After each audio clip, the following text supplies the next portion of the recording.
Okay, so hello everybody. Welcome. We are live and welcome to the Citizen Science Podcast. I am Hello, here everybody. today with Sam and Hi. Gillian, and we have Christopher who's Hi. joining us today as a special guest. So I'm happy you guys are here. Hello, everybody. And we have several people already, waiting for our show. So that's such a nice thing to see. Super happy. Andrea was number one today, first in line, followed by T. Racy. So hi guys, Andrea and back. Dennis T. is Racy. here. I know. Of course, we got Gillian and here. Dennis. Hi. Hi, Dennis. Linda And we is have here. Rick and Freezy. Freezy Peach is here. Wow, Experimental is already here. And Daryl, hi Daryl, good to see you. We have Joe Ray Me, hi, from Alberta, cool. And Thunder is already here. So wow, we already have a big group. So Yay. hello. Hi guys. Hi everybody all over the world. Right, Watch out for the snow. Before the show, I know we were just talking about the weather. And I'm sure that's probably one of the first things is on people's minds, is, because it's affecting, the United States as well as over in Europe. That's what Gillian and I were talking about before the show. Was it's unusual? Is that true, Sam? Is it? I mean, I know it's winter, but normally up in Montana overall, not within the last decade, of course, but we usually get sub-zero 20 to 40 below up here in Montana, usually at the end of January, early February, which is normal. But what we have going on now is like, it was 29 degrees. It was 29 below zero at 8 o'clock this morning, not including the wind chill factor. Now, the wind is blowing anywhere from 10 to 20 miles an hour from, of course, the northeast, and that is coming in from Canada. And it's filtering down, but then we have a cross rotational new incoming storm which will affect the Midwest and East Coast in the next 2 to 3 days, depending on where you live, and that's going to be a big moisture event. So that will, of course, Denver and Oregon and northern Colorado, Northern California and everything are going to get a whole bunch of moisture and snow. So be ready for that out there, and then coming into the Midwest and going all the way, of course, to the east and Arkansas and all of that, everybody's going to get really, really cold and really, really nasty snow, which is great. Everybody needs water. But this is quite the storm. And what's leaving the United States right now and going literally over New York and Boston and Maine as we speak, it's probably a little farther than that. We did have, and I wrote this down, so I have to announce it. We were talking about, let's see, today is Saturday. We were talking on Tuesday how I believe personally that the rotational storm and the millibars, the 953 millibars that was existing at the centralization of this storm, was indeed a hurricane. And then I ran across this last night that NBC, standard television, NBC News announced on the January 9th show with Tom Lamas, and you can look this up, that in fact it was a winter on land, northern hemisphere hurricane. And they of course just tagged it and went, well, it's a hurricane, but they didn't mention the fact that is not supposed to exist, period. We don't have on land, especially hurricanes that develop on land. This was a developing storm that got created in the middle of the United States over the top of Rebecca and Lana and people in Missouri and that area in the central of the United States. A hurricane developed in the northern hemisphere, which does not exist. Never did. Incredible. And now it does. And now this is what we're seeing. So, and of course, the Great Lakes this time of year are ice free, and they shouldn't be. So that's going to affect the fish population because of lack of food. A lot of bugs and creatures are grown, actually, believe it or not, in the ice. And you wouldn't believe the number of actual bug eggs that are floating around in the air that land in the ice, and then via the sun, they get incubated in the frozen ice, and the sunlight comes in and incubates them, and then they become water centipedes and all sort of, mayflies and you name it. But so because the Great Lakes are not frozen right now, there's going to be a whole ecosystem disturbance where they're not going to have their standard food allotment for this year. Of course, it might develop without the ice, but I'm kind of doubtful. And I learned that when I was working for the Parks Department and the pool people, where you wouldn't believe the amount of bugs that hatch in the winter in the frozen ice in your pool. And then we used to, clean them out with these big giant vacuum suction machines, and then go to the dump with 50 billion bugs in the back of these trucks. And the bugs are just unbelievable. And if you knew it, if you clean pools for a living, you'd never want to swim in them. Yeah. I mean, I fell in. I mean, we're talking 4 feet deep at the bottom of the pools up here in Montana from the ice. I fell in it once, and there was just billions of bugs and a little bit of water. And I was pulling them out of my waders, and I was like panicking and freaking out and taking my pants off right there in front of everybody as fast as I could. It's like, get this out of you. And I actually fell in one time. But anyway, so yeah, and after that, I learned that, there's a lot of bugs that actually grow in ice. So anyway, long story short, I apologize. Bug day. No, I've seen those shows where the water turns almost black. It's so green, and black actually. It's like, I'm so glad they're there with their chemicals. I don't even like chemicals, but I'm glad they're, Speaking of bugs, speaking of bugs, that's a weird thing. You talking about bugs, Sam, because that's one of the first things on one of the GeoWar groups, Geo groups that I'm on. Early in the morning, they always start. They're the guys that are all down south of me here. They're all, did you see any of the Incy Wincies yet? And that Incy Wincy is a spider. So everybody's looking for the long leggities all running across their sinks and stuff. And nobody has actually seen the giant spiders. Well, it's entirely possible. Now with the climate change, and people have to realize climate change is very real. That's because of that second star that we have here that nobody's talking about. The Zika virus and killer hornets and all of this and all of these bugs and the mosquito population and everything are all moving up. Or actually what happened, I think, is actually we moved down because Earth has tipped, and people have to take that into account. And I was talking to the guys here, Gillian and Christopher and Rebecca prior to the show. I have gone through and read a whole bunch of the comments off of folks from my YouTube channel and through the Nibiru Followers Anonymous YouTube channel. And I spent time going back through literally last couple of months worth of comments from all of you folks out there. And thank you for your comments. And do you know, the huge percentage are all good. We didn't have any trolls. And I was like, wow. I mean, it was so weird. I agree. Maybe they've actually gotten polite, or maybe they just didn't bother to show up, which is okay in my book. But so you guys are being heard, and I didn't spend a lot of time reading the comments, and I do not have an ability to actually answer you on YouTube because YouTube won't let me personally log in. We don't know why. That's been years now. That's why I actually had to have somebody in London create my YouTube channel, because I couldn't do it. It wouldn't let me do it. And then we did find a whole bunch of videos from the Understanding the Sky series, and that goes all the way back to 2017. But it gives really great descriptions of how to see the passing planets. Speaking of which, there's a picture that comes in from Petty in Hungary. Look at that thing. It's got a face on it. Look at there. I don't see a face. All I see is Saturn's yellow moon and it's Saturn and Nibiru. Sorry, it's like no, man, I've seen it. I do not suffer from pareidolia like you do, apparently. I am so sorry. Do you know what? That's all I've seen is people's faces and my face today going, have you got something for this chap to eat? He's on softs, It's like face and your face, like, oh, you're like, oh, not another one. Yeah, okay.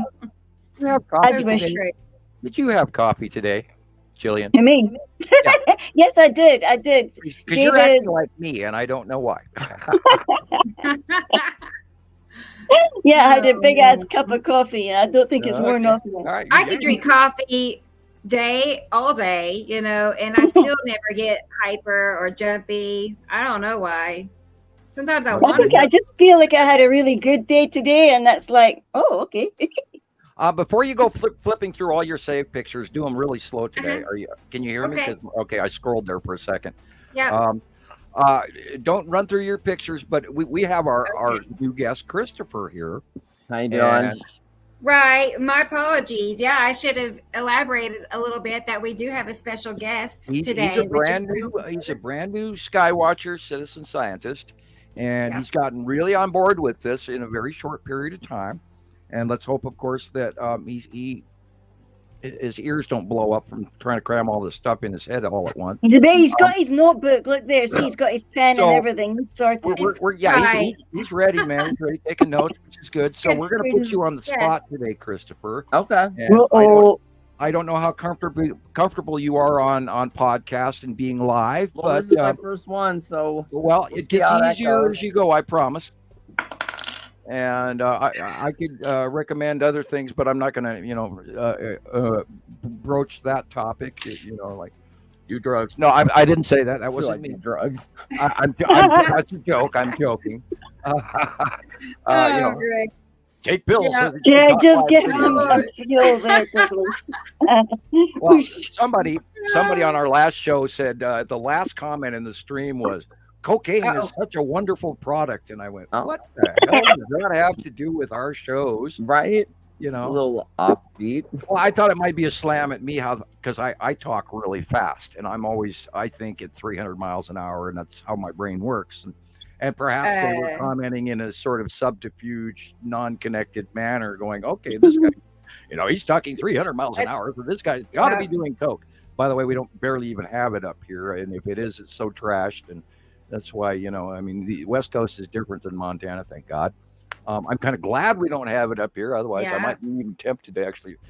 Anyway. Uh-oh. Well, it's an old 80s thing, man. maybe I ran a nightclub in the 80s and 90s. So, there were people always handing you this shit. And I'd look at it and go, thank you very much, and put it in my pocket. And an hour later, I'd walk over to the garbage can with it, Right.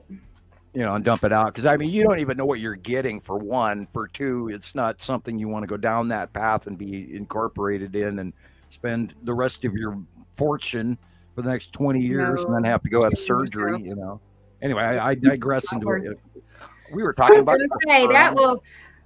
We probably should change the subject only because I found out the hard way a couple of weeks ago. We were talking about, I don't want to say it, but I got in trouble on TikTok over it.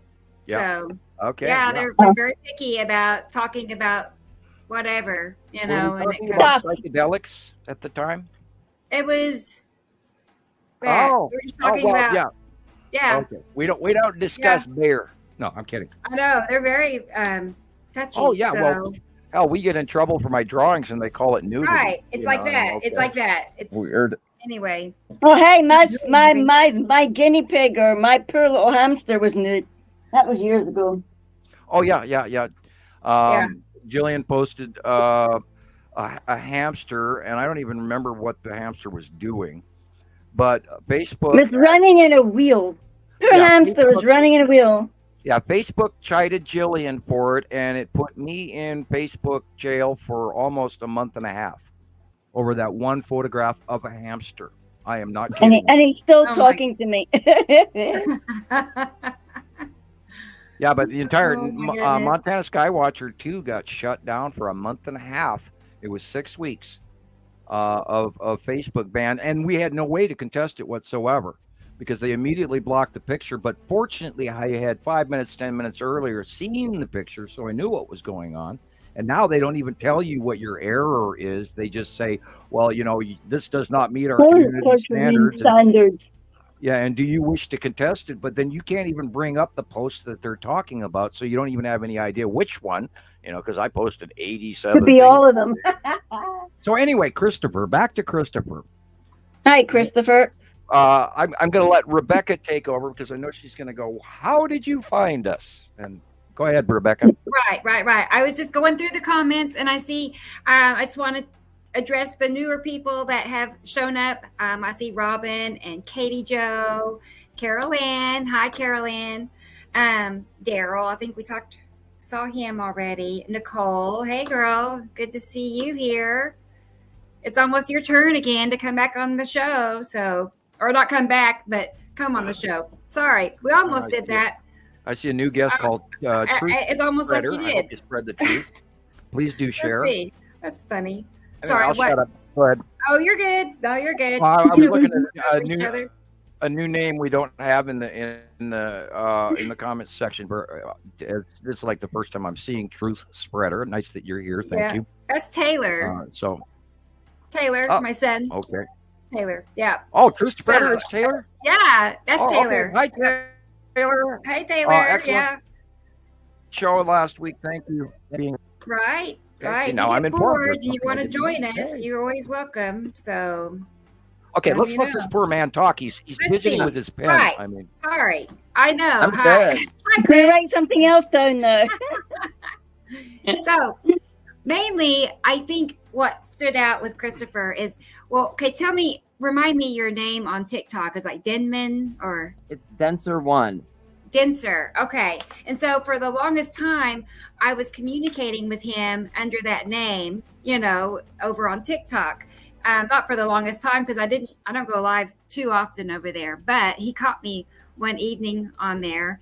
And I'm assuming that hearing this information for the first time, did it just start to click? Because I can tell you've been a Skywatcher prior to finding me. Well, okay, so for about maybe a year and a half, I just had been seeing all sorts of random events started happening Right. to me and my wife, and I wasn't able to put them all together until I came across this information.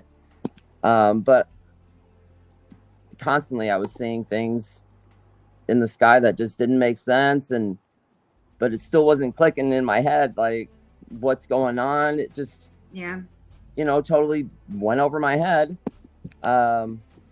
And then, about last year in June, we had this freak hurricane that came through southern Nevada. And then about a week later, we had this strange flood that happened that we weren't really, wasn't talked about, or I just missed the news on that one or something. But the flood the week after the hurricane was worse than this hurricane that came through. And I guess the last time that happened was 1932. So just all these strange things were happening. And, we live in a neighborhood where we can just pretty much walk, the grocery store and gas station or whatever we need to do. So my wife and I, we were walking to the grocery store one evening, and all of a sudden we see, a lightning flash and this thunder, your camera is cutting right half over of our your heads. face off. And, oh, sorry. And, I just wanted your face, Okay, so yeah, this thunderclap happened like right over our heads. It was so loud. We both fell to the ground. It felt like it was just right over our heads. No clouds in the sky. Shockwave, boom. It was incredible. And then I started noticing, like, there's no stars in the sky. Why are there no stars in the sky? Okay, so I would notice there would be, stars on the side of the city, where usually you don't see any stars at all because lights from this, the Las Vegas Strip and all that. Yeah. And then where you usually will see stars, to the east, where I live, just complete darkness, just pitch black. It just got strange. And then around October, I wasn't looking for this information, and I just came across it. And like Rebecca said, it all clicked. And it was shocking at first because my brain did not want, I could not believe it at first. I was seeing what you guys were talking about, and my brain just did not want to process it. Oh, like I would be telling myself, no, I've seen these clouds before, right? No, you haven't. It just got. It's like you've got two sides of your brain talking to you. Right. The one that says, no, yes, no. I don't I'm don't sure that's know, the last thing you thought you would ever expect to find, is that it's another solar system. That's the last thing you would think it could be. It's shocking. And then there's so much information online that's just not correct. And I started watching a lot of your videos, and I didn't really start to be able to process everything until December, when Sam put out his newest chart. Mm-hmm. And that's when I was able to finally say, okay, now I have a frame of reference to where to look for these things. Yeah, and learning, which side of the sun, right?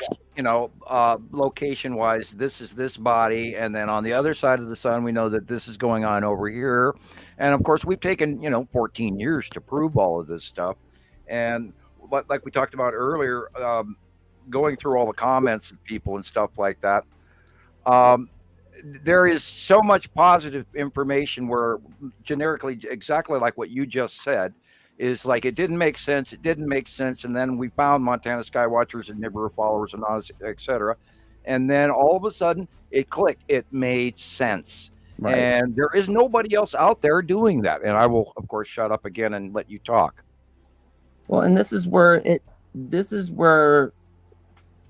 I was finally able to tell myself this is tangible, because I don't know you guys. Okay. I'm looking at this picture here. So I'm able to take this information and do the research for myself.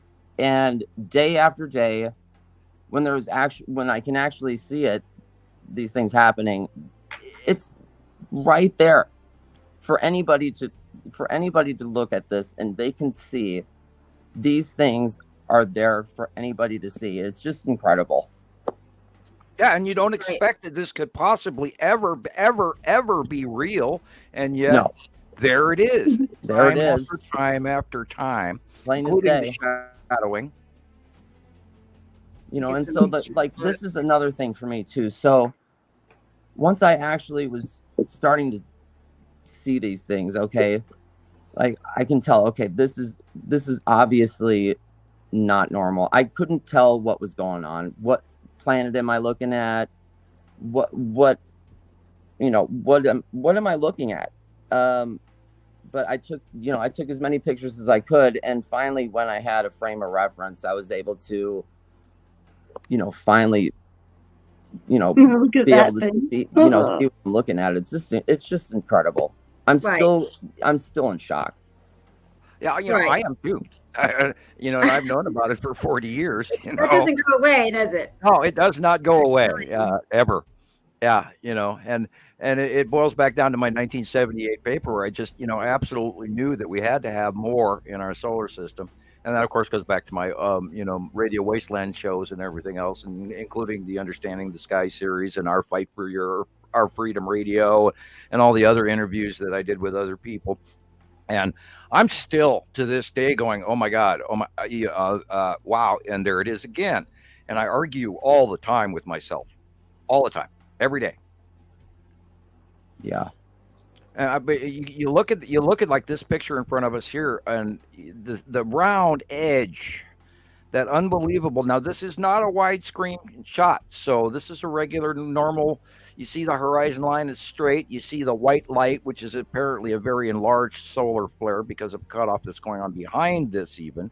But you're looking at the bottom of a planet, and that orangish hue tends me to believe that this is the site of Nepesity, but I can't tell you for sure. But generically, that's kind of what I guess would be with the little 3 asteroids that we're looking at on the side that are going, alongside, coming in at the angle. And I can't stress that enough, that people also, once you learn the planets, you've also got to pay attention to the object cluster group, or the asteroid groups that are below these, the Oort cloud, the debris field that we've also documented over many, many years. And that's the serious part right now that we have to pay attention to, because of the effect. I mean, we're in January now, and hopefully we're going to see less electrical discharging and close passing. But this year, that's not really happening, because they are, for the first time, directly over us.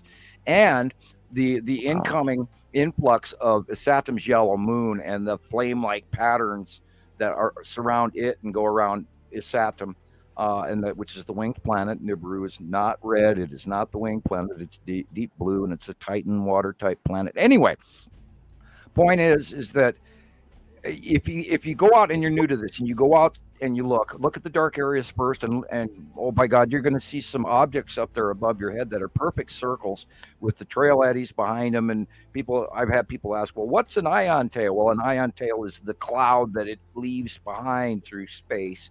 In some cases, it's ionization and electrical. In other cases, it's just your standard, because this is a cold object coming into warm atmosphere, and then it leaves the drag off tail. So anyway, go ahead. And that ion tail is just a dead giveaway for what you're seeing. It's there every time. And I saw the Isatom's moon. That one freaks me out for some reason. Well, it's really close. I always catch it at night too. It's closer than your average moon, and of course we learned that because we got to watch it get bigger and bigger as it came in, and obvious behavior. I got some good pictures of Isatom's moon, so I'm going to get those. And I want to say hi to Robbie. This is Robbie right here. Robbie? So, hi, Robbie. Hi. Hi, Robbie.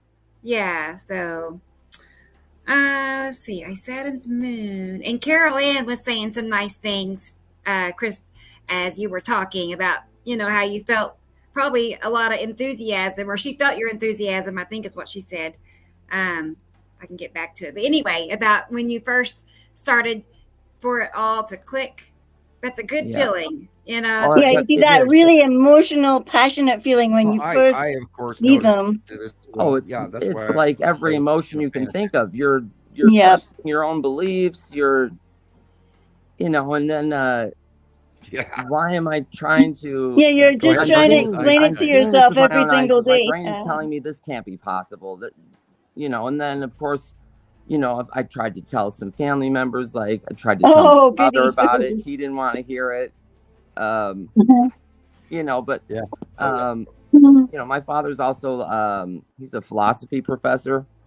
So, love it. It's kind of, critical thinking. It's like, he's welcome here as a guest anytime too. I would love him to start noticing it. Bring him on. We'd love to talk to him.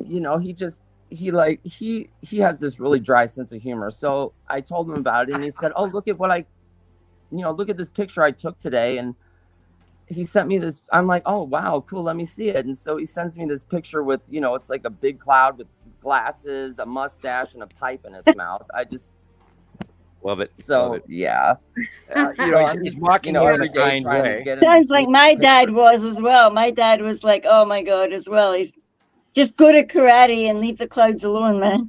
Oh man, green asteroid next to the sun. Look at that guy. You can see it in the water. It's not a lens flare. You can see it in the water. Yeah. Look at that. Made it difficult for me too was, when I came across this information, I tried to start looking for these things every day, and for about 2 or 3 weeks, I didn't see anything. It comes and goes. It does. So I started, like I said, questioning the information, and this can't be possible. And then one day I'm going to the mailbox, and I look up, and they're right in front of me. I mean, okay, so I thought it was a cube, and then you guys told me that it was, an asteroid cluster, which it. And I look at it now. The first picture I took, it's not the greatest picture, but they get better as you go along.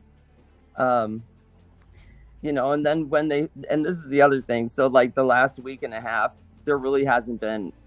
I really haven't seen anything. So my pictures have dwindled from like 50 a day to 0 because I'm just not like really capturing anything great.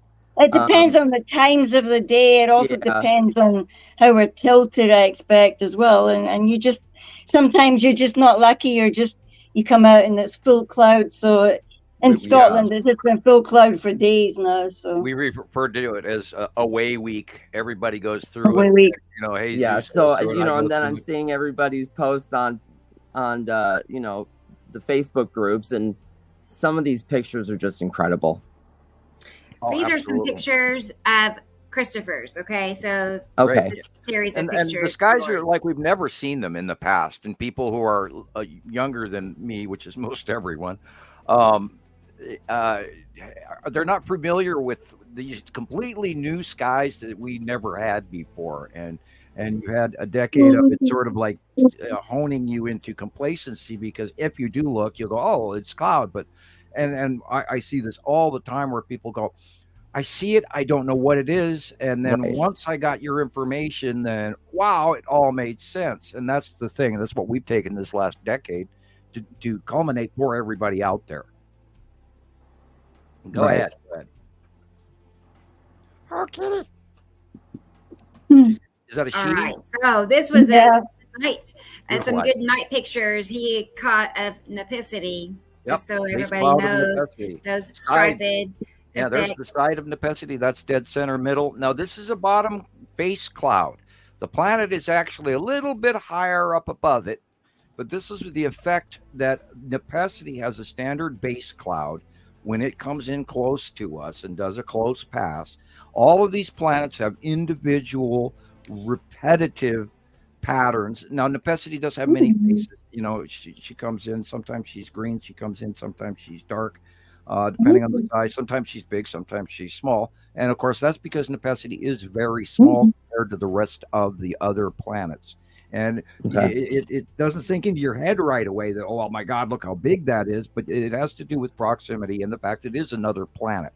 Now, Nibiru is vastly, vastly huge. Saru is very, very, very big. Uri is huge and massive. Big and a gas giant, but it's smaller than Uri. And all the debris and asteroids, the major ones that we document, which are like on this drawing that we're talking about, the skull asteroid, the big three, the green, the blue, the red, the tan, the spiral, the salamander asteroid group, and all of that. Those are just the biggies. That's just the stuff that we've seen so often that we document, and we end up over time tagging a name to so people who are new can learn. But there is vast millions of other smaller objects along with this underneath Atu and Uri, which is currently on the left-hand side of our sun. And they go over the top of our heads now during the day, all the way filling to the western and northwestern sky. Now, this is a transitioning situation that has now come to this stage, because prior to this, they've only briefly passed Earth and then settled back away from us. But now, and this goes back to what you were talking about, Christopher, where there is no stars in the eastern sky. And that's because at night, you're literally looking at those planets in the dark. They're not being illuminated because they haven't passed Earth, because the sun rises in the east. So the sun would be below them, and then you'd see a semi-illumination underneath them at nighttime, which is exactly what we're looking at is in Nepicity. Illuminations at night, where all of a sudden, it's like we didn't have much of a moon.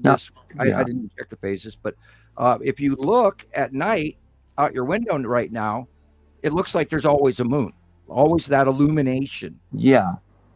And that is because at sunrise or prior to sunrise, those planets are between us and our star, and the light is being blocked by them standing there, but we're seeing the dark sides of them.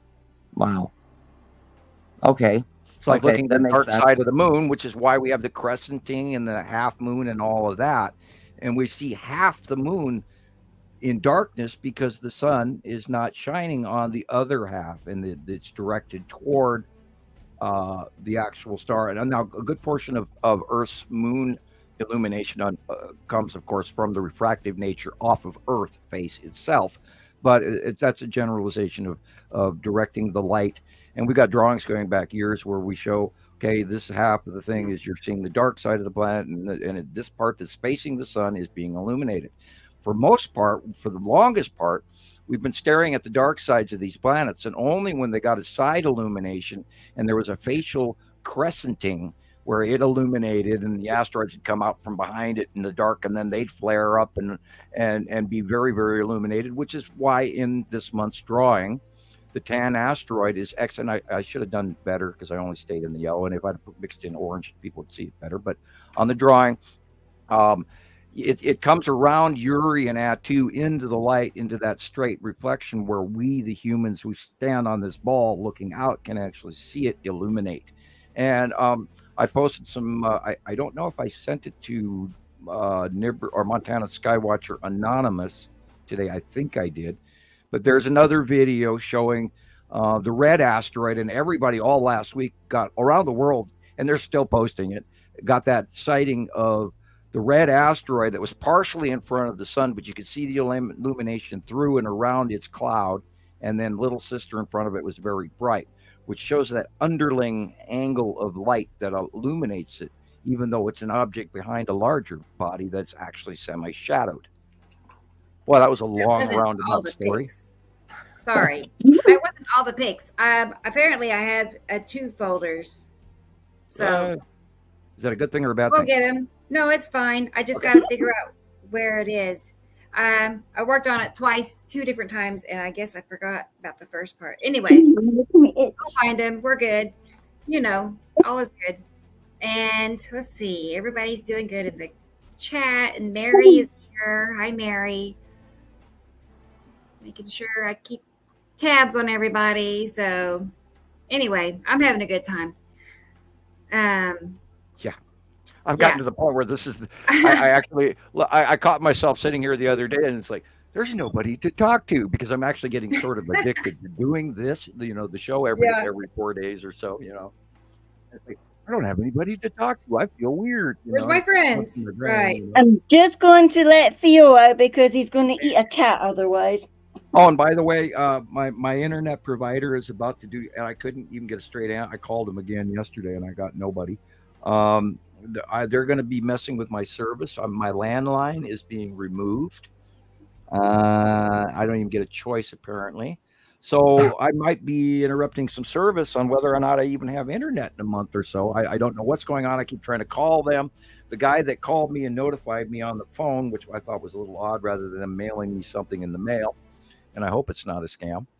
I don't know what's going on with my service, so be ready, folks. I might disappear for a while. I don't want to, but well, we can't let that happen. Well, I'm dreading it. It's like something that's beyond my control, and that bother, not that I'm sort of a semi-control freak, but not hugely, I hope. But I mean, it's haunting me, going, oh, my service is about, which is horrible service in the first place. I mean, half the time I'm scrolling and I can't even watch TV at 5 o'clock in the morning. It's like, no, I want to watch the weather, and then I'm scroll, stall. It's like, hey, I'm paying for high-speed wireless. What the hell is this? There's nothing else on in the house except for my TV, and how come I can't get internet? Anyway, that's a digression. But so be ready. I might get booted off for a while. You're good. Sam. You're good right now. At least I can hear you well. We're looking at lead asteroid in this shot. Yeah, I'm not sure about this photo. Well, Atu's moon is behind lead asteroid, but it's lead asteroid with Atu's moon behind it. And then, of course, the sea trap going straight down vertical. Actually, that might even be the spiral asteroid going straight, because they're not, the spiral asteroid and the lead asteroid are not on the same orbit path. They all have their own little individual placements, even though in the early years they all look together, because at a distance they all look together. And whereas once they come up closer to you, then you learn their divergent paths, an orbitoid. Tonight it looked like that, similar to that, but our sky was purple and it had 2 streams like that going down. And that's when you can't decide, is it the chemies or is it actual things underneath the planet? Well, it does look like the spiral because it is white at the top. Once I just blew it up the screen here. And then there's the bank turn is coming in there as well, because we've noted the bank turn repeatedly lately, where that it's very, very straight, and it's the spiral asteroid putting up the spiral cloud, because it has a smaller body behind it, generically behind it, and that spirals, and those two like concentrically orbit each other and spiral, which is why it leaves a spiral cloud behind it because they're rotating. Somebody in Arkansas is saying they're getting ready for their snow, because Lana was telling me last night how anxious she was about everything and how she's getting prepared. Southwest Arkansas. Wow, I was only expecting it to be in northwest and northeast Arkansas by the information that I saw. It'd be 3 to 5 inches of snow. This is going to probably be a little worse. Oh, stall that picture. Keep this one right here for a minute. Okie doke. And it's gonna be pretty nasty for everybody that has fruit trees and down south and in Louisiana, and Dan down in Louisiana. I hope you're listening. I don't think because he's sort of off grid. And Lana, I hope you stay warm and remember layered clothing and keep your pipes. Those of you who do not know about this weather, if it gets cold below 32 degrees and you do not want to lose your pipe work in your home, turn your faucet on a tiny little trickle in cold water, not hot. You don't want to waste your money. Of course, you could do that too if you got a good brand new water heater, maybe. Then open the cupboards underneath all your sinks in the house. Everybody's got a cupboard. Let that warm air into those pipes. And then, because there's usually a little hole with a minor amount of insulation wrapped around it and some wires so creatures can't get in and bugs, etc., from underneath your house. But that heat will filter down. Now, we had literally the other night here was like 49 below zero. And we were talking about it earlier. My house is popping from how cold. So what is 49 in Celsius? Because we're in Celsius. I'll tell you. Go ahead. It boggles my mind completely and totally. What you're talking about sounds so cold. Well, Nancy was talking about it too. In Cut Bank, and I can never remember the name of that city. And anyway, the northern Canadian, Montana Canadian born, or the little towns that were in there last night were 57 and 59 degrees below zero, not including wind chill. Not including wind chill. Oh my God. And we've had 20 to 30 mile an hour to 50 mile an hour. Oh my goodness. I grew up in the sun in South Africa. I cannot even fathom how miserably cold Scotland feels to me. Even after 5 years, it's still, this year has been so different to all the other years that I've been here. You breathe through your nose, your nostrils close in, and then they stick to the other side of your nose. No way, Sam. And you don't get a second breath with your nose. Let's see, 17. So you said negative 40, Sam? Negative 40? No. Right. How much is that in Celsius? Scare me. Negative 40 is negative negative 40 is negative 57 Celsius. Okay. Negative 57? And I'm already freaking out about minus like 5 and stuff like that. And this is, of course, why I tell people that an electric car in Montana will never work. No way, no how. Try a hovercraft. Yeah, go ahead and try and start that 40 below battery that's sitting in your driveway that costs 90% of the value of the car. And then watch what happens if you try to charge that frozen battery. You're going to burn it up. And of course, Teslas all over the world are starting to light on fire all over. EVs from China. Did you know that Tesla was made in China? No. Isn't that shocking? I'm almost pissed. Hey, I thought you were an American. I mean, I don't care look what you're charging for that car already. Have a better quality worker. Unfortunately, and guys, I don't want to down China, but they have a very huge problem developing right now in front of us from manufacturing, lack of quality. Ask the Russians. They're pissed about the ammo they just bought. It's all failing.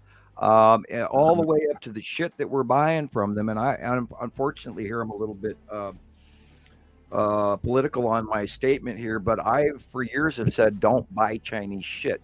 It's just garbage. It's unbelievably. It's knockoffs. It doesn't do what knockoffs and counterfeit, and it does not do what the copy of what it was supposed to be does. And then we buy it, and then we mindlessly toss the damn thing in the garbage because there is no recourse.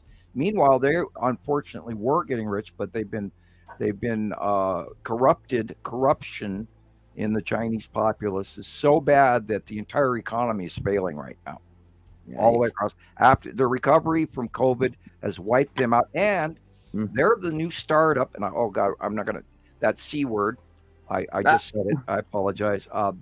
They're the new. Oh God, let me see. Phrase this so we don't get in trouble for it. The new strain of the C that is coming back from China is now starting here in the U.S.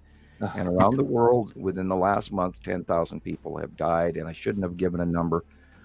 10 to unknown numbers, determinative yet by science, but it was announced by the World Health Organization this week. So anyway, let's get off that subject so we don't get flagged. This picture right before you, what does everybody see? I won't throw it out there right away. I'll let you do it. Well, I see, so Isatum, and then Isatum's yellow moon, right, with the ion tail on the right of the sun. Correct.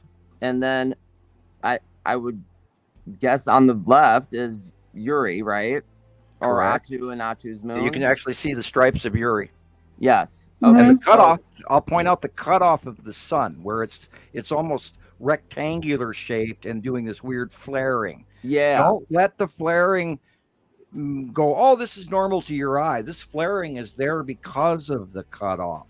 Okay. If you look at the picture now, it's a little slightly rounded.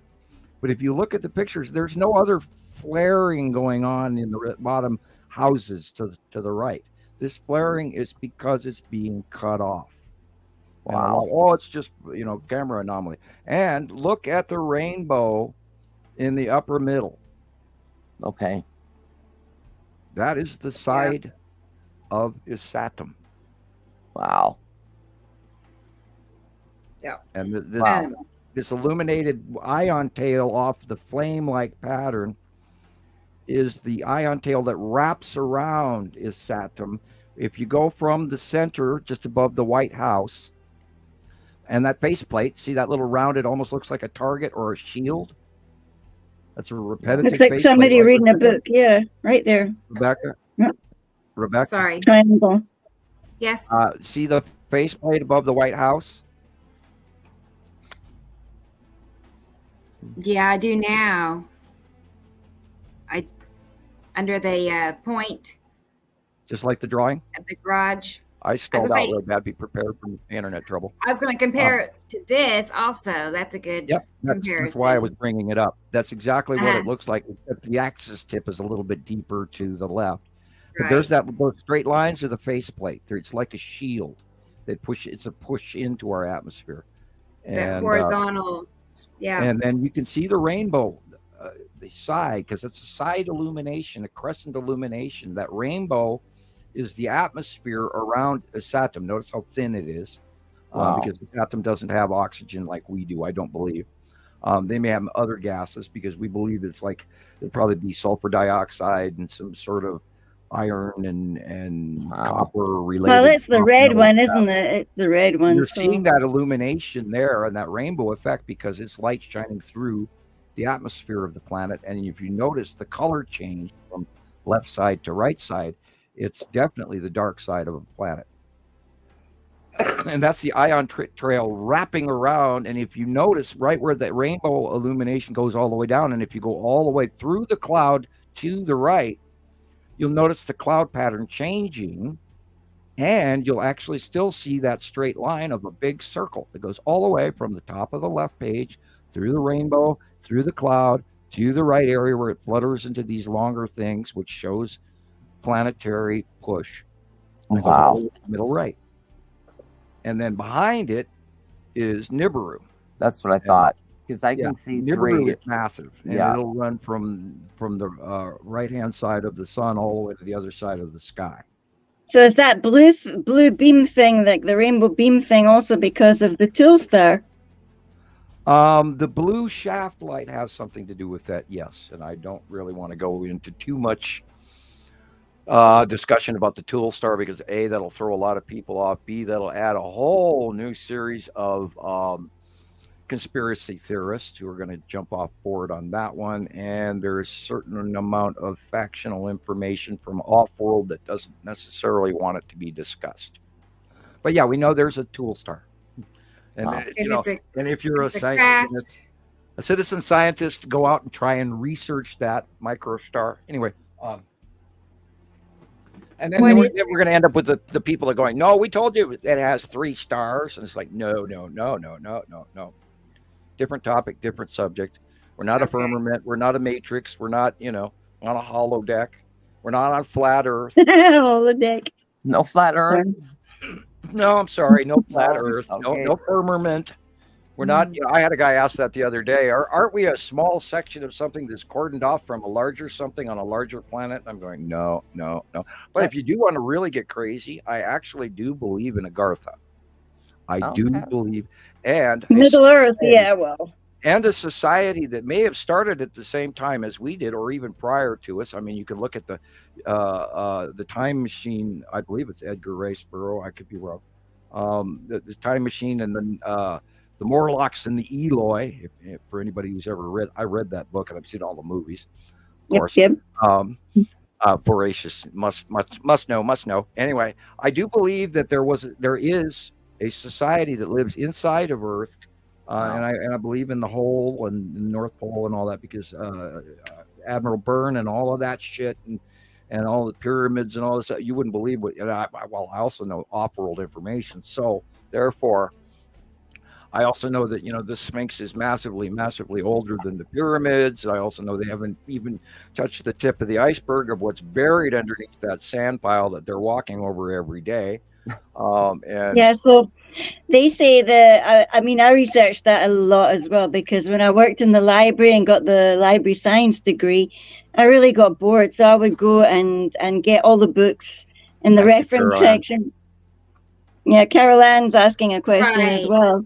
But they talked a lot about the thousands and thousands of years that it really is. It's not like 3,000 this or 2,000 that. It's more.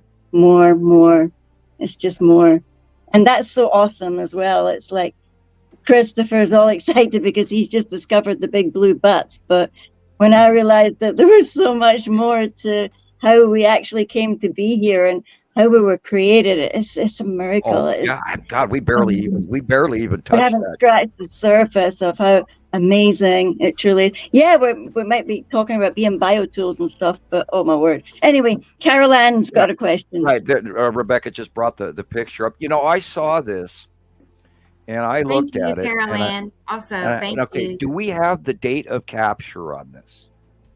Let me check. I want to say it was like yesterday. I just caught myself in a brain assumption where I actually was listening to what NASA said, which made me ask that question. And then I caught myself like, wait a minute, you're basing that question off of the fact that supposedly within such and such a date, the Apophis went by again recently. And then they also talked about one that went by us. And then there's Neil deGrasse Tyson going on about how the dates have changed on Apophis and everything. And then he's saying it's going to happen in 29 and it's going to happen in 37. And because these things it's so random when everything goes past. And then one of these asteroids drops its ass into the magnetosphere in that shape. You can't deny when you see something, He said it was January 11th. Excuse me? Sorry, January 11th. And this is massive. It's huge. Look it at doesn't look big, but this thing is huge. What? So this is an asteroid in this photo? Yep. Oh, yeah. And I just scrolled out again. It's vertical, and that's what's odd to me. Wow. Okay, now that you did that. Look at that. See the difference in temperature of that. Oh, wow. I know what this is. I love filters. I discovered filters big time. They are so cool. This is two different objects. Okay. Wow. Not 3. Wow. Oh. This is more than one object here. Like overlapping. Okay. Yeah, they're one in front of the other. I'm almost tempted to tell you that this is the Skull asteroid with something in front of it, and it is unusually square, but not in what we would assume the Texas cube location. Now we know there may be other cubes because it does have a central white blip, which would incline it to be a side orb in front. Yeah, look, there's a little tiny blip thing there. Right, which would tell us whiteness. the side orb in front of the Texas cube, in front of, I bet you, the Skull asteroid. Wow, that's really cool. Did you just see the one eyeball kind of looking at you? Can you go back to a different photo? Like, can you go back to the previous photo, or? Yeah, I'm hopping when you guys around are done talking about this one. Oh, nice. Hang on, I need to get a picture of that one too. See the drastic separation between the light? Wow. Yes, because I saw that dark area, that dark circle. And immediately above the square, if you hold the picture here, if immediately above the square illuminated area, we go up like a third of an inch, and there's this little straight white line. Yeah, look there. Okay, think Star Destroyer. And then go up another full inch, and there's another one, and another one behind it. And they're creating sort of like a thumbs up square. But the thumb is at least 2 Star Destroyers orbiting next to the Texas cube, and the white blip in front of the Texas cube, if this is the Texas cube, or a cube. Light variant. Yeah, this could actually be the Texas cube, because where the light is on the roof.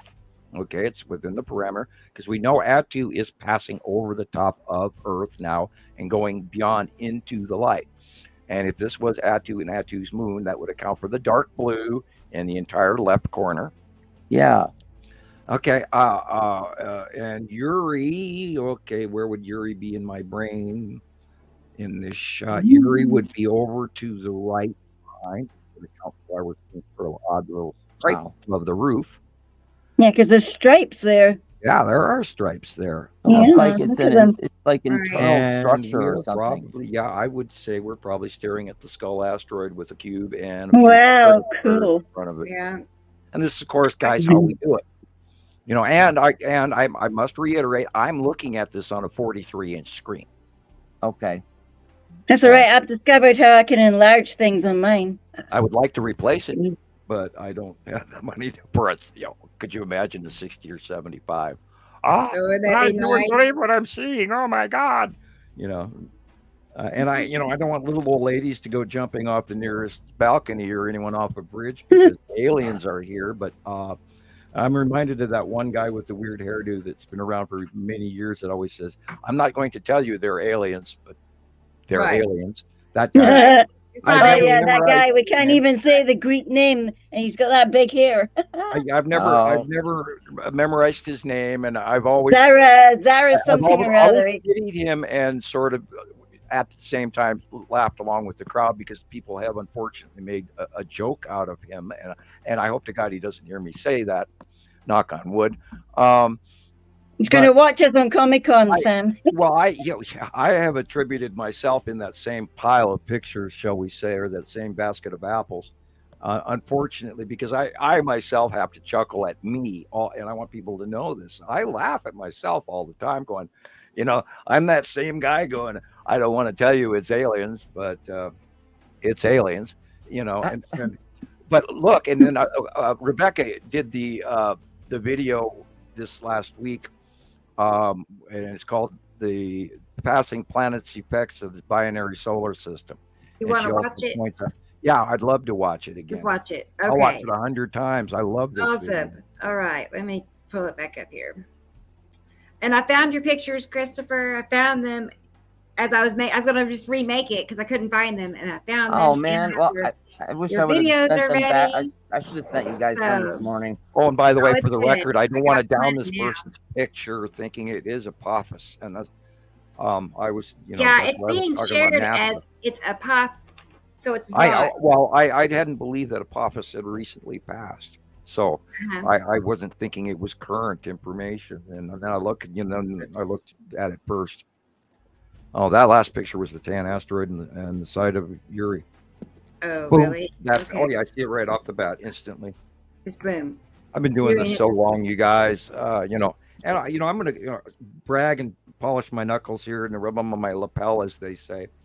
We've been doing this for 14 years, April. Wow. And no one out there is going to hand you this information. And I'm going to be slightly brash because I did spend the last 2 days reading all the comments from everyone. So we are accurate. We are doing a very large service. Rebecca's doing a phenomenal job. Thank you. Gillian is sending in constantly fantastic shots and captures. And she earned her stripes. Now, right there. Hold it on pause if you would, please. Wow. Okay. Yeah. Look at that thing. I could see it while I was filming, while I was really driving. You know what I'm saying? I had my hand out the window, but I could see it as I get one of them things on the top of your car, like it goes out your skylight and just takes a picture where your eye goes. Right. And Right. I'm drastically stretched immediately like a big rubber band that makes me want to scream. Because I ponder the scenario where we're putting this information out and there is a very massive alien craft. Wow. Came in from extrastellar or from another galaxy through a wormhole. And they've been parked in the same spot along with the passing planets, not in the same spot above Earth. Although when the long box cube first got here, after arrival, within a period of time, it orbited north to south pole directly around Earth for quite a period of time. And that was when the Empire Orb and the Texas Cube were still hiding in front of the sun. Now we're handing out this information that we have painstakingly drug out of the internet through thousands and thousands and thousands of sightings. And if people aren't going to take this into a sense of reality that this is alarming as hell, I don't know what the hell they're doing listening to this show in the first place. And I have been trying to scream this to people for many, many years. And I know for an absolute fact that aliens are real because I have personally met 3 different races face to face. And I'm not saying channeling. In actuality, that I'm aware of, there may have been more. I mean, and alien abduction is real, and most people don't remember it. Most people are only aware that something's drastically wrong and they've lost time, and then there's something that will haunt them for many, many years trying to come back out of your psyche. And in some cases, it can cause migraine headaches and everything else because your subconscious is arguing with you. And a lot of people who are finding our information and finding us and coming here like Christopher did and like Gillian did and like Rebecca did, they know something's wrong. And I'm going to stand here on my little soapbox and I'm going to say, look at my freaking track record. And if you're not listening to this information, you're stupid. That's all there's to it. Because we have spent 14 years watching this shit. And this is not a game. This is not fake. And if you don't get on board with this, you're burying your head in the sand like an ostrich or... I'm terribly sorry. I don't know how you guys don't see this shit. To me, it's so damn blatantly obvious. I can't believe it.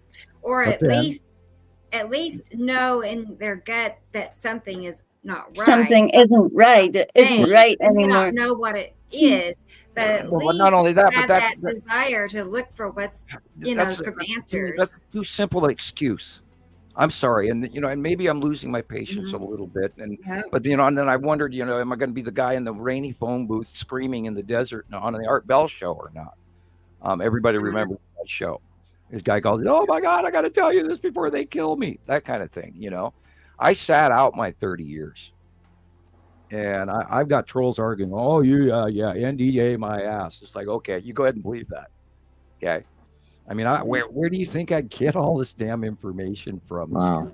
Is my abilities. And you can ask Gillian, and you can ask many, many, many other people that I know stuff that other people can't normally know or don't know that they already know it. I'm not trying to separate myself from it or be arrogant with that, but that's why I was recruited in the first place, is because my shit works, okay? I mean, I can do stuff. And this is how I'm doing what we've been doing, why we've gathered all this information together, and how we've gathered this information is because I see it plainly.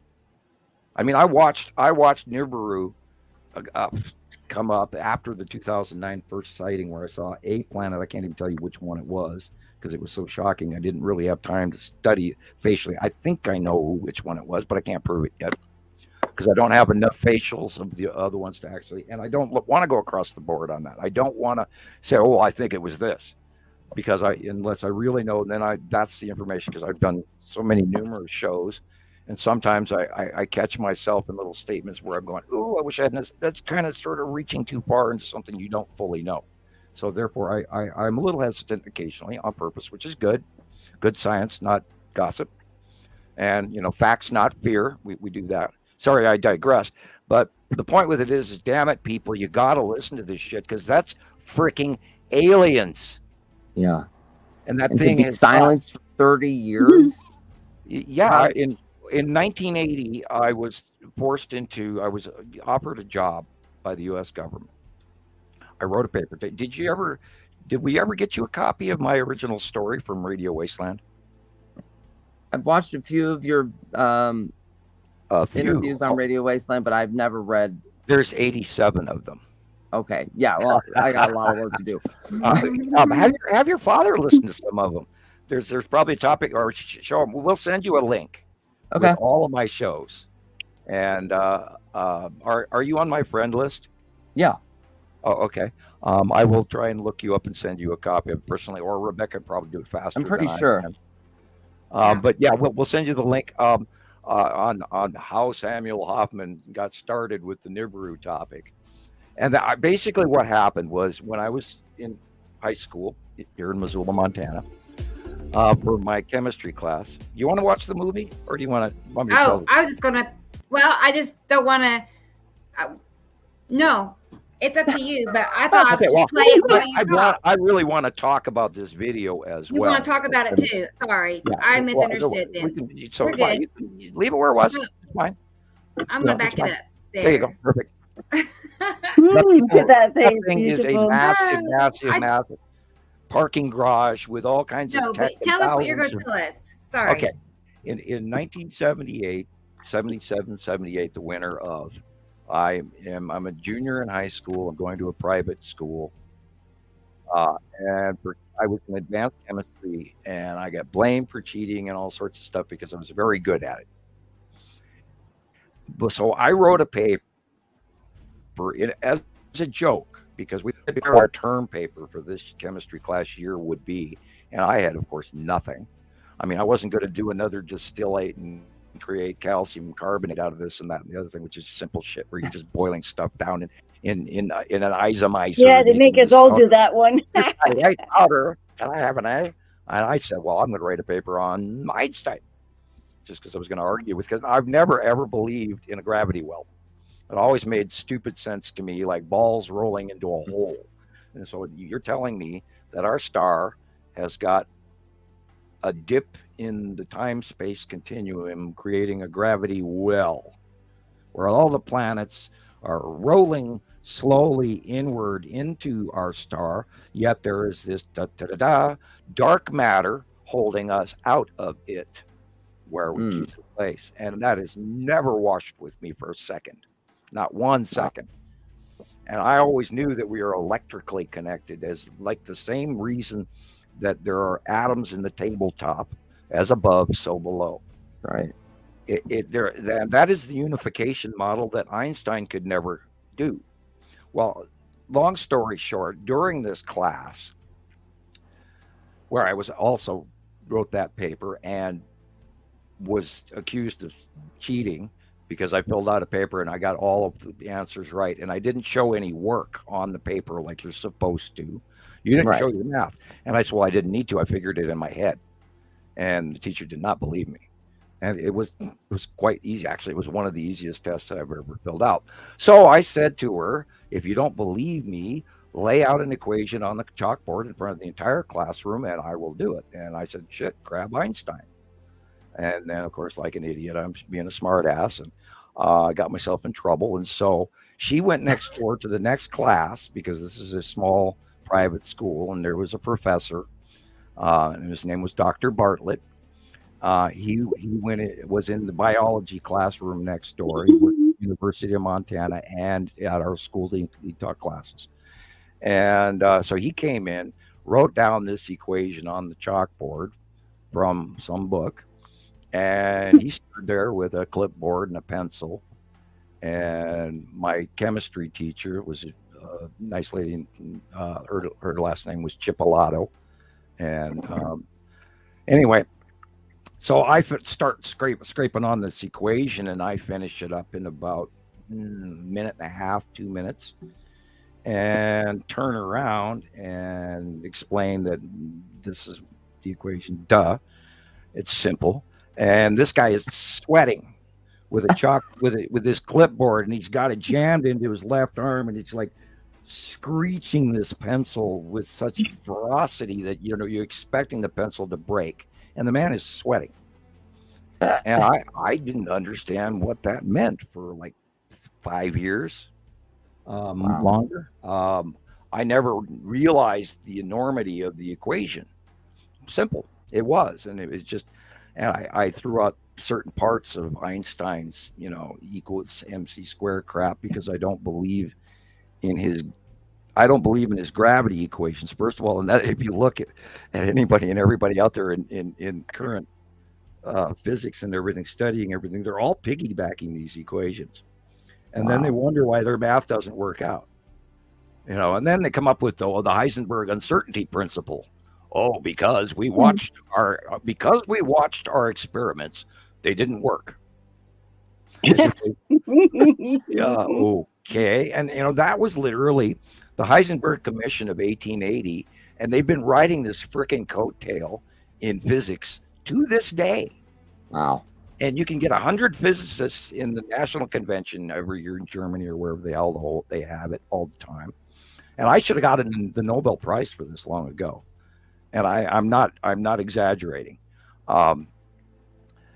And so anyway, continuing part of the story is later on, Dr. Bartlett takes this equation somehow and freaks out about it, doesn't tell me to my face, and then turns it into, and I believe, and I am guessing here, I cannot, it's been so long, I can't even factually tell you this. I believe it's something like the Scientific American, or him trying to get accreditation for the school, of course, using my work, and going, oh, look, we trained this student, blah, blah, blah. Right.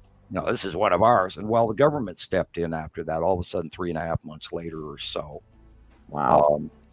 I come home from school, and this is, of course, my accounting of what I remember. Although I'm sure there's probably minor variants that I may miss or exaggerate over, and I don't intend to. But I come home from school, and there's two guys wearing black suits, really expensive black suits, sitting at the table with my parents having coffee. And they want to, have a talk with me. And I'm going, oh, shit, I've got a joint up in my bedroom. I'm busted. Oh no. And, here I'm thinking it's something simple like that. It's a crime. Yes. It's catastrophic as hell, Were you allowed to have them in those days there? No. Oh, God, no. Oh, God, no. Yeah, not in my father's house. I mean, that's get out the guillotine, Right. Just going to let the doggy in. I'm coming. My father was a very old European. Right. And no, you didn't do anything under his roof, and which is okay. But, you don't throw those things away, and you don't leave them outside. So I had brought one, partially smoked, but way back when, you didn't even have this stuff back then. It was completely different than what it is now, too, as well, chemistry-wise. Anyway, I digress. Well, so we've talked to your parents, and we'd like to, have you. We've looked at your school and some of your school work and your military test scores, blah blah blah, and they hand me this business card of this particular major from the United States Air Force, and we would like you to meet us at such and such time tomorrow for this job interview. And to make a long story short, within the first 10 minutes of this job interview, I meet this guy sitting at the most expensive hotel in Missoula, and in the dining room, not in the coffee shop, in the actual dining room. And for that time of day, it wasn't normal. It was empty. And they made me sign the non-disclosure agreement from that point on, before I was even told what they had wanted me to do. And basically, I was being recruited for the far-seeing project, and anybody out there can look that up. It's now declassified, so I can mention it, which is remote viewing. And it was first brought up for a tool to see what the Russians were up to. But the project actually quickly evolved into more than that, because even through my personal experiences, we immediately saw beyond the Russians, and all of a sudden saw, myself personally, I saw more. And, the moon and alien presence and stuff like that, because I have the ability to see things. And wow. I have the ability to see things ahead of time. Sometimes it's really cool. It's hilarious sometimes, where you watch something happen twice. And that, of course, has been more freaky since within 2010 on, not prior. But all my life, I've done psychometry with people's car keys in parties while drinking beer. Oh yeah, give Sam your car keys. He can tell you, your future. And I read tarot cards, and I'm very good. And I know shit ahead of time while people are talking to me, and I answer their questions on the internet daily ahead of time before they ask them. And I know Gillian's lunch. And now it's your time to testify, girl. Go ahead. Go ahead. Yeah, I remember sitting in South Africa in my daycare, Christopher, and Sam's like, "Why am I like smelling tomatoes? Why is tomatoes, and what's going on with tomatoes? What's the thing with tomatoes? It was canned tomatoes." It was what we were putting into our dinner and I could feel it on the tip of my teeth. That tin can, yet I was getting a strong smell of not overly oreganoed or garlic in either direction tomatoes, and which is something that I don't do, because I garlic the hell out of all my tomatoes. But anyway, and I knew it wasn't in my home, and this is how I connect to people. And certain people, after a period of knowing people, I sort of connect to them while sitting here and know stuff. And go ahead, Gillian, I'll let you talk. No, yeah, there was another thing as well, the children and the string.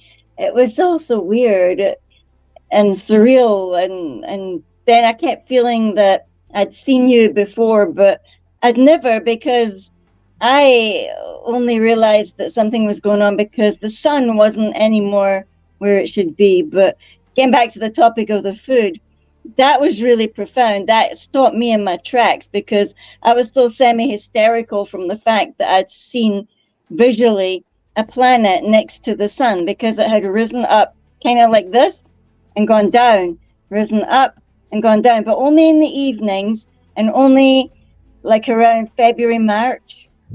And I started seeing it February, March, and then it was only then up and down it was a fat mustard ball, and it was right of the sun. And then the sun was in the wrong place, and we had a big burn patch in our garden, like a UFO had flown over and done a crop circle or something, only it was a burn circle. And we couldn't get anything to grow there. It was so weird. Like, why is it suddenly so intense there that it wouldn't grow? Nothing would grow there. So like things like that, it kind of stopped me. And then Sam says, no, they repel, we're not going to die. And then I stopped crying, because I've been crying for a week. I was like, oh my God, I've discovered. Yeah, everybody assumes because of the internet, oh my God, Nibiru the Destroyer is going to crash into us. And people have to realize that this is a reoccurring cycle. It happens every 3,654 years. And it's not paradoxical. They don't crash. They don't get destroyed. We're part of each other. We're opposite of each other. We're connected to each other, because we live in an electrical universe. It's electrical. It's a compound structure of chemistry. All of these planets are not going to lose their placement. We're not going to rob moons from them. They're not going to rob planets from us. And that's why they're asteroids in the object cluster group. And you could call it the Dragon. You can call it Apophis. And NASA's got that asteroid listed as a distraction or stupidity, one of the two. But anyway, the actual real Apophis, if you want to, according to the Egyptian lore, is this group of object cluster group. And they do discharge off of Earth. They discharge off of every planet that they're close to an ion electrically connected to on a close path between. And we watched it for years when it was smaller, where Atu and the object cluster group and Uri would discharge off in deep space when they were almost, the size of if you were to hold a beach ball in front of your eyes, back when they were small like that. And we would watch these discharge patterns. And we, of course, have many, many, many pictures of it going back all the way back to, 214, 215, 216, when we were first identifying Uri and Atu coming in together as a group. And it was hard to discern because they both have momentous-like, bubbly, massive cloud-based patterns and everything when they come into atmospheric view or into our plane. And I believe our plane has sort of even like an electrical thread, which would also be a superhighway connection between us and our star, because there's thread connections. That's where we're held in place.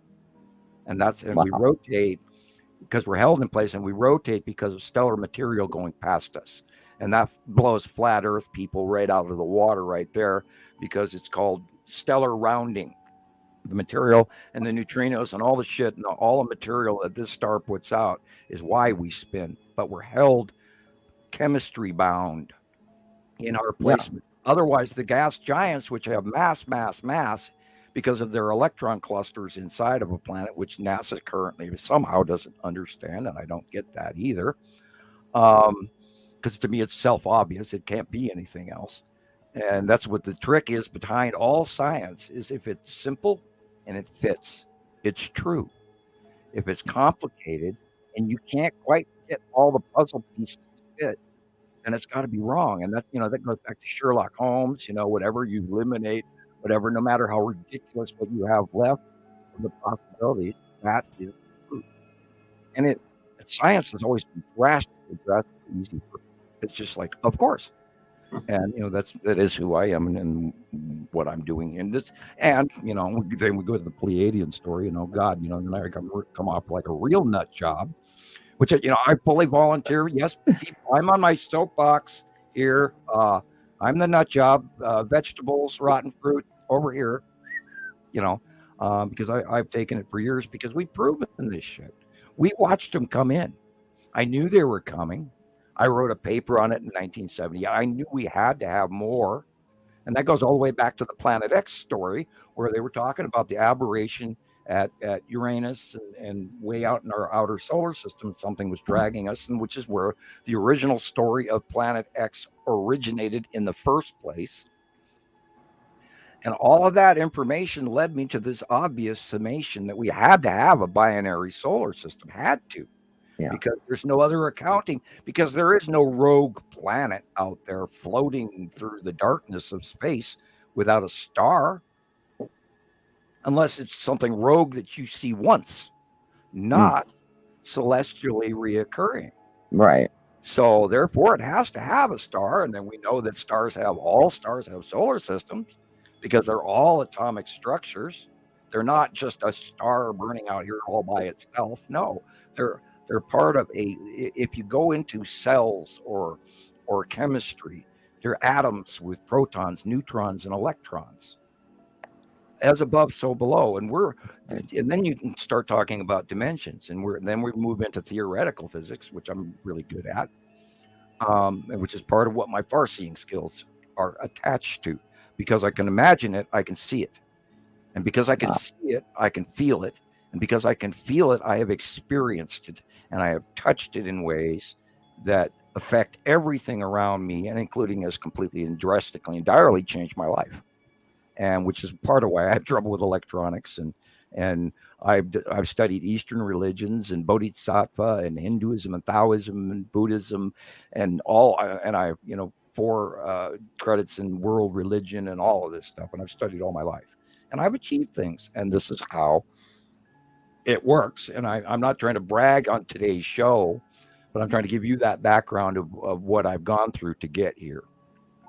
And then in 2009, I saw a passing planet, and I went, oh shit, they're here.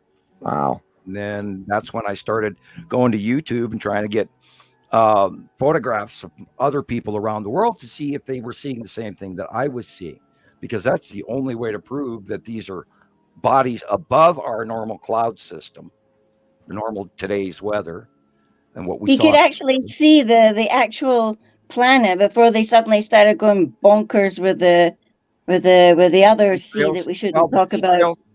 The sea trails have actually been going across the sky since 1995, 6, 7, 8-ish, and That was because they knew. I kind of got in trouble in the conning tower at the airport when I was working at the airport, and I had full tarmac clearance, and I went up in the tower, and I stupidly asked a federal tower employee a classified question because to me it seemed like normal, and it was foolish. And I got more attention than I wanted after that too. I got in trouble for that. So I would, yeah, in a big way. Anyway, a treasure is always a gift and a curse. So, but anyway, here we are today because we were searching for information, and everything I found was 2 weeks old, and so that's part of why I formed Montana Skywatchers. And I did this before anything was any of these other guys out there, Planet X News. They were early original offshoot members that were, coming to leech off of our information and then launch their own personal money-making careers. And they can get mad at me over that, but that's the truth. From my point of view, it's an opinion. Not trying to defame them, other than just actually I've seen some of his information recently that's actually raised their science a bit, which is nice to see. Anyway, anybody else let's talk about this video, and I'll grab a cough drop. Yeah, somebody sent me a video as well that I wanted to share as well. Sorry, Rebecca. Yeah, it just reminds me. I was trying to answer, Christopher's background catch up. No, that was a good. Wow. It took me a while to get all of that put together so perfectly. So yeah, actually, it's good information all in one. And I'm not trying, and then there was a bunch of other stuff that happened in between, right. And you can only tell so much in a YouTube video or a TikTok video. It'll come back no matter what. Compile all this information into a short 10-second, 1-minute video. I'll give you a sound bite, and this is this is part of the whole story altogether too, because we've developed so much information that we can't do just one show, right, Rebecca? We can't just do one show, right? It takes multiple videos to get it all. You just can't. And I think I've missed one episode this week, but I've watched about 6 or 7 episodes consecutively now, and I learned something different, more than one thing different each time I watch your guys' podcast. Have you got a copy of the Symbols of the Alien Skies Thunderbolt Project yet? No. Ooh. I'll send it to you. Simple. Okay. Yes. That's cool. Yeah. Oh, that's cool. It's Michael Talbot and Thunderbolts Project. I've watched it an easy 150 times, and I am not exaggerating. Easy, probably more. Wow. Yeah. And every time I watch it to this day, I still learn more. And they're right there. And they're, I'm going to kind of sort of brag here. Their information came out after my information. So I was prior to them, or a bunch of his work. And I'm sure that the man has probably got way more work than I know of, to be that arrogant. And I apologize for that. I just I'm kind of, buffing my nails again. But anyway, go ahead. Go ahead. All right. It happens. Let anybody else talk, because I could spin circles. Yeah. Well, you want me to go ahead and start the video, or you want to? Yeah, let's do that. Go ahead and do that. Okay. Well, yeah, I want to look for a video as well that I was saying, but I think it's on my. It's on one of my phones. Now, new people, look at the dark areas first. Don't look at the lit part. Look at the dark areas. Then look at the horizon and the color of the real sky. Wow. Check your lighting, the direction of the lighting. And like Christopher talked about, when you first learn what's on what side of the sun, it will automatically identify things to you. And then when you see the repetitive pattern, and he also talked about the ion trail off the side of Nepenthe. And once you see it time after time in the same place, and you go, holy shit, it is real.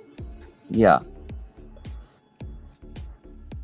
And this is how we've been able to. Now, granted, the drawing here, the sun is lower on the drawing, and we are gonna have a huge change. By the way, today is the 13th. Yes. And in 2 days, we have a new drawing coming out. Awesome. And some interesting changes that I don't know how I'm going to draw it. I do, but I don't. It's going to be, it's really twisted because of the placement of Uri. I can't place Uri in the drawing accurately because of the attachment to Ad2, but Ad2 has moved. And now it's moved more over to the left where it was over the top of recently, but now it is way closer and way over to the left. And there's a lot of interaction with Nepenthe above the sun. Right above the sun is Nepenthe. If you hit pause right here, hit pause. Okay. Sure. Go back to where it was mostly in the middle, if you would, please. Yeah. Oh, okay. Right there. That works. Okay. We've got... Here, somebody sent this in. Wow. In the upper left-hand corner is Atu's moon. Okay. In the upper right-hand area, dead center, is lead asteroid. Wow. Behind it is Saturn's yellow moon, and behind that is Nibiru in this shot. Now, it's transitory, and those angles move during the day a little bit. Minor variation to lower down to the horizon over time comes sunset. This is approximately what time of day, Rebecca? About 2 o'clock. Okay, perfect. Midday. Midday, which is why it's looking. Okay. Now, above that, if you look just like 2 inches above the sun, you see a green stripe in the middle. Yeah. That is where Nepenthe is. Wow. And it is behind, believe it or not, in our out view, behind is Saturn's yellow moon, which it didn't used to be. It used to be farther forward, and yet this whole group is now going over the top of our heads during the day. Incredible. So it's almost impossible to draw all of this shit in on one piece of paper. Right. There's stuff over us and past us now during the process, and so I always just try to refer and reference people. Now let's look at the light shape. Look at the circle of the sun. Yeah. You see the weird little bit of yellow on the left and the weird little bit of yellow / orange on the right? That is the cutoff of the sun. That's why it's sort of oval shaped, not circular. And then the cutoff on the left-hand side is striped Uri. Wow. And if you look, and then you look, and striped Uri, and behind that is Atu's moon in the upper left corner again. And once you identify the two between them, well, okay. And then the cutoff on the right has an orange hue to it that the other side doesn't have. And that is Saturn proper itself red. Yeah, we had a question a few minutes ago from Audrey asking what makes the sky pink. And I figured that would be a good time to... Well, there's a light refraction going off. When the planets are very close to us, is Saturn currently is very close to us on the right-hand side. And it's above us in the evening and that sort of thing as well. And then it goes on to the morning, and we rotate around, and then come dawn, it's off into the right-hand side in the due east as well. And then it goes through the scale of come mid-afternoon. But anyway, during the light... Yeah, my ones were all pink and purple. The whole day was pink and purple to us. During the light refraction off of sunset, once we go past twilight, that same angle of light is still shining on the side of these planets because they're in space and they're between us and the sun. So that light is bouncing off the side of those planets, filling our setting sun atmospheric light color pattern that the human eye recognizes, where I'm sure the birds and dogs and all see a whole bunch we don't see, which is why they also see ghosts, cats especially. And there's birds, and this is why the birds were chirping at 3 o'clock in the morning for many, many years, ever since 2010, because the planets were visible to them. And our eye does not recognize any light until it's broken down into the prism spectrum for the human eye to see it. And there are objects and things and stuff going on around us that the human eye does not see. And that's sort of a hint and a warning, and etc. I can tell you that's for sure. There are things that we I've do not seen my see, cat, and some of us see a little more than others. And right. I have my entire life. I can remember distinctly when I was 5 years old. My mother and I went over to this lady's house, and I think it had something to do with me getting piano lessons at the time. Not fully sure, but I believe that's what was going on. I took piano anyway. And we were sitting in her living room on this really nice piece of old furniture, and I was wondering who that creepy dead guy that was dripping and skeletal, mostly covered in meat, in a ragged old suit was. And my mother said I was not allowed to talk about that to other people. And all my life, I've seen variant levels from orbs to lights to blobs to people as they used to be. And then you see variant, sometimes they phase in, you see them skeleton, and then they grow a little meat, and then all of a sudden they're wearing their life persona, and then in some cases they're wearing mist and veil and some sort of a cloaking, and you see variant degrees of that happening right before your very eyes, and it transitions and changes. And it's creepy. But and that's my most extreme sightings. I've seen numerous different variations of it throughout my life, including hearing voices all the time that would wake me up constantly throughout my childhood. And I would be hearing them, and I would go looking for them because I kept hearing them. And, and I could talk about this for the next 2 weeks. But anyway, they're quite real. I can assure you spirits are quite real. And I also know why and how, and because of my off-world information. And I'm I'd tell people over the campfire or over coffee, as we say, but I'm not going to talk about a lot of that here. But I can absolutely tell you, and anybody that is in the house and something really seriously, drastically gets flung across the room, it, and because that things don't just leap across the room by themselves, and they don't. A lot to that.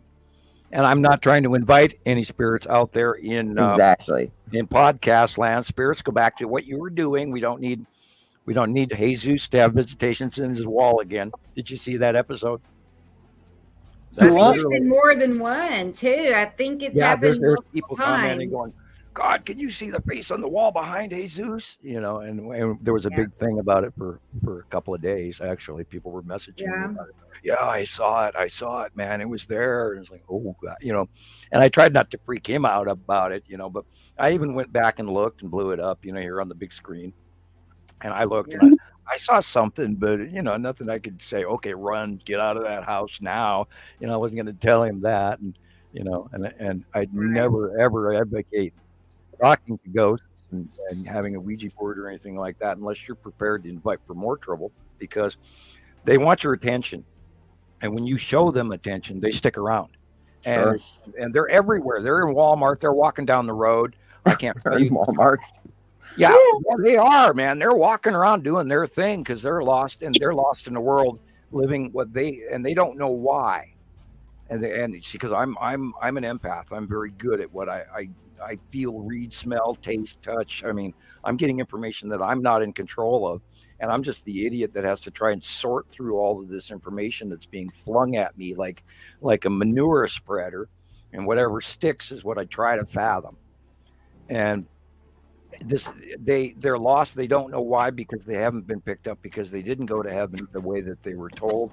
And there is a descriptive state that I could say is purgatory, but I don't want to go there in that religious base. They're not in hell. They're in a limbo state. Wow. And they are picked up because I took shamanic teachings from Indian, American Indian, South American Indian. I've studied everything I could get my hands on, including Wiccan magic, etc. Hermetic magic, Ashkenazi Jew magic, tarot magic, etc. Shamanism, United States of America, Hopi Indians, etc. And my father. Rebecca sent you another. Sorry, Sam. I sent another video somebody sent me, but I don't know much about it. But it was off a Scottish Geo group, but they'll probably freak out if I've used it. But I just wondered what Sam thought of it. Okay, yeah, I got Got it. Lost me. That's a good one. I did not catch what you were saying. I was gonna say, I'll download it. About ghosts. I mean, we don't know what was on that land, but is it specific to the land? Like, are they tied to that location, or No, can they go anywhere? I believe truly, like if we were to ponder our dear departed relatives, that they are actually in some way almost connected to you and brought to you. And that goes into physics as well, because it's like proton likeness identification. Once you're part of a connective element, you always, even across time and space, even if you're galaxies away from each other, and that includes space travel. Wow. That's how part of the connection between space travel is, once you're connected. And we can go into other information which exists in our world currently, having to do with our major science that we are using. So I believe that once you connect and think about spirits, and that you open a connection to them, you allow them to enter closer to you. And I like we talked about on the road in Walmart, you drive through them and you actually see them pass you by. So it's freaky. I don't know how many times I freaked out, like, stomping on the brakes, and then they go through your hood and then through your compartment and travel past you. I am not kidding you. I don't know how many times I've run over ghosts. And it's horrible when it happens. A, you freak out thinking they're real. Sure.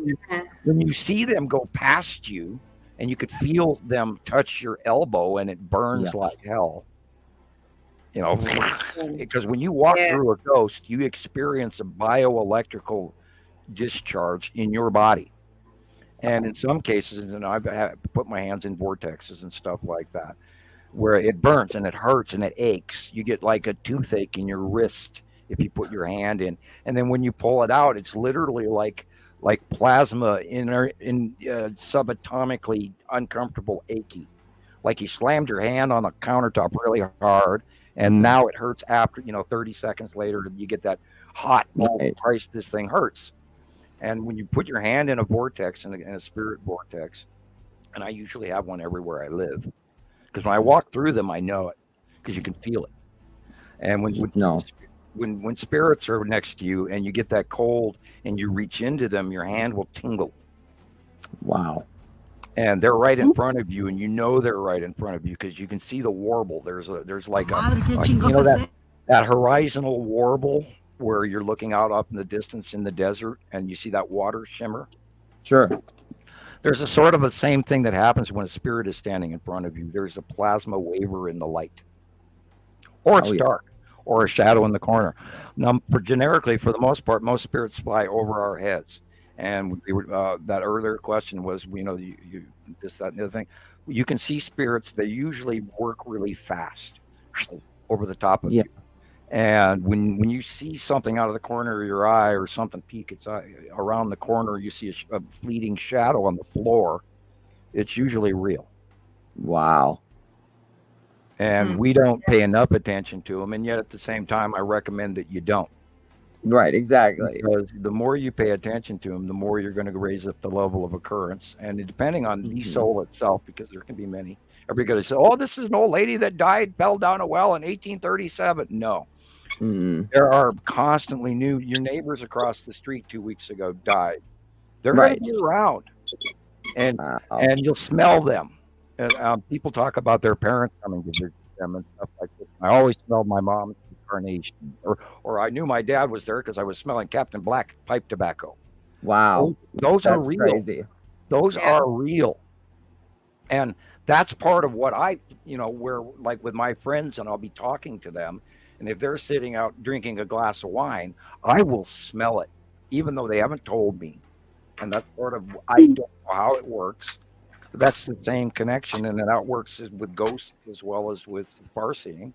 And all you have to do is learn to listen to those little weird oddities that tap you on the shoulder. And like that little squeaking dog whistle behind us, because the dog's having fun. He's just happy I came home. He's a big baby. Is that your dog? I thought it was something I was doing or something. I don't know. I've got a puppy, 6 months old, and He's had Ziggy, like squeaker big. dog. He's a big puppy. Yeah, Big. we made this show about ghosts. Weird Yeah. topic to us, guys. Great, great you're here. I'm sorry, I don't mean to go. Well, I didn't left know, field. like, I'm new, so I wanted to keep, like, Yeah, there is so what much I was more. saying, just to what the topic is about the podcast. Right. But I mean, yeah, we can even go. We experiences can even too. go all the way from ghosts to actually the Anunnaki. See, we are created, and you need to adjust your camera. Yeah, okay, or sit back. Yeah, see, this video was just awesome. We're created genetically in a petri dish, and we were placed here, and that's why they talk about in the chromosome thing 23andMe.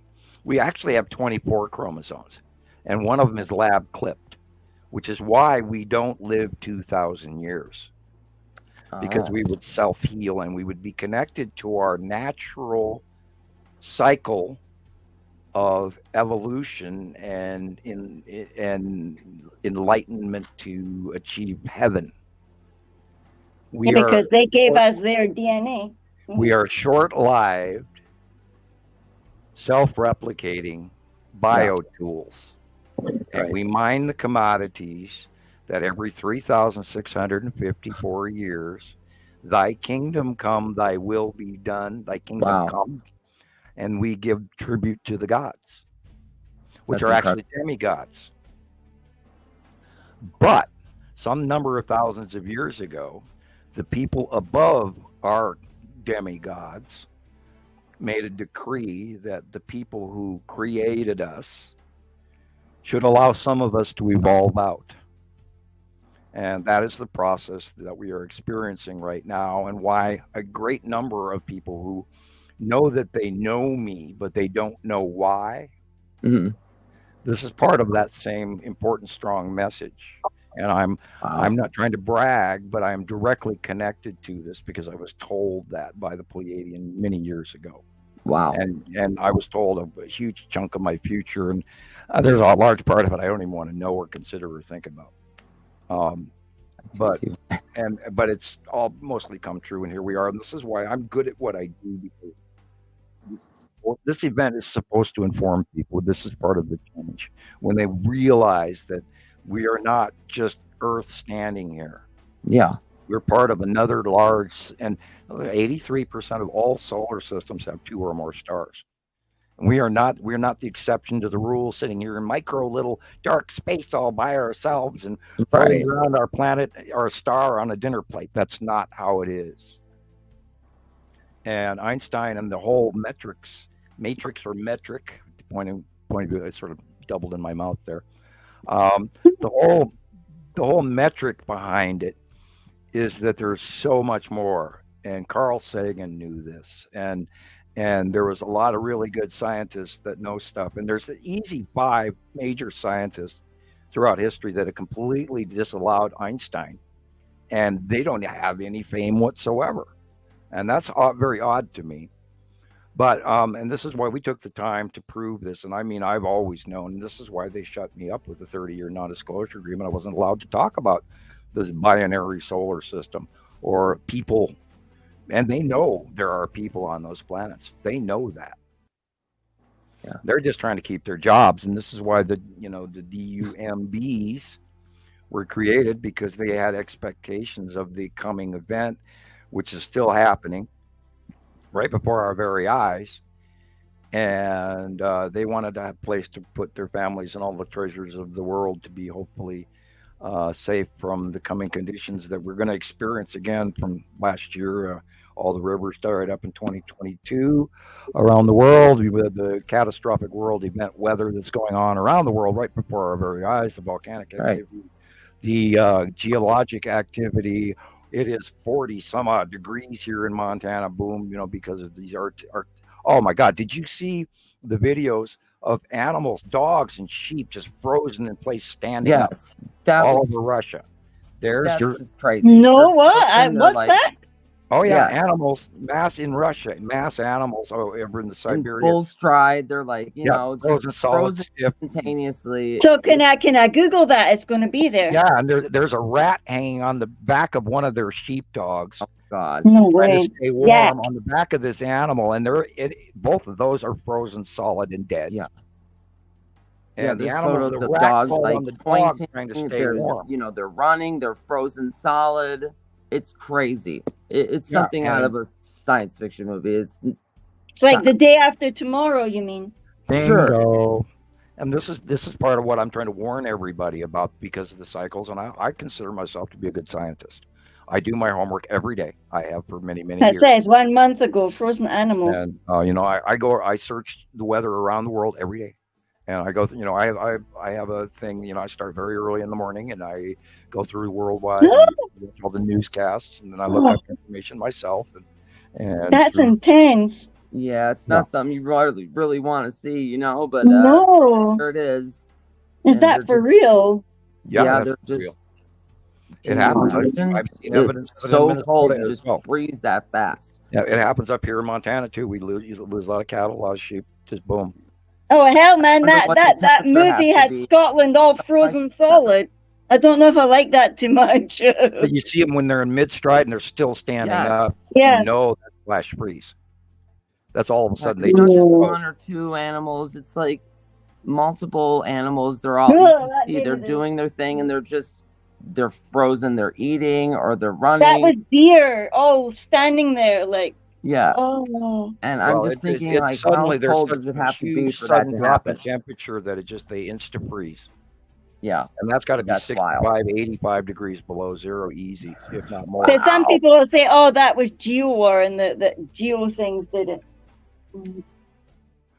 Well, an open core, if say for instance the internal close pass of the open core of Nepenthe, God only knows what the barometric, pressure is on the inside of that. We've seen the rain bombs, and if it's just prior, and if it is going over the top of us, and now granted, the Earth is really drastically tipped, and those guys are literally the North Pole right now, and that's why. They're really flipping cold. They're really cold. Weird last week. The jet stream circle was way over on the other side of the planet, mostly over Russia and Asia, and not even barely on the actual North Pole itself. Is that polar thing still double, like twin? I have not checked it today. I can check it right now. I'll have a look for you. I only fully absorbed that when I seen it as a picture on Mr. MBB 333. That was crazy. But then he was going on about all them aliens at the.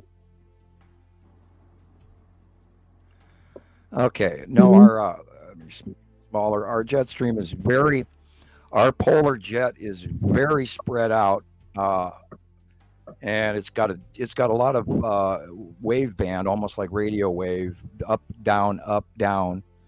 It is currently.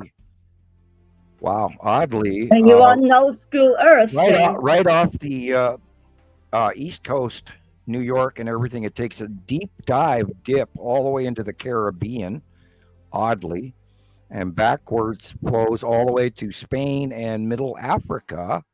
Wow. And then it is flowing over Africa into the Mediterranean and then up into the Black Sea and Red Sea and then spreads out over India and breaks apart into two over the Himalayas, goes into the Crimea region all the way North Russia, Siberia, etc., which is why they were so damn cold. And there's a lot of moisture coming off because that's the moisture level that just came across Africa.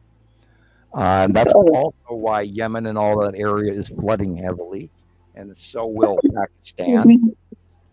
And southern China, all the way to northern China, is getting the jet stream deposit of moisture as well.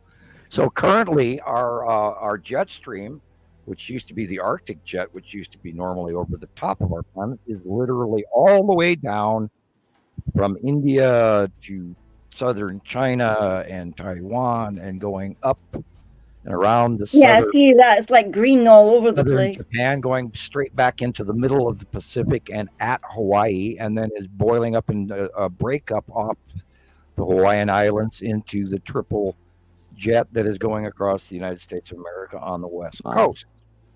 So it's a very odd, majorly low overall jet stream, where just a week ago it was much higher in the northern hemisphere, almost on the northern pole, and now it's way, way wider and weird and weird, and this is dragging down all of these Arctic lows from the Arctic.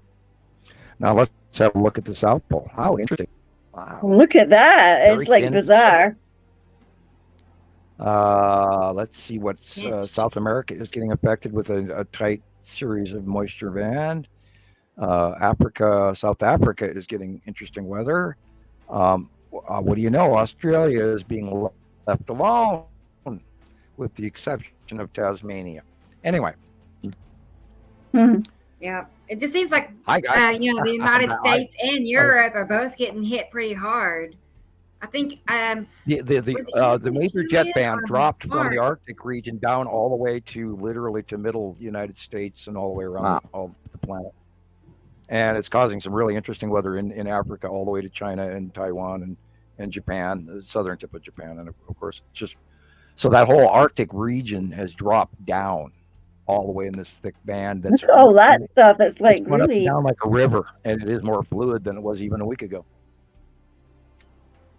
It's a whole bunch of stuff happening off South Africa. Yeah, that's what I was saying. The jet stream that's the southern polar jet. It's going all over the place, that thing. Yeah, it used to be 3 thick bands, and now currently it's a whole bunch of thinner bands, which is interesting. It's thinner than I've seen it in a long time. There we have the bottom of Attu and Attu's moon going directly over the top of us at night. Yeah, we could see it when we were out walking our dogs. And that's the end of that video. That's it. And you can see I've seen that pattern, where we're seeing the pock marks of Attu's moon proper in front, and then the background dark purple of Attu. And that's how it's almost impossible to draw, because at some point in time in the early days, they're this big, and then by night they're huge and massive and over the top of us. So, how do I draw this? But I'll figure it out. We lost Rebecca. I don't know where she went. Bye. Yeah, All right, time. Yeah, when we were out the other night walking dogs, I mean, even Lindsay was walking her dog down by the beach, and she said to me, "Are you out walking yours so we can all look at the sky?" So I started taking pictures, and it looked like the sky was actually northern lights, but it couldn't have been. And everything was it's got a green sort of peach haze. Yeah, we can't separate the northern lights either. Everybody goes, okay, it's Aurora Borealis, but why do you think Aurora Borealis is? That's illuminated ionic electrons bouncing off of each other in our upper atmosphere of our magnetosphere of our planet, the electrical field of our planet, like 4-foot office tube lighting. When you have accelerated ions inside, when you have a pole of electricity on one side and a pole of electricity on the other side, and there's this gas that's inside that's different than oxygen. It has a different electron base, and those electrons start bumping into each other, and they put off light. Well, that same thing is what the planet is doing, but we also have to take into account that there are other planets right next to us, which is why now the color banding of the Aurora Borealis is so drastically different currently than we've ever seen it in our lives. As of 2011, when the second star got here, all the other normal planets ended up with either an octagonal on the North Pole or a complete illuminated ring, like a donut illuminating on the bottom of Saturn and Jupiter, and all the other normal planets started to have the halos that we've never seen before as well. And all the planets tipped. Wow. The second star got here. And we've proven that for years with how the high noon scenario, where the sun is no longer directly over our heads at noon, which is all my life, that's the way it was. And I sent some of the glows from last night into the group also. Got it. Yeah. Years ago, when the second star got here, our axis tipped and all the other planets tipped, and you know, they talk about climate change and heating of the planet and all of this, and why, gosh, it's happening faster because we don't our graphic mathematics are underestimated in comparison. Well, guess what? A second star will do that. You're thinking that, you know, accumulated gas, jet fuel, and car exhaust. Well, excuse me, it's happening faster because your math is wrong. And all the planets are heating up. All of them are normal planets. So you explain that one. They don't have car exhaust. Anyways. They don't have car exhaust. These are Christopher. This is Christopher's, some of his videos, just so y'all know. Oh, awesome! Yeah, you're looking at the bottom of Natu's moon directly above you, and over there is Saturn's yellow moon and the ion tail going straight across the sky. Boy, you need to pan slower. Okay. Yeah, look at that. It looks like a. You know, you just get so excited when you see it, and I think I was in the middle of the street too, so. That's a bit hard. Then you go like, what we'll do, because I'm so sick of the power lines being in my way. Yeah. Oh yeah. You know, so I'm like trying to get. I could have slowed it down. I can't. Yeah, we need to coach you on finding your one spot. Yeah. Like Rebecca has hers. I have one where I go to Walmart or I go down to middle of Missoula and I stare southward where a better view. Yeah, just pan slower, and the wider out shot that you take, the better. Okay. That way we can. And I always direct people. Film from, you know, like say for instance, I'm gonna film the left side of the sun, so include the sun on the side, and then go to the other side and do the same. Where on the far side you put the sun on the other side, and that way you have the opportunity to have placement and angle of light differentiation, also and like cut off light of the sun. Like panorama. Have you got panorama on your phone? Yeah, you know, and I've noticed. I don't like it as much as straight square. It can kind of like as far as you can. It can kind of like get iffy on if you don't do it like you said. You need to pan slower. And panorama, and that way you also have the opportunity really to identify. Look at the light illumination in front of you there. Okay, now hit pause, Rebecca. Okay, we see that the sun is on the left-hand side at the horizon. And we are looking at Saturn's yellow moon, and Saturn behind it, and you can see the white illumination of the ion tail coming off the very large Saturn's yellow moon. Wow, that's cool. It's so green. I wouldn't. You know, that's because Nepacity. It started raining, and Nepacity is just to the left at the horizon, just above the sun, dead center. And yet slightly behind because the Saturn and Nibiru have now moved over our right shoulder in the last year, or in the last 6 months, which is where we started seeing the major red Saturn skies, because now we're under Saturn and Nibiru, where before we were right next to Atu, Uri, and Nepacity. Now we're staring at them in a different twist. Yet the same area, but they are farther twisted in a different view, and it's hard to describe. And I mean, sometimes I have to grind my brain to keep it all in my head, but it's what's going on. And this is, there you go again. The sunlight. Wow, that's a really interesting shot. That has got to be lead asteroid and red asteroid and spiral asteroid. Yeah, lead asteroid, and they're of course going vertical under Atu and Atu's moon, which is in the background behind them. You can hit pause anytime now. Yeah. Okay. And I just need to step out for a bit. Back in a minute. Sure. Go ahead. Excuse me. Yeah, this is lead asteroid, or actually most of what we're looking at is Atu's moon with lead asteroid coming in from the middle left.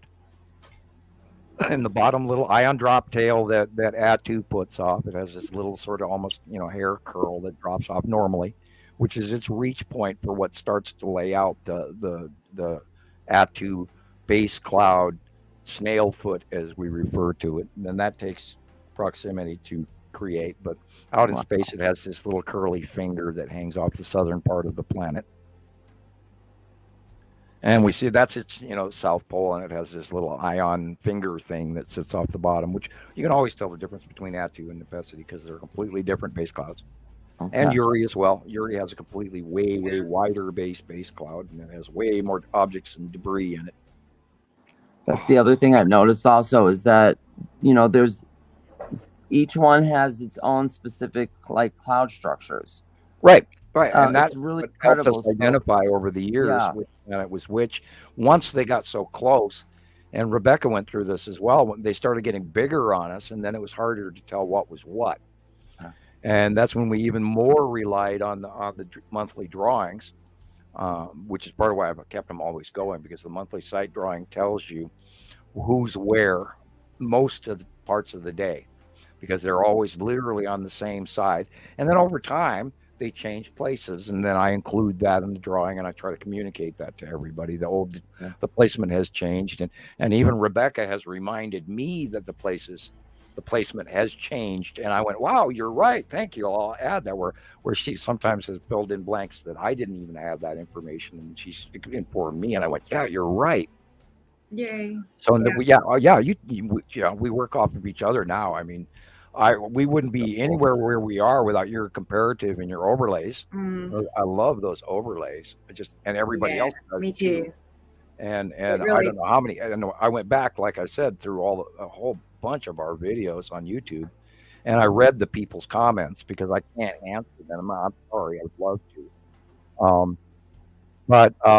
And a lot of people were talking about your overlays and how much they loved them and how much that helped them understand what we were looking at, and wow, it fits, you're right. And this is where I get that, what I was, my exuberance earlier in the podcast, where I'm going, guys, I can't believe you don't see this, because we this have night shot here, this one really freaked me out. Definitely. You can tell it just goes straight up. You can tell. Well, I didn't know what it was. I think I took this one before I really knew what was happening, but I knew there was something going on here. I think we decided it was Saturn's moon, yellow moon with Nepenthe on the left. Oh, that's right. Possibly, I remember. I started seeing a lot of triangles in it. I agree with that. Yeah. And it just, this. Yeah. It looks like something coming in. Is right there as well. And you could be looking at the bottom of the green asteroid below a Saturn's moon. And we don't know. About like 2:00 in the morning, I think. So a couple of months ago. Yeah. I think this one was in November. Yeah. And we could be looking at just above the Christmas lights. Yeah. On the roof. We see that first smaller circle that looks kind of patchy. I would bet money that's the green asteroid in close pass, it was because just we're like seeing it very close. Yellow, mucky yellow color. It was just, it's just not something. Yeah, the green asteroid does put off a yellow hue, and then the yellow moon, of course, it puts off yellow. And we've seen countless times where it actually illuminates in the sky, although I don't know why it always doesn't. There are things I don't know. We are seeing nighttime illuminations. No. Yeah, and it's massive. You match the patterns, and you realize that the only thing that's coming at this angle from on the left-hand side is this, and the only thing that's coming in from that angle on the right-hand side is this, and that boils back down to Sherlock Holmes. It can't be anything else, so it has to be. There it is. And of course, this is why the pattern watching. And that's why it just jumps out to me right away when I see it coming from the right or the left. And then I go, okay, I know this is this asteroid because it looks this way. And so that means, and Rebecca does this too, that means right behind it has to be Attu and Attu's moon.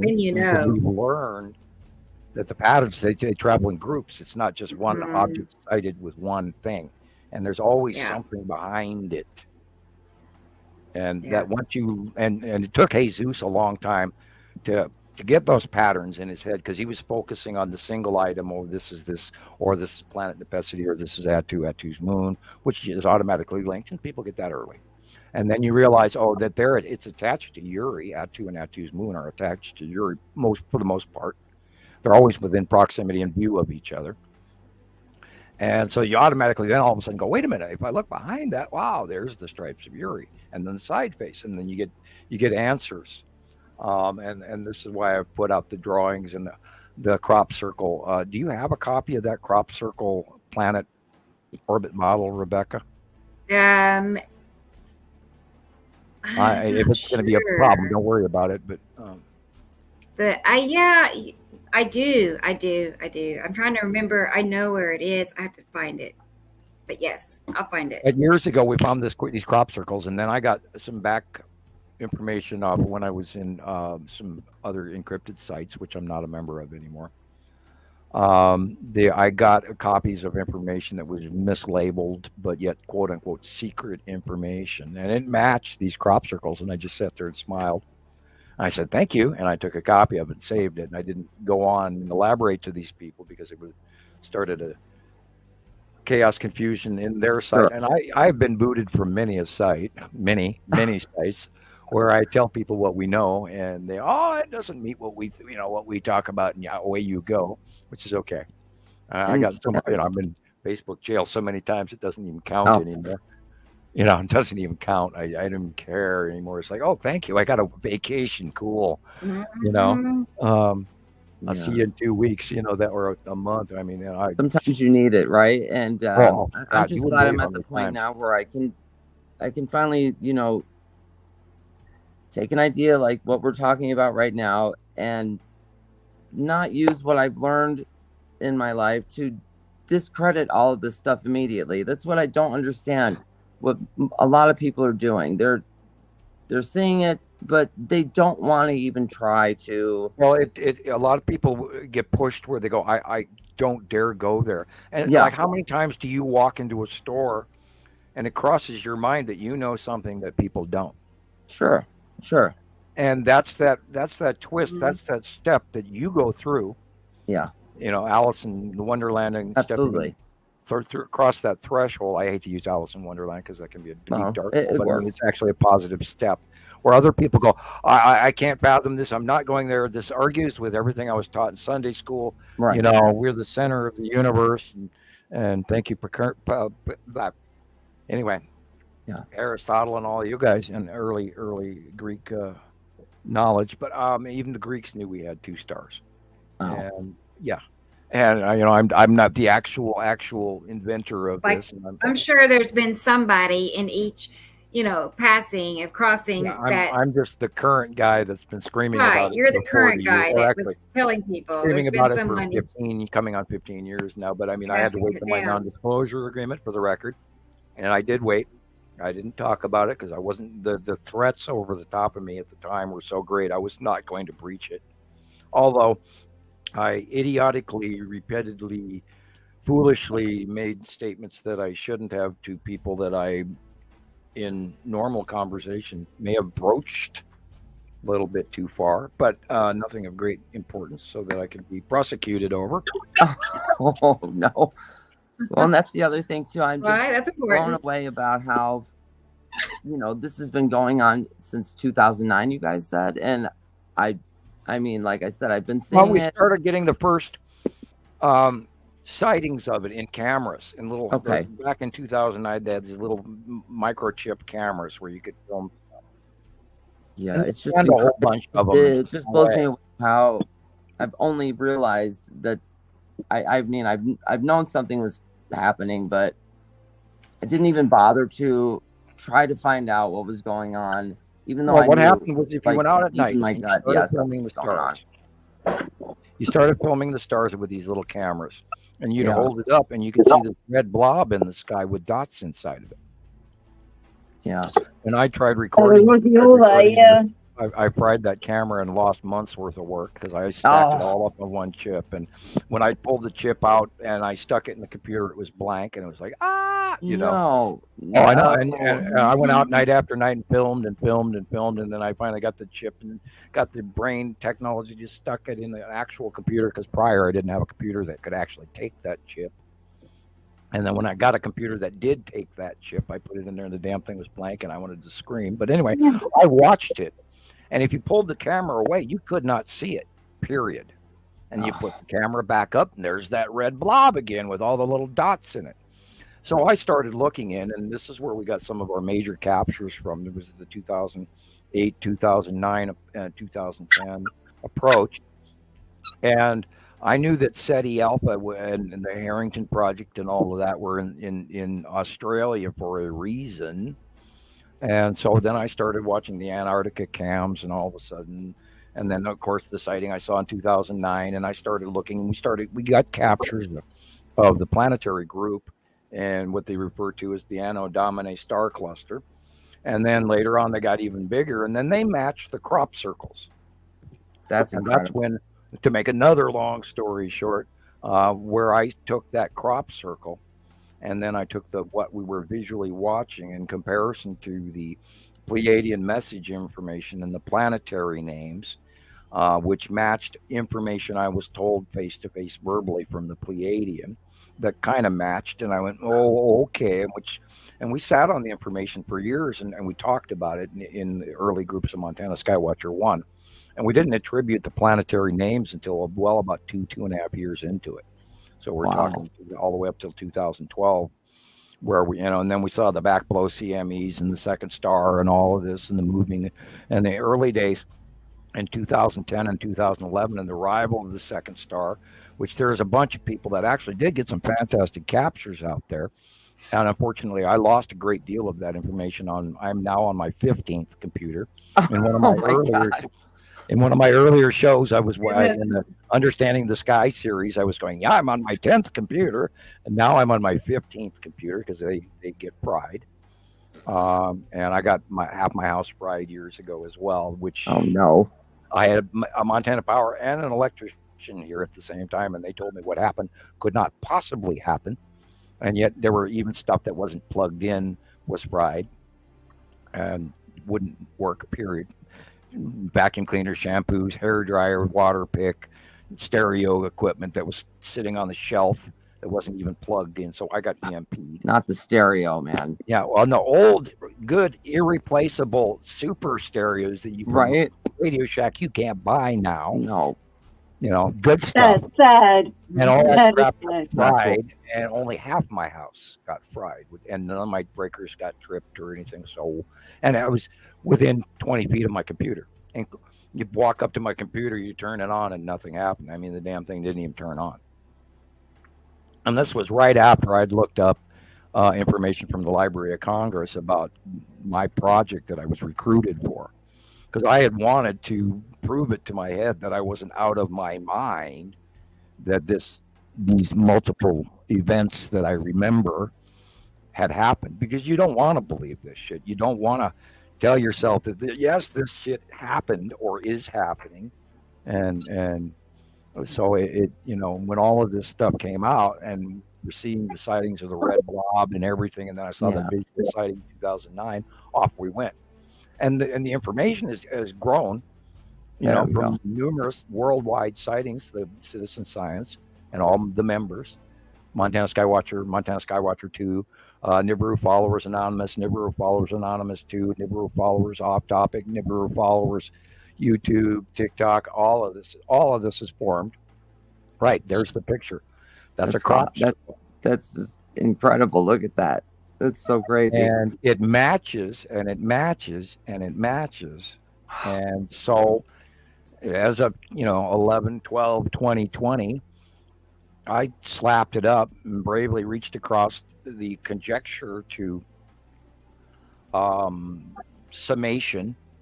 And then we've been running off this, and this has proven to be highly accurate. Wow. Yeah. Wow, that is so cool. It all fits just right, too. The number. Yeah, everything is involved. Everything that you ever looked at that was unexplained. All just fits.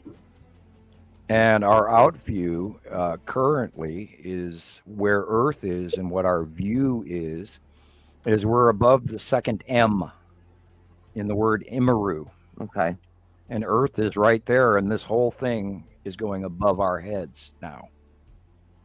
Wow. And that's spinning over the top of us. Okay. And it moves, but pretty much stays in the same place. Because we do more of the moving than they do. Okay. And the second star, Nibiru, or, I'm still arguing with that one in my brain, is Well, I'm not going to call the second star Imru. Excuse me. Imru is a body that holds the two stars. Wow. Yeah, and that's an unlit So gas where giant. does That's the orange brown Imaru dwarf. go? Huh? Like when this, like, you know, after It's they so come and big. go, It's like where so does it big. go? Like what is it? No, What it's happens where to do we Imaru? go versus it. It is so big that we would fit on the thumbnail of this thing. What? You know, our solar system. Wow. I mean, or like it holds the two stars, and That's it's the like thing that you said. You showed me a picture it's years ago. it's an electron cluster holding Mhm. two atoms, and those atoms have protons and neutrons, and that's the solar system. We are a two atom compound. Wow. So when this Binary other solar star. system goes its other way, what's Imaru doing during that? Imru holds the two stars. That's the central electron cluster / gas giant unlit unborn star. It is so big. Yeah. Now, that's why we can't see it, because it is so Right. big. You can't imagine. Oh, you can see. I We get it. take a tiny little square pixelated digit out of its face so we don't see it. And that is the early, everybody's always sending me that guy's information that he studied back from the 70s, 80s, and I can't remember his name. I apologize. Igor or somebody or something, whatever. I don't know who he is. Igor Kostelak. Could be. I don't remember the guy, but there's this guy that has this Imaru Nibiru theory out there, and he sort of broaches on Imaru and doesn't connect the dots, and that's why I always discounted him, because he doesn't have the understanding of what it really is in his head. So I don't bother. I mean, there's some things you can only tolerate so much of before you have to go. I can't watch this. You know, I'm done. Anyway, so the whole makeup of it is we are of the soft metals group, and this is why Earth in its placement, and we produce the gold which we service, and we're the backwater factory for a larger secondary solar system with another entire culture and 2 or 3 races living on it, and we are short-term, short-lived. There's my daughters. Wow, look at that. Including the ghost. Yeah. And the ghost. Wow. There he is. And see that black area that looks shadowy in a circle? Oh my gosh, look at that. Wow. That's my living, my dining room vortex, and you can see it. Yeah. Oh, really? And the ghost is rising out of the center and then enveloping all the way forward over the top of Nova. That's why fascinating. Nova is on the left and Shiloh is on the right, and they're like 3 and 5 here, or 3 and 4, depending on the year that it was taken. Yeah. And that's that dark circle over by the kids swing or whatever that is on the upper left. That dark circle right there is where my vortex is, and every time I walk through it, I know it. Oh yeah, you can see it. So, it's yeah. What happened? Like, how do you know it's a vortex? You can electrically feel it when you walk through it. Wow. I have abilities. I'm gonna start looking for one. And it's kind of a funny story. I can actually, once I reach for source, if people, and this has been some of my public talks where people have talked about this. When I reach for source, my personal magnetosphere increases, and then I create a higher electrical field around me. And an example is when some people come over to coffee and they're asking me to do a reading, or them a card reading or a psychometry, which is rare. But there are some people that actually do trust my opinion. And when I do that, everybody within that expanded magnetosphere starts itching. And they'll start, wiggling in their chair, and they'll start scratching their arms and their leg and their foot, and and because they're enveloped in this magnetosphere. And this is part of how all of this works. But in every house that I've ever lived in within the last 2 or 3 decades, there's always a formation of a vortex wherever I live. Wow. And then I walk through it and go, oh, shit, there it is, because you can actually feel it. It's a change in temperature. It's electrical. It tingles. It burns. Sometimes worse, sometimes not. But you find it in your house. Actually, one time when I lived in East Missoula, I came home and the house was, front porch was on, the front porch light was on, and the living room light was on, and I know that I had not left the living room light on. And I'm seeing this weird shadowing going on through the square little, front door. You got the square window at the upper top. As I'm unlocking the door, I'm seeing these shadows flying around in circles in front of the window in the illuminated front room, which I know I didn't leave the light on. And I open the door and I see leaves, brown and green, flying around in circles out of the center of my living room, right next to my couch, in this vortexual circle. And then all of a sudden the door behind me slams shut, like an air change, like wham. And because I literally got my knuckles got knocked out of the way over the threshold of the door on the trim, and I ended up with scraped knuckles because the door slammed that hard while I was still holding it. And then all the leaves dropped. Some of them were green, some of them were dry, and it was like February in Montana. And some of the leaves that were green are not local to my region. Wow, that's strange. Right. So they came through the vortex. They came through a visibly rotating vortex in the middle of my living room. That is just mind-bending. And ever since I saw that, I'm a firm believer in vortexes. Wow. How do I describe to you that a hawthorn, black hawthorn leaf that grows in Kentucky or wherever, and it's the size of a cantaloupe, and up here they don't even grow bigger than a lemon, because of Montana, low lighting. Here I'm looking at green leaves in February, and dried out leaves too. I mean, you come home and you find a spinning vortex of leaves in your living room. Like, what the hell? And after that, I immediately went, okay, there's a lot more going on. Yeah, there really is, no doubt. Yeah, and it makes you more wonder going also, on. No, sorry. Go ahead. I was just saying, like, it makes you wonder how many times does something like this happens to any one of us, and we just don't see these things, and we just totally dismiss it as something totally random. Or so when you see out of the corner of your eye, you see something that moved, and it actually makes you yank your head. It's because it's real.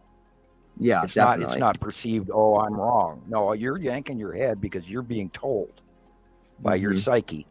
And people don't listen to those things. And I've learned over the years, because of, moreover, being online on the internet with people over vast distances, I've learned more because of it. Because I've noticed that, prior when it was with the government and the far-seeing thing, we never got information whether we were right or not. We wrote down, they'd give you a target and ask you to see it in your mind, and you're sitting in the room with a couple other people doing the same thing. Wow. It's a focus group, and you write down, semi-dark room, and they play light, elevator music along with it, and you just sit down and you think about the target, and you write everything on this yellow pad that you can think of, and then you hand it in. And they never told us how accurate we were or were not, but only, like an example is when I first started talking to Gillian, I kept seeing her front door and the side table next to her front door, and there was a Christmas package on that front door side table next to car keys, and I was wondering, why do I keep seeing it? It was repeated. It would happen, we'd talk and I'd see it, and we'd talk and I'd see it, and we'd talk and I'd see it, and turns out, what was it, Gillian? Dad's ashes wrapped up, ready to go to Scotland. That's crazy. And this is how it works. You just see things, and it helps you, and it taps you on the shoulder, and it says, I'm here. Hello, I'm here. Hello, I'm here. And you have to sort of like, why do I keep seeing this? What is this? And so every once in a while, and over time, I've learned to ask and learn. Like my friend Lana, her and I were on the phone one night on the actual landline telephone, and she's going, oh my God, what is that? The dog starts barking, blah blah blah, and I'm going, your picnic table umbrella just blew away. And I don't know why I knew that, but I knew it. And then the next morning, she called me back on the phone. She said, you were exactly right. Wow. And then how could you know it? it's there. Yeah, You just see it. It's not something you get to actually want to look at. Right. It just talks to you and it burps on Wow. you. Wow, there it is. And then you being the farseer, you have to sort of grasp little nuances to try and put whatever this is together. And that's how it works. And people can learn to do that, except the trick is to first start learning to trust you and your awareness level. Sure. And this also goes back and same thing with seeing ghosts and stuff. Be careful what you wish for, because Sure. you may learn far more than you want to know. And I don't even recommend people putting cameras up in your living room at your house. Yeah, if you no. find evidence that your house is drastically haunted, you won't want to live there. You can scare the living crap out of yourself. And I've done shamanistic rites where we saw thousands and thousands of spirits, and that's another story, it's documented in some of our past shows. But there's a lot of stuff that you have to either start with you, and then when you're ready, the information that you're going to learn from that will fall into place, and then you'll be competently prepared. No one is late, and then you will have the information will sit down in you, and you will learn it, and it will be yours. And start with your trusting yourself and your inner self, and seeking your inner correctness, and like throw the negatives away and throw half the crap you learned on the internet out, and then trust you, which is a huge bucking of the system, because generically most people want to listen to the system, everything we were taught, and everything we were conditioned, and we've got to pay our taxes. And I'm not saying don't pay your taxes.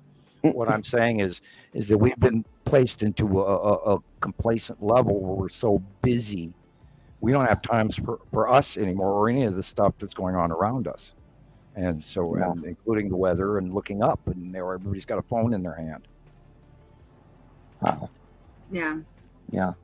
It's getting worse too. Is like changing the behavior of people. There's a video I was watching on TikTok. It was showing this little boy before he got an iPad, and he was just playful and happy, and then it switched to after the iPad, and his whole behavior had changed. It was fit. He was throwing stuff. He was crying. It was just, it's like, what happened? I barely see my teenagers anymore, and when they come out of the cave, and they don't go outside anymore. They come out of the cave. Yeah. They let their bicycles rot on the driveway, and I went, put your bikes away, and they never did. And take the garbage out, and I have to go in. And, speaking of which, I got to check and see if they did the dishes. I'll be right back. I need another Coke anyway. Go ahead, Sam. 2 seconds, my turn. Yeah. No, it's true though. I mean, I wonder what things would have been like if I had never brought a computer home, back 2000 or so, when they first started becoming, something everybody wanted, internet, dial up, Yeah, we had no idea what it was going to. No, not at all. Nothing to this degree. And I'm thinking, how did I live 30 years without a cell phone or something? I know, right? I was just fine. I had a pager and a payphone. Right. I was set, Oh my gosh. I remember my my dad's Motorola, that brick cell phone in the 80s. Yeah. Weighed like 6 pounds or something like that. And that was so cool. Yeah. It's like I can go anywhere I want and call somebody, and it's very expensive, to use crazy. It. I think there was actually when cell phones first came out, people were actually buying fake cell phones to have in their car just so they could look like they were talking on the phone while they were driving. Those little plastic antennas they would put on cars and stuff. Yeah, I remember that. Too much. I actually had a friend that had one of those, and I laughed at him over it. They were kind of offended. Right. Yeah, so my last phone was a flip phone. Pull up to the red light, and you just think all of a sudden, oh wait, I got to get my plastic phone out and just start acting like I'm talking to someone. That's pretty funny. Because it looks cool, right? Right. I guess people do that. Provider like that, I don't know. I might be forced to get a phone. And I'm going to have to touch it with rubber gloves on or something. I mean, how to remember to do that every time, I don't know. Because if I put it in my pocket, the damn thing's going to be dead in 5 minutes. Wow. Yeah. I can't do I can't wear jewelry either. I tarnish stainless steel, sterling silver that isn't supposed to tarnish. And if I wear it, it is tarnished within a week at the most. It's black. And I can't wear rings or watches. I magnetize every watch I ever put on. And like the drinking game, I can put 7 spoons on my head and they stay. You ever try that? I never tried that. With the old tablespoon between the eyes thing. My parents would make fun of me for that. Yeah, well, it has to do with body electricity. Your nose and it just sticks there. I don't know if it's because I'm gifted or I just have a extremely large nose. Well, no, you're amply proboscis. The reason that men have a better sense of direction than women has to do with, pardon the expression, ladies and gentlemen out there in the science world, I'm going to get graphic. Due to women's menstruation, they have a lower, smaller iron content in their blood. And when we, as males, actually have an over content of blood, it is deposited in the tip of our nose. Okay. And this is part of the body electricity. This is why salt also goes to our feet, which is where people get gout and all of this if you eat too much salted fish and sulfides and all of that. And that's why diet and natural cooking is so much better than preserved meats, I promise you. Anyway, don't get me started. I could go on, I'm a scientist.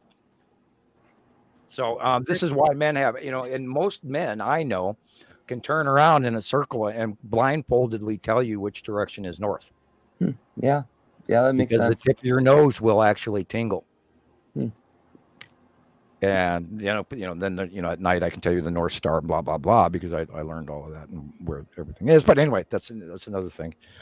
For us Montana backpack mountain people, compared to you city folk. I'm joking. You Las Vegas people, I'm teasing you. Yeah, I might not throw in a South Carolina accent in there while I'm at it. And you'll learn about me. I do digress into insanity, and off topic regularly. Hello, Necessity. I saw earlier we had a couple of people. I think Maria. Hi, Maria. She was asking the latest on the Miami situation. I've been hoping. Heard anything? I actually posted that on Montana Skywatcher 1 and 2 in hopes that other people would actually go out and look it up and then look up their own different copies of reports and sightings. The jury is still out. I'm thinking there was a huge connection to that. Remember, we watched in 2 weeks ago or a week ago, full week ago or whatever, 2 shows ago, whatever. Yeah.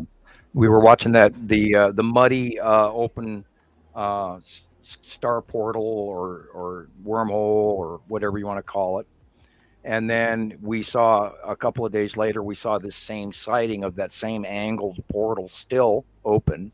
Wow. And then like a day later, out pops this Miami event, and we watched activity over the sky, not just on Miami proper with all the cops, but there was quite a few sightings where there were actual craft flying above Miami, and we don't know if they were Black Hawk helicopters or not.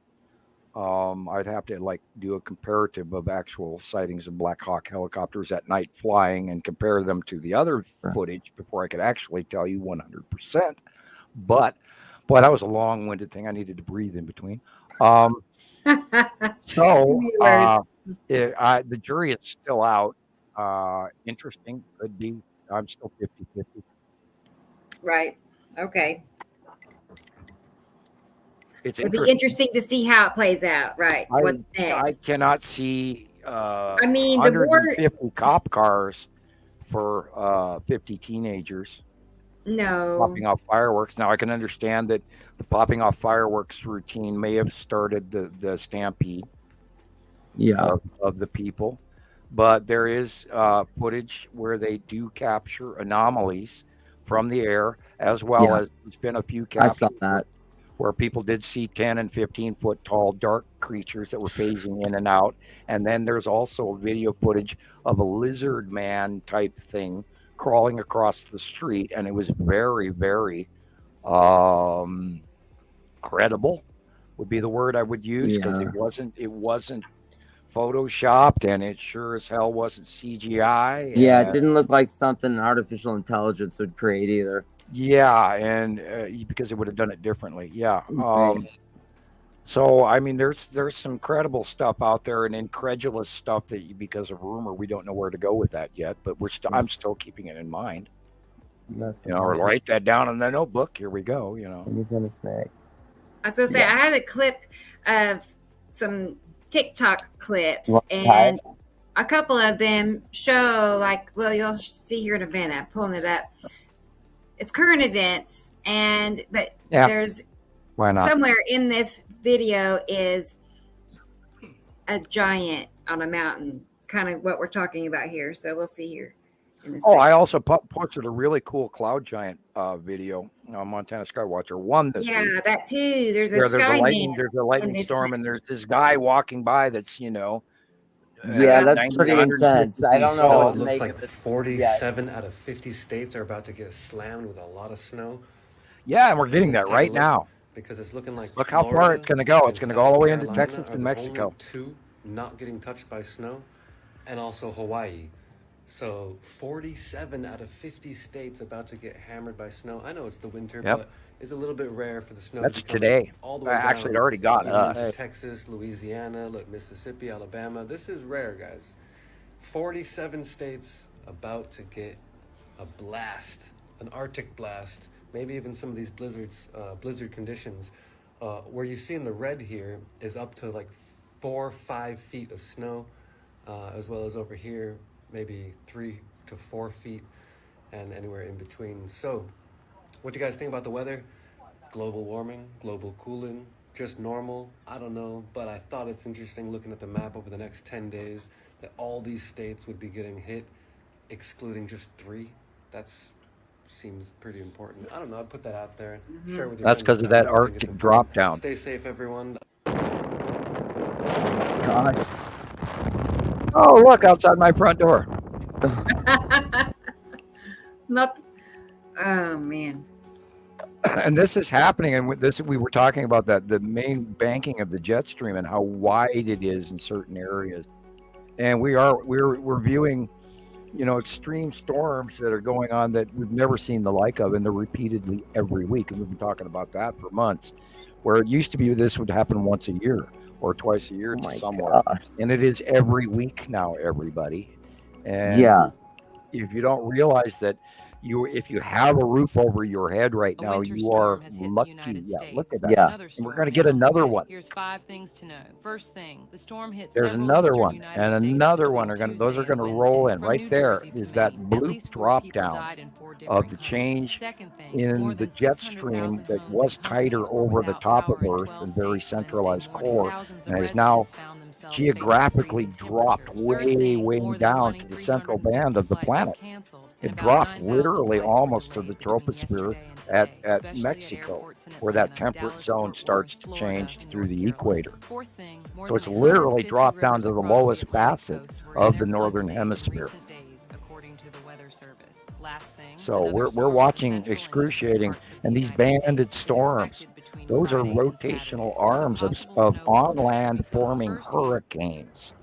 We never had hurricanes in the northern hemisphere, because usually they come in off the central equator, and then they come into our region, and then they come into the land masses, and then they break up, and then they hit tropical storm, and then they become nasty little flooding and sometimes nor'easters. Well, excuse me, ladies and gentlemen, but we've been watching this over and over again for a couple of years now. And that storm that just went through that NBC News on the 9th of this month, Tom Lamas, Nightly News, they declared a winter hurricane. And they're actually letting, it's a hint, because we are watching the formation of on land, northern hemisphere, on land forming hurricanes, which used to only form over the Caribbean If you ate snow, on the I have way bad from news. Over Africa 40 out of 50 states are through on the weather trade levels because winds everyone in the into the U.S. is about to have Caribbean 2 and winter formation of storms. that Storms are so storm. bad they're going to reach Arctic levels, And affecting these are millions of happening Americans now in the coming in weeks. winter The first storm's just going to have hurricanes. heavy snow and ice, but things get And that's worse because what after that hit storm is China another and one with Russia. snow, ice, And the week tornadoes, before and that on flooding. the Temperatures December could drop as 9th, much as 50 and the week degrees before that below on the average 6th, in and all whatever states. through Montana already got hit bad. Today, Chiron 60 degrees and below Soltar, zero. If you live in the Zoltan, or Midwest, it can whatever get those worse than storms that. that hit Even Southern Germany and California, England South and wiped Texas, out and all this and Central flooded the Florida shit out of are all about France to and all of experience that. below freezing temperatures. And these are Just when you these thought things couldn't get reoccurring worse, there's a chance of the weather deep, being so low, cold, your property vortexual, could even get on land damaged. And in the developing worst case northern scenario, hemisphere you might even Arctic experience power outages. hurricanes. I'm not gonna lie to Wow. y'all, man. And this is 2023 is serious. coming out to a crazy start. Yeah, It What do you is. guys think about this that's situation? incredible. I Let me didn't know even your think honest that was thoughts in the comments possible. below. Also, make sure that you're Because not it traveling didn't during used to this be. time. It's so No. dangerous that your life Right. could We've be never in had, danger. we've never, But if This you're never sounds like seen such something out things. of like, you know, the Jurassic or, you know, some kind of like millions of years ago, something like this was possible. This doesn't. And right, all you have to do is look for the rotational banding, Okay. circular, almost like an octopus spinning storms. Wow. And then you check the millibars in the center of the low. And when you're hitting 950 or lower millibars, look up the gradient of millibars in a category of hurricane. At a category 5 is so many millibars in the center core, and category 4, 3, 2, 1.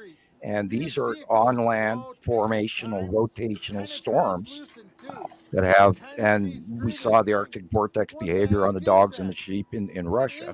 And that's the same thing going, where they've got to have extreme low pressure systems in order to achieve those Arctic temperatures.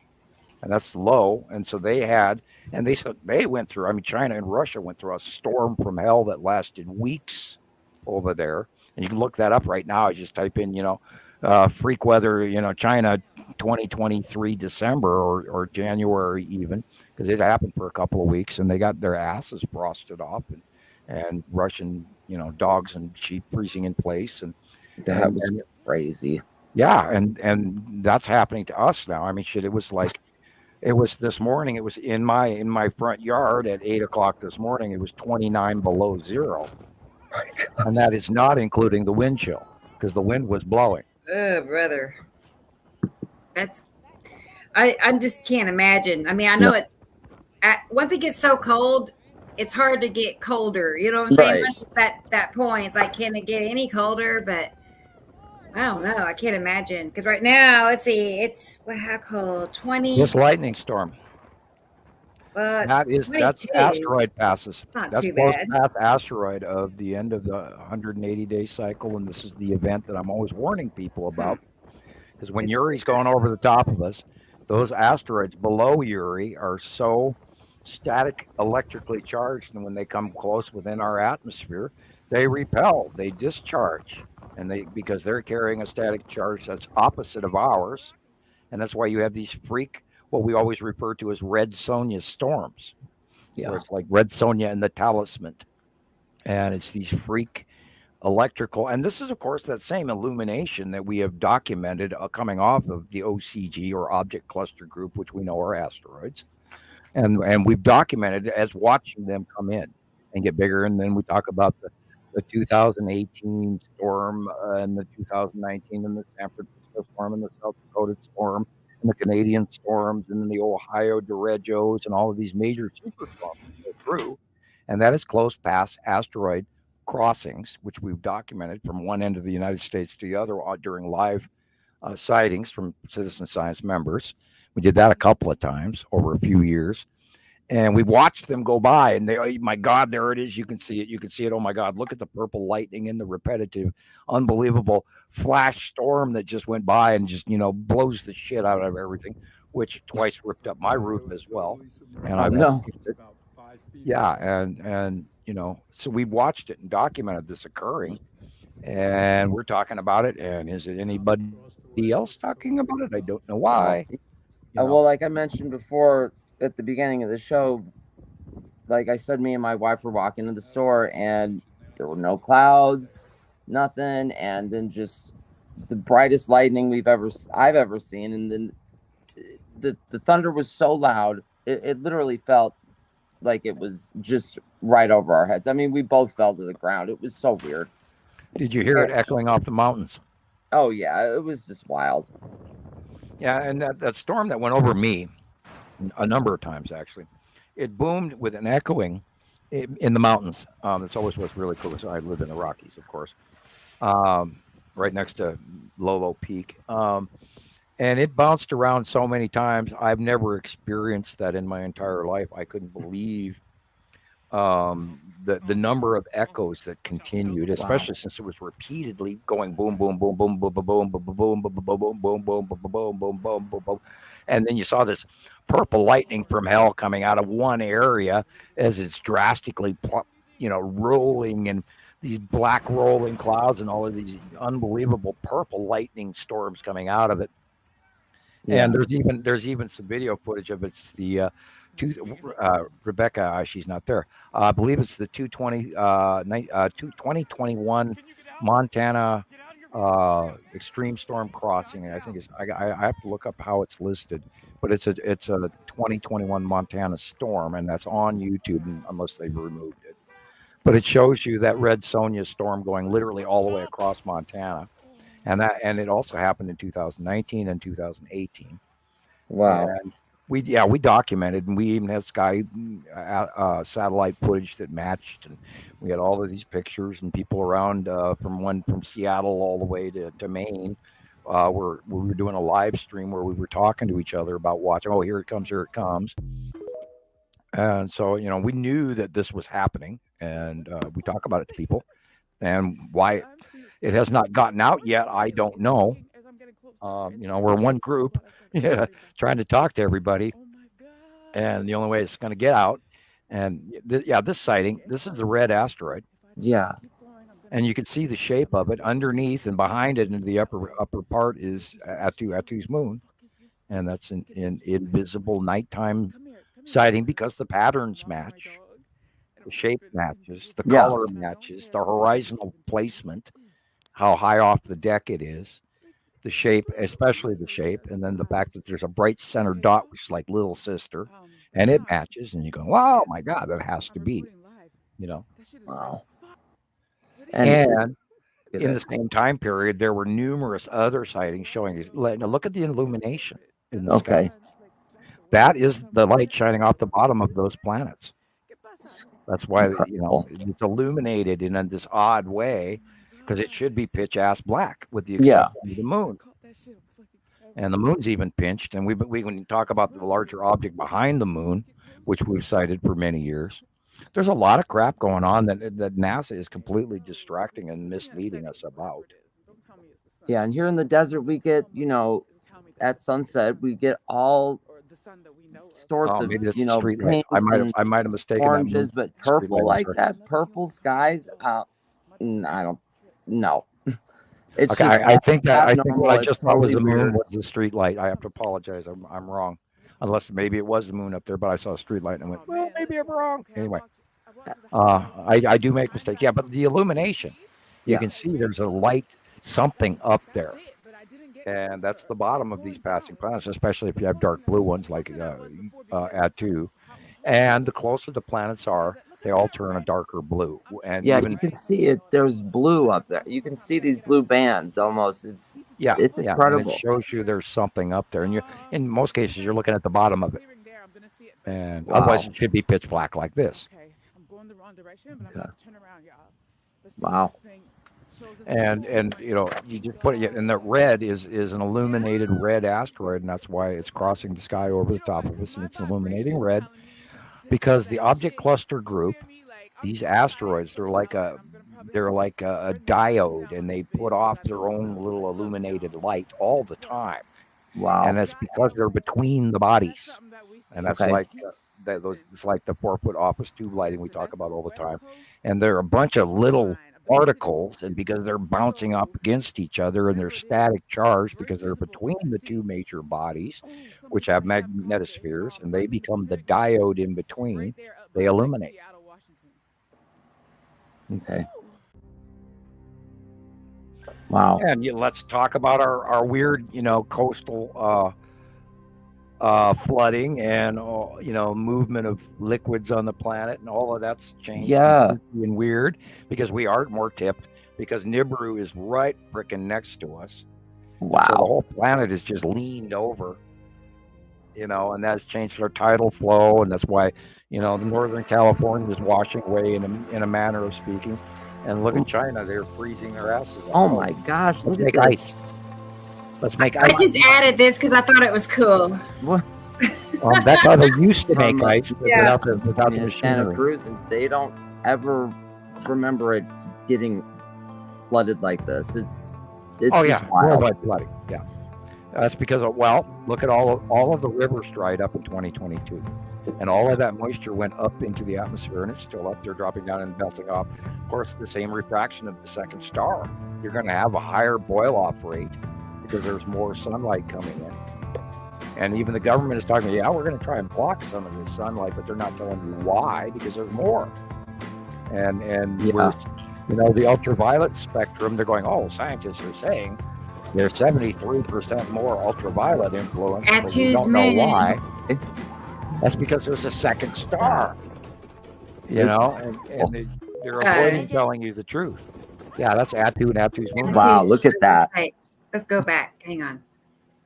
How can I? There. No, you can't I've been argue. noticing. There it is. I've been noticing. I've Hey, seeing gray other guy. people's videos and stuff like that. I've been noticing. I'm catching myself now, not paying attention to whatever they're saying, but I'm looking Right. at the sky. I know, it's awesome. And notice the orange on the angle of light on the right-hand side, which is the refracted light coming off the face of this atom. Because this is right at sundown. And you're seeing the refractive light, so you're seeing the orange band on the right-hand side because this atom's on the right-hand side. Hang on. Move there now. And purple on the left because Atu is over to the left, showing its refractive light at that angle on the left. So Atu is where the Ferris wheel is. I'm farther over and behind. Yeah. And then what? No, this is all Atu's moon. Everything you're looking at here is Atu's moon alone. Wow. Right, but the dark blue behind it. Oh, way back down at the horizon. Yeah. Yeah. That would be Uri. Yeah. Okay. Oh. I wasn't looking. I wasn't looking at That's the okay. I'm just thinking, right? Because you see at the horizon how light blue it is, and then immediately, the color changes. Sorry, my finger moved. There okay, you go. but yeah, just immediately, and it's like that constantly. It's an immediate, abrupt color change. And you've learned to look beyond the central object. Congratulations. You do look more. Yeah, and then why wouldn't these cloud structures be like that over the entire sky? Why would it just stop like that in a perfect circle?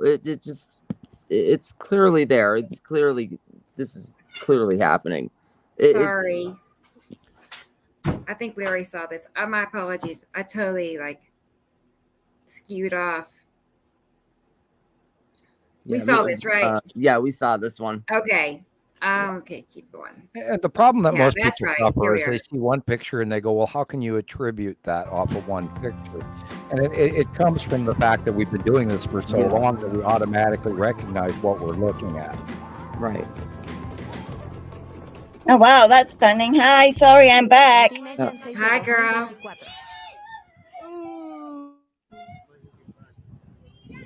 Argentina. That looks like the side of necessity. Yeah, somebody else in another group sent something as well. It looked like a bunch of people in Brazil or something looking at stuff. Although the base cloud is very thick. I'm wondering when we're going to see Saru because she should be in the mix in the view anytime now as Uri rises higher. Yeah. Giants. Can you imagine if you are, if you're a cryptid or you're Bigfoot or whatever, and you live up in the mountains and you don't deal with society and the distractions, and yet you see these planets coming too. you know, because you're celestial aligned to your nature and everything around you, and paying attention to the night sky as well, I'm sure. And I imagine there's a lot more activity because they know something's up too, and they feel it. They can hear the hum in their caves, and they or wherever don't probably question their own, their own gut feelings either, right? Yeah, and NASA isn't distracting them. Can you imagine being a Bigfoot and hearing the planetary sky sound that started as 2010, 11? And if you guys out there in podcast land have not looked up that information yet, oh my God, how have you not heard it? I hear it all the time. My daughter finally, Nova, went, I do hear it. And it was like, okay, good.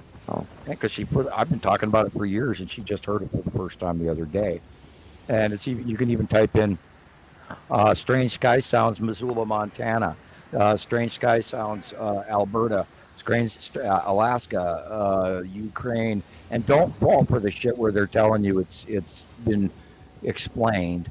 But we believe it's the tectonic plate movement and the interruption of other atmospheres, maybe against our atmosphere. I have that video of that. I'll play that in a second. Yeah, that Alberta. And the early ones, my favorite one to this day is Australia in 2011. And that's really? Unbelievable sound. And they heard it down there first, which also matches the information that we know that the planets came from underneath us. So, of course, they heard it before we did. Because planets and stars put off a sound in space, and you can look that up on YouTube. You can type in sounds the planets make and sounds the stars make. Right, and, I have one. Gosh, look at that. Yeah, this was the Dubai flood that went by on the 9th, look at that 9th of this month, and that's that superstorm that went through all the way from one end of the world to the other that nailed China and Russia in the end. Yeah, there was some poor guy just like, what's he doing running across there, man? Don't think he ran. I think he was pushed. Yeah, superstorms are good, and we're going to see more of this. Oh my gosh, look at that. Yeah. But you don't see that on the news, do you? Yeah, and this is going to continue, and we're going to see this because there's a huge troughing up and down, like a radio wave rather than a straight banded jet stream. And now it's doing these dives and dips. And the more that you have a variant between the moisture band cold air or the moisture band hot air versus the cold air. Woo, look at that. That's the Saturn's yellow moon and the ion trail off how big Saturn's yellow moon is. And look, right there is the long box cube. Wow! Look at that thing. Maybe that was car window. I missed it. I was getting a video. I take it back. That maybe car window. This one, okay. We know it's there, Sorry. but I mean, what's that car window refraction? That's why I tell you, never film through your car window. Yeah, I like how you guys do that too, because you're not just saying, "Oh, it's there." No, you're actually debunking some of these other pictures. I think that's important. Is right. That, all the proof. I mean, it just goes on and on and on. Yeah. Ooh, look at that thing. Well, we always try to stay as scientific as possible. And if it's got glass refraction on it anywhere in the picture ever, I absolutely 100% discount it. Will not use it. Will not post it. Right. Period. Even though that picture was even though that footage was incredible, it's like, you can't use it. It kind of sucks. Well, we can use the fact that, yes, that is Saturn's yellow moon and the entire flame-like cloud, but whatever. And that is right where the long box cube is. Okay. But we can't actually attribute long box cube, even though we've had sightings of it every day going back, a year, every day, 5, 6, 10 a day, every day, nonstop. It's not like we occasionally see it. We see it every day. Right. And that's also how we can draw it. And I know it and we know it. And hopefully everybody listens. And I want to keep screaming, oh my God, how come you guys aren't sharing that freaking ET is parked right over the goddamn planet? And why haven't you guys talked about it yet? And right. And the couple of pictures that I've gotten of it that I posted, I've had some people say, you're photoshopping it to make it look like that, or Yeah, why would you It's waste the your jet time? streams or something. I'm just thinking, Why? when in Right. nature does right angles and Yeah, you don't see three-dimensional boxes shapes with. start happening in the sky? It just, I don't You always can't like begin the to. side orb issue. you know, You know, and Yeah. honestly, I think a They're couple of the pictures desperate. I took, They're I didn't even desperate. realize it was there. yeah, they're gonna fight you. Yeah. You gotta be wrong, man. You have to be wrong because this hurts my widow head. You know. It just And shakes their realities way too much. yeah, and Yeah. and I'm sorry. I don't mean, I don't want to. Yeah, I feel sorry for them, but I also feel sorry for them that they're not currently on top of the information that we've spent the last decade plus trying to inform people. And of course, granted, we believe that we're slightly shadow banned, and so. I mean, I don't want to jump to that conspiracy, but damn it, you really. I mean, I used to have hundreds and hundreds of likes, and now I get 11. So.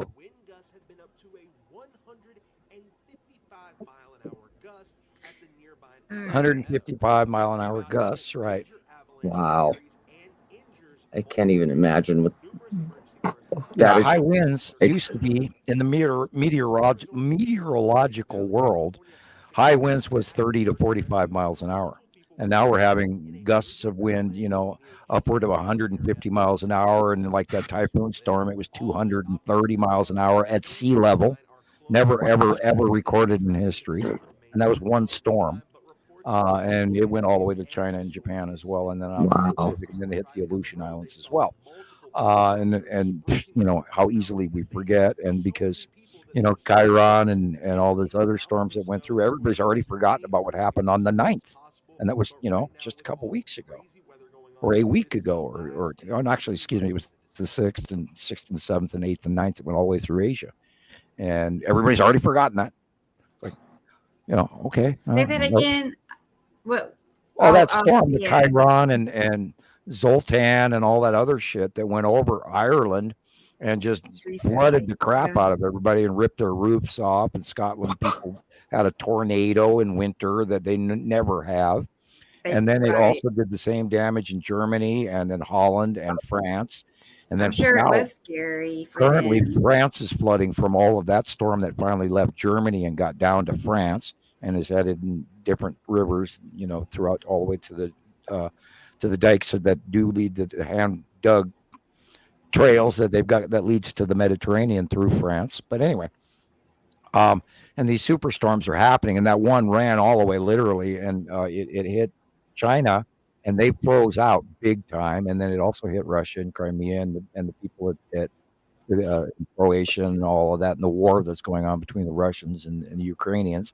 And they froze their asses off, and they had, remember the Red Sea footage of the ships coming in, getting washed ashore, and getting frozen in place in China, and all of that went through at the beginning of this month. And they don't even have natural gas reserves and oil in China right now, and their coal is really way less than they normally keep in the country because they broke the treaty with Australia because they were buying Australian coal. I don't know if they've replaced that commodity as well as they used to yet. I haven't looked that up, but yeah, they're direly in suffering. And those poor Chinese people, God rest their souls and God bless them, because they're finally starting a new uprising, and they are protesting because they've cut all of their salaries, and the military is suffering, and the military is the highest paid of all the people, unfortunately, and they've cut their salaries and their bonuses as well. And now they're having shortages, everything, and no electricity, no factories, and they're having shop closures and economy crash, and they're having thousands and thousands of their children are dying.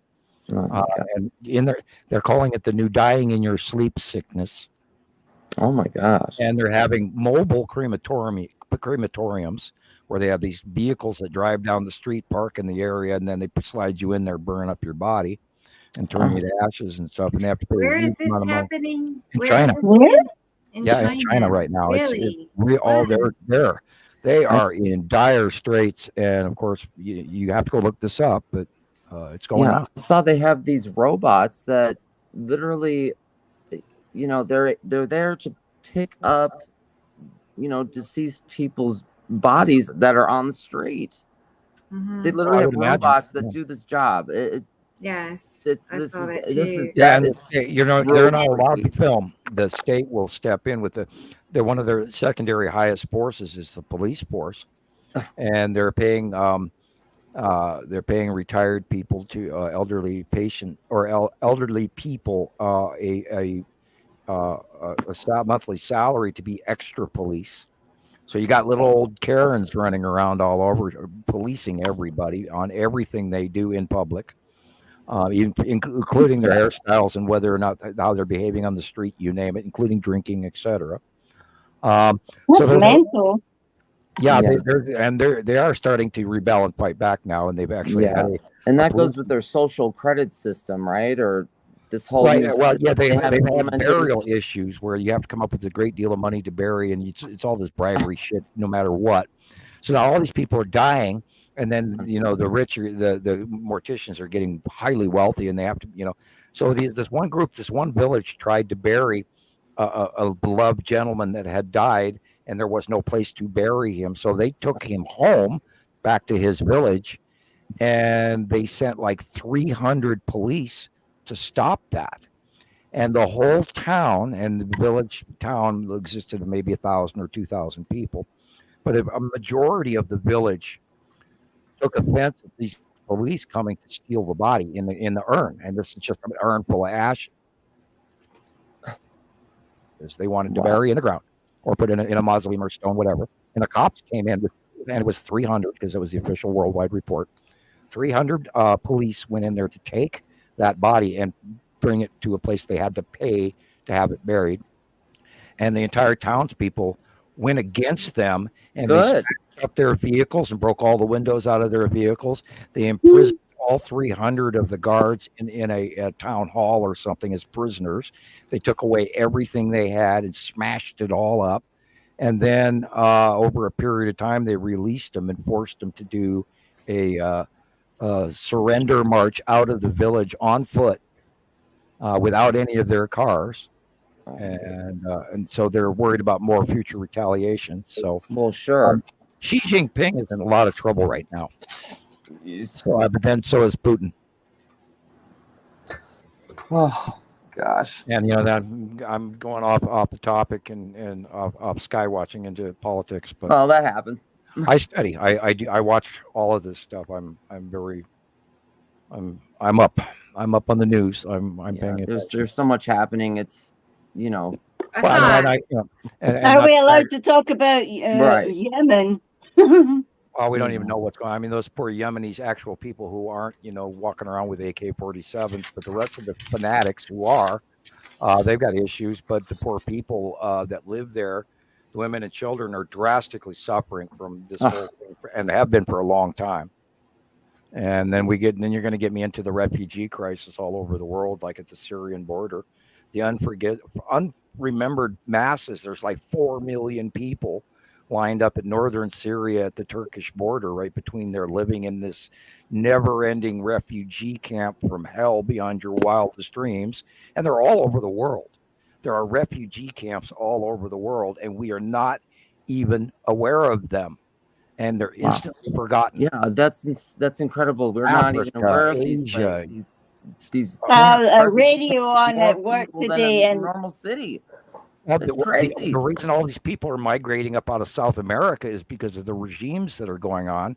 When you have a populist candidate, you got some guy walking in there wanting to change everything and say, well, I'm the king and all of that crap. Or I'm the ultimate dictator and period, and me and my kids are going to run this country for the next 40 years. And all that shit's happening. And this is what happens when you elect populist candidates. Yeah, we got the first boat people coming over the channel today. It was on the radio. They said it was the first. Time. No, it's not the first boat people that come over the channel. They said that was the first boat people of this year. I thought, wow. This year, yeah, that out of 250 a month, and it's happening all over from the Mediterranean to Syria to the United States to everywhere. There's climate change migration happening all the time, no matter what you want to attribute it to, if it's political, but it is majorly climate change. Because it's a commodity grab around the world for all the commodities, including water or growth of coffee or oil or whatever.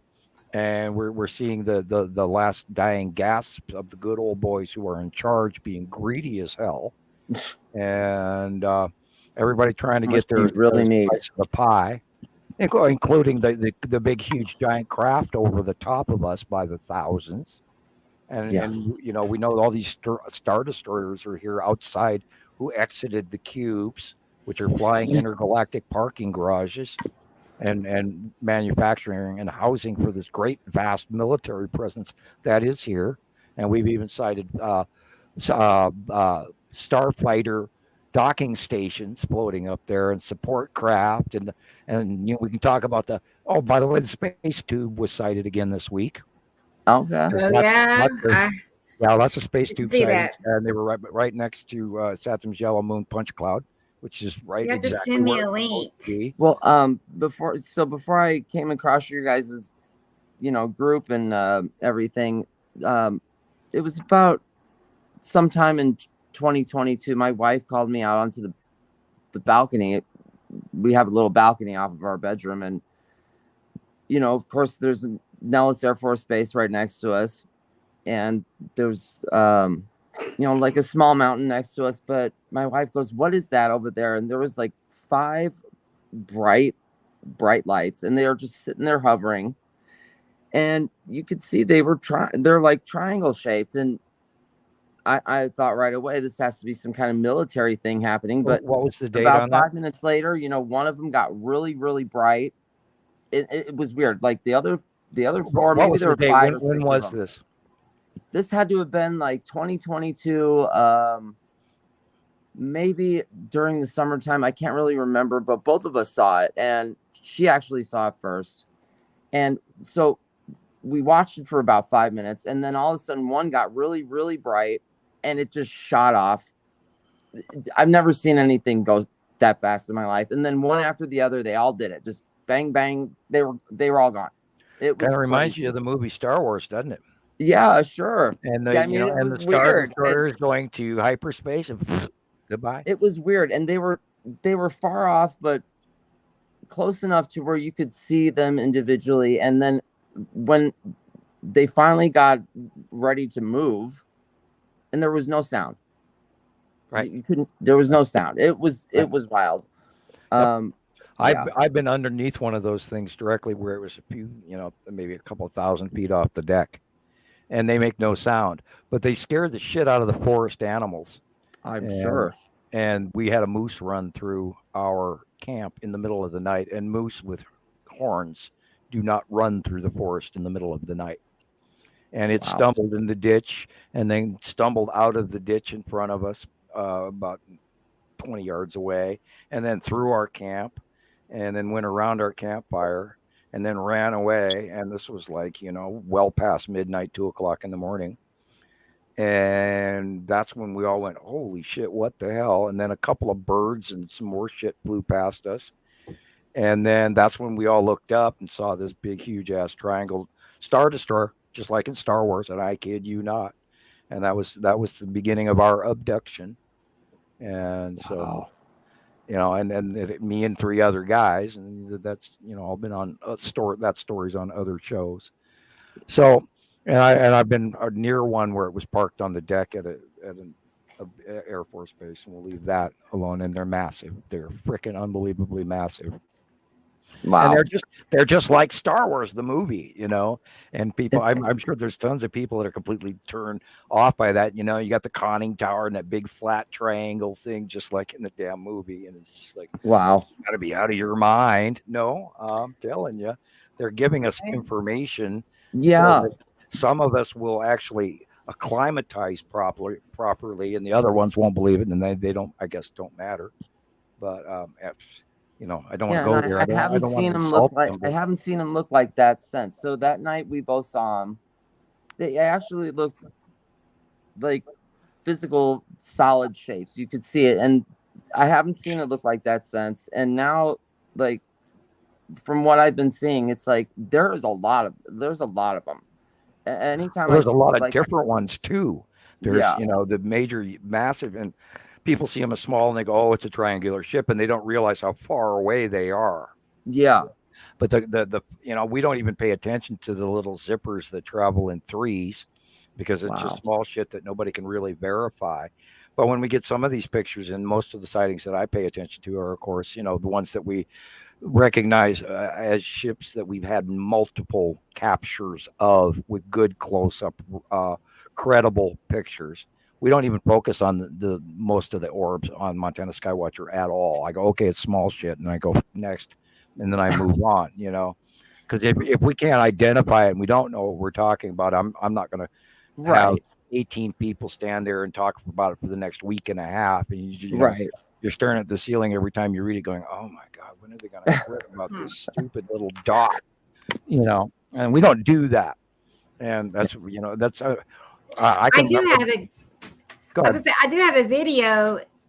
I'll get a copy, but we can watch it. But there is some that are just really compelling. Not more than a dot. Like I have shared those too. For example, that Empire Orb video, and when that damn blue, because I saw it myself years ago by eye, and it dropped out of the clouds. The clouds left the vapory. It stopped being a cloud and became it.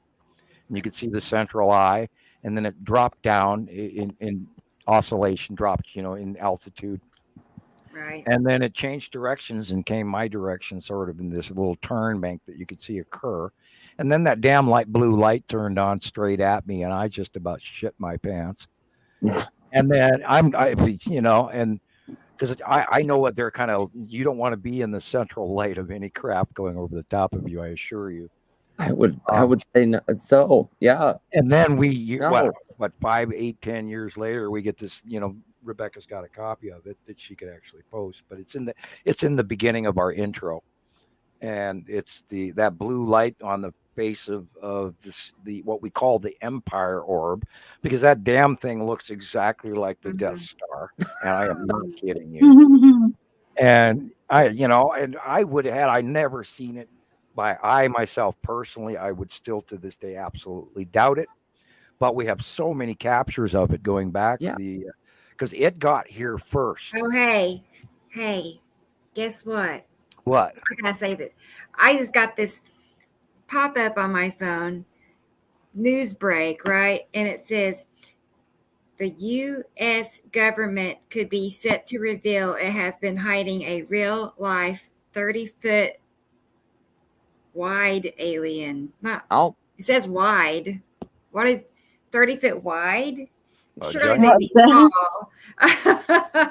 Well, then maybe it's a question. I think they mean tall. I took a screenshot. It's kind of funny because it's not going to be 30 feet wide. Well, remember, there's all these people out there that are going to worry about what they call a fake government alien invasion.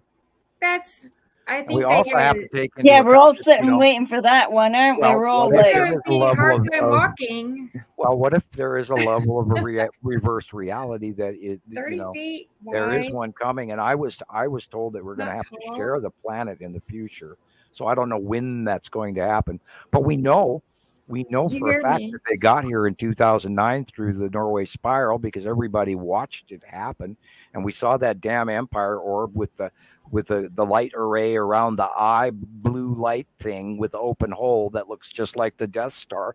We saw that sucker come through the Norway Spiral. You guys showed that about 2 episodes ago. That was that was incredible. That's not even the whole. That's not the whole video. Most of the video was cropped, and then the original you couldn't find it, and we tried to save copies of it, but it was removed. Or you could at the end of the video, you could actually see it. When you see it in the first part, it's all elongated and weird and twisted, and there's a very large hole, and that's not really what it looked like when it finally came through it. And then it comes out of the hole, and then the spiral decays. Wow. And then the beam drops off, and there sits the Empire Orb. And then I've got a couple of photographs where you can actually see the 4 other lights in a square around the array of the opening eye hole. And I rarely ever post that picture because I don't want to. I don't want it stolen and used or misused because I haven't tagged it yet. One picture I do use, it is tagged, and it's called Norway Spiral Orb, and that is literally from about 8 months to a year after it did that, we got another capture of it that matched what the Norway spiral original showed, and the whole end of it has been cropped off. So, and of course, Wow. the G7 countries were having a meeting at that time in Geneva or Germany or wherever at that time, that day, the day that thing came through over It's the top of insane. Norway.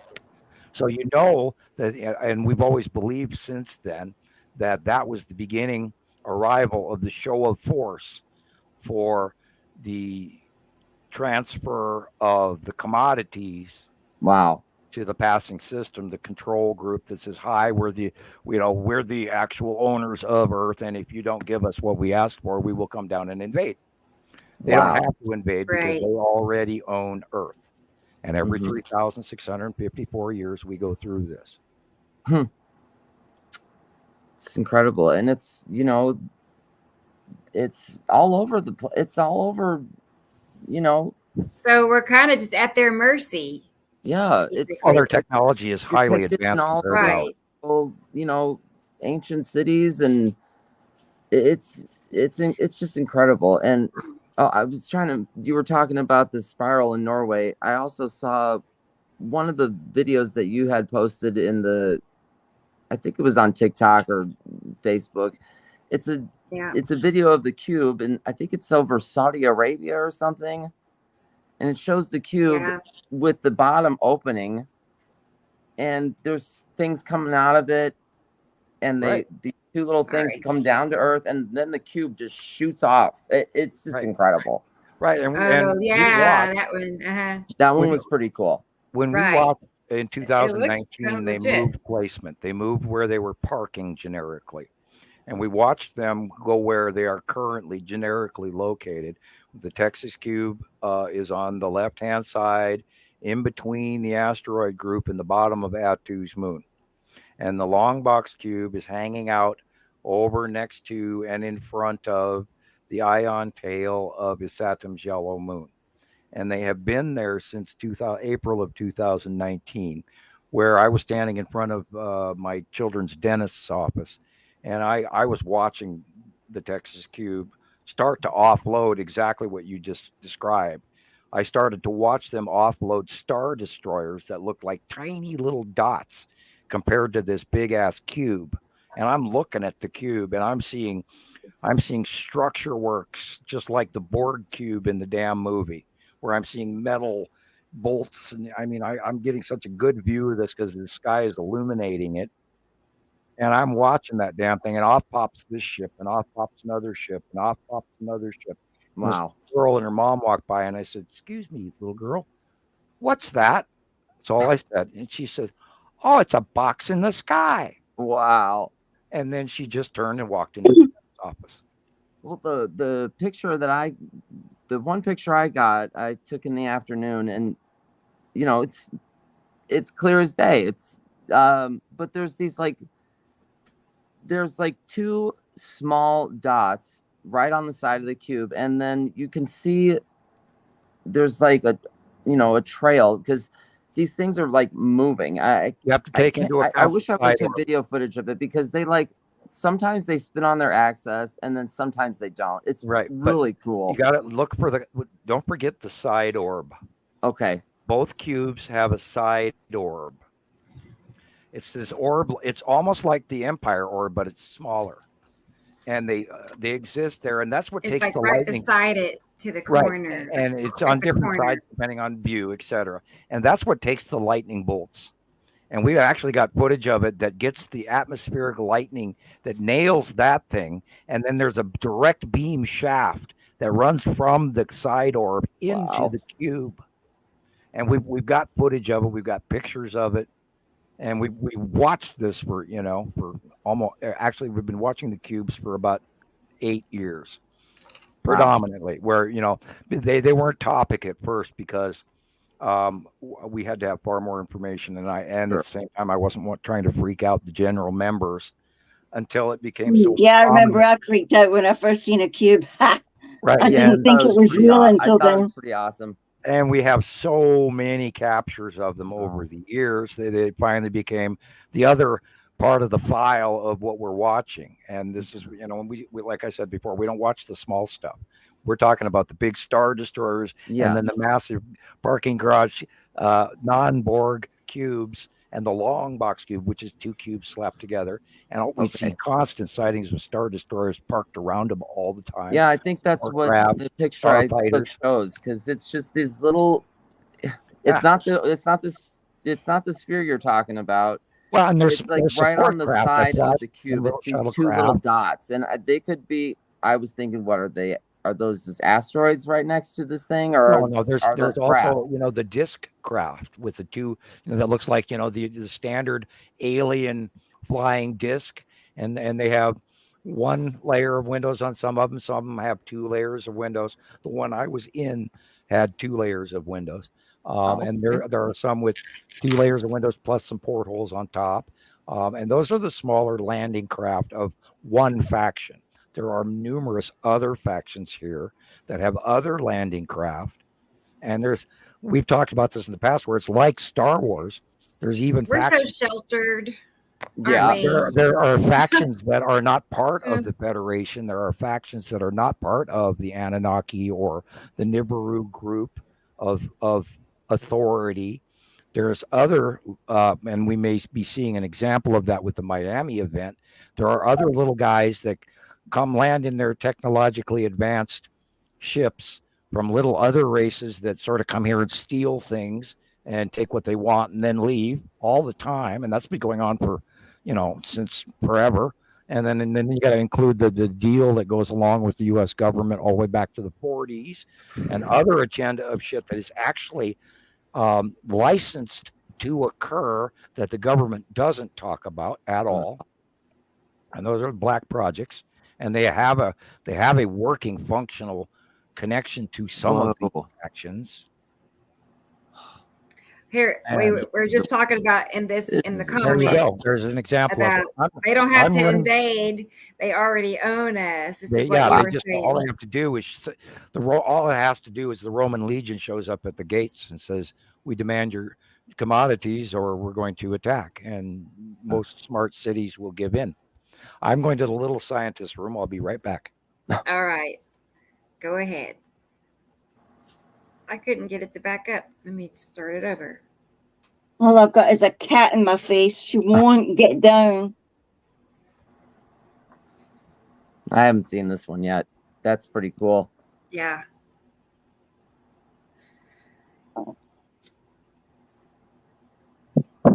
Kitty. This looked so real, guys. I mean, I watched it so many times. Oh, wow. What is that? It's something standing there. Oh, what is he doing? Oh, my gosh. What is that? Oh, no. I don't know. Oh, my God. Where is that? It was Australia, I think. I don't remember where. I think it says there in the beginning. And there's just been so many of these that, like, just over the last year. I can't imagine. I can't imagine if it was real. I just, and did you guys see the one from Las Vegas? Yeah. Yeah, that one was pretty creepy. I thought that. No, I didn't. No, what did you see from Las Vegas? I can't see anything. I can just see cats. Right. It looks more like something that, just spontaneously grew in the sewer system or something than I don't know. It doesn't look like it came from outer space to me, but, I've got a whole, trying to turn that idea down. of what they're supposed to look like in my head. I don't know. I was trying to turn it down. I would if it would let me, but it won't let me. That's wild. Sorry. Look at that. Wow. Yeah, I can't see anything. Get off.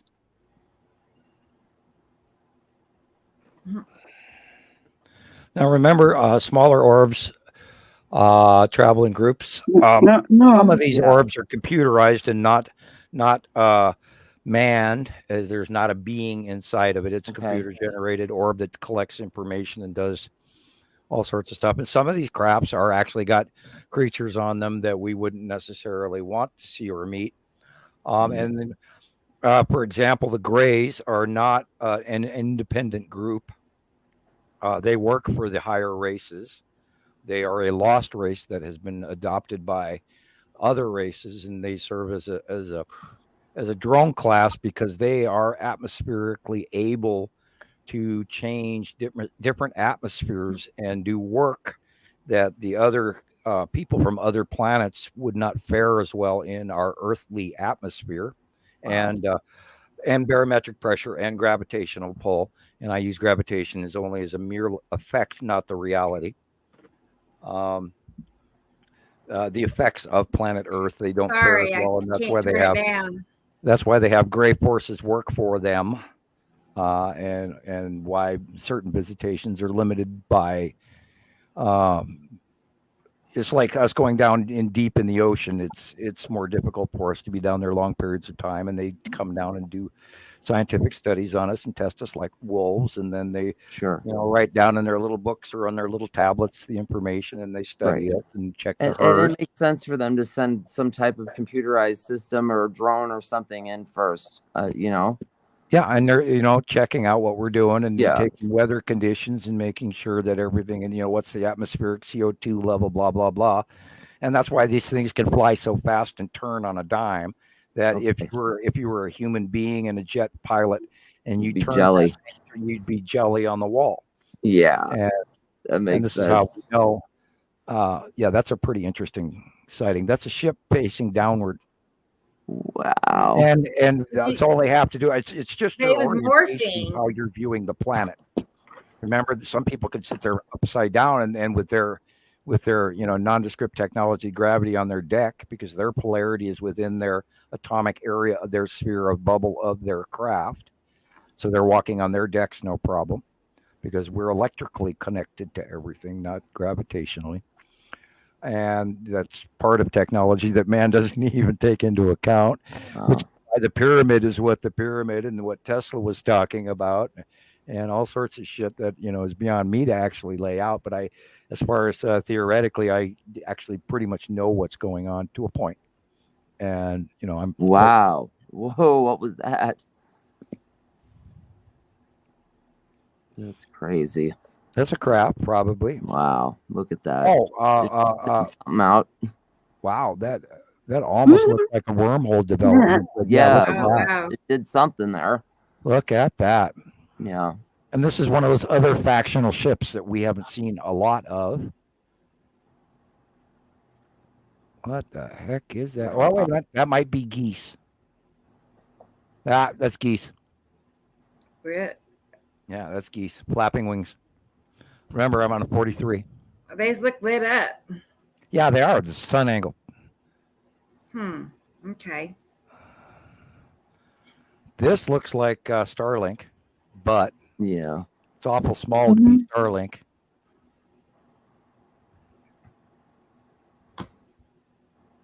I got some great pictures of the double moon thing again. That looks to me. Whoa.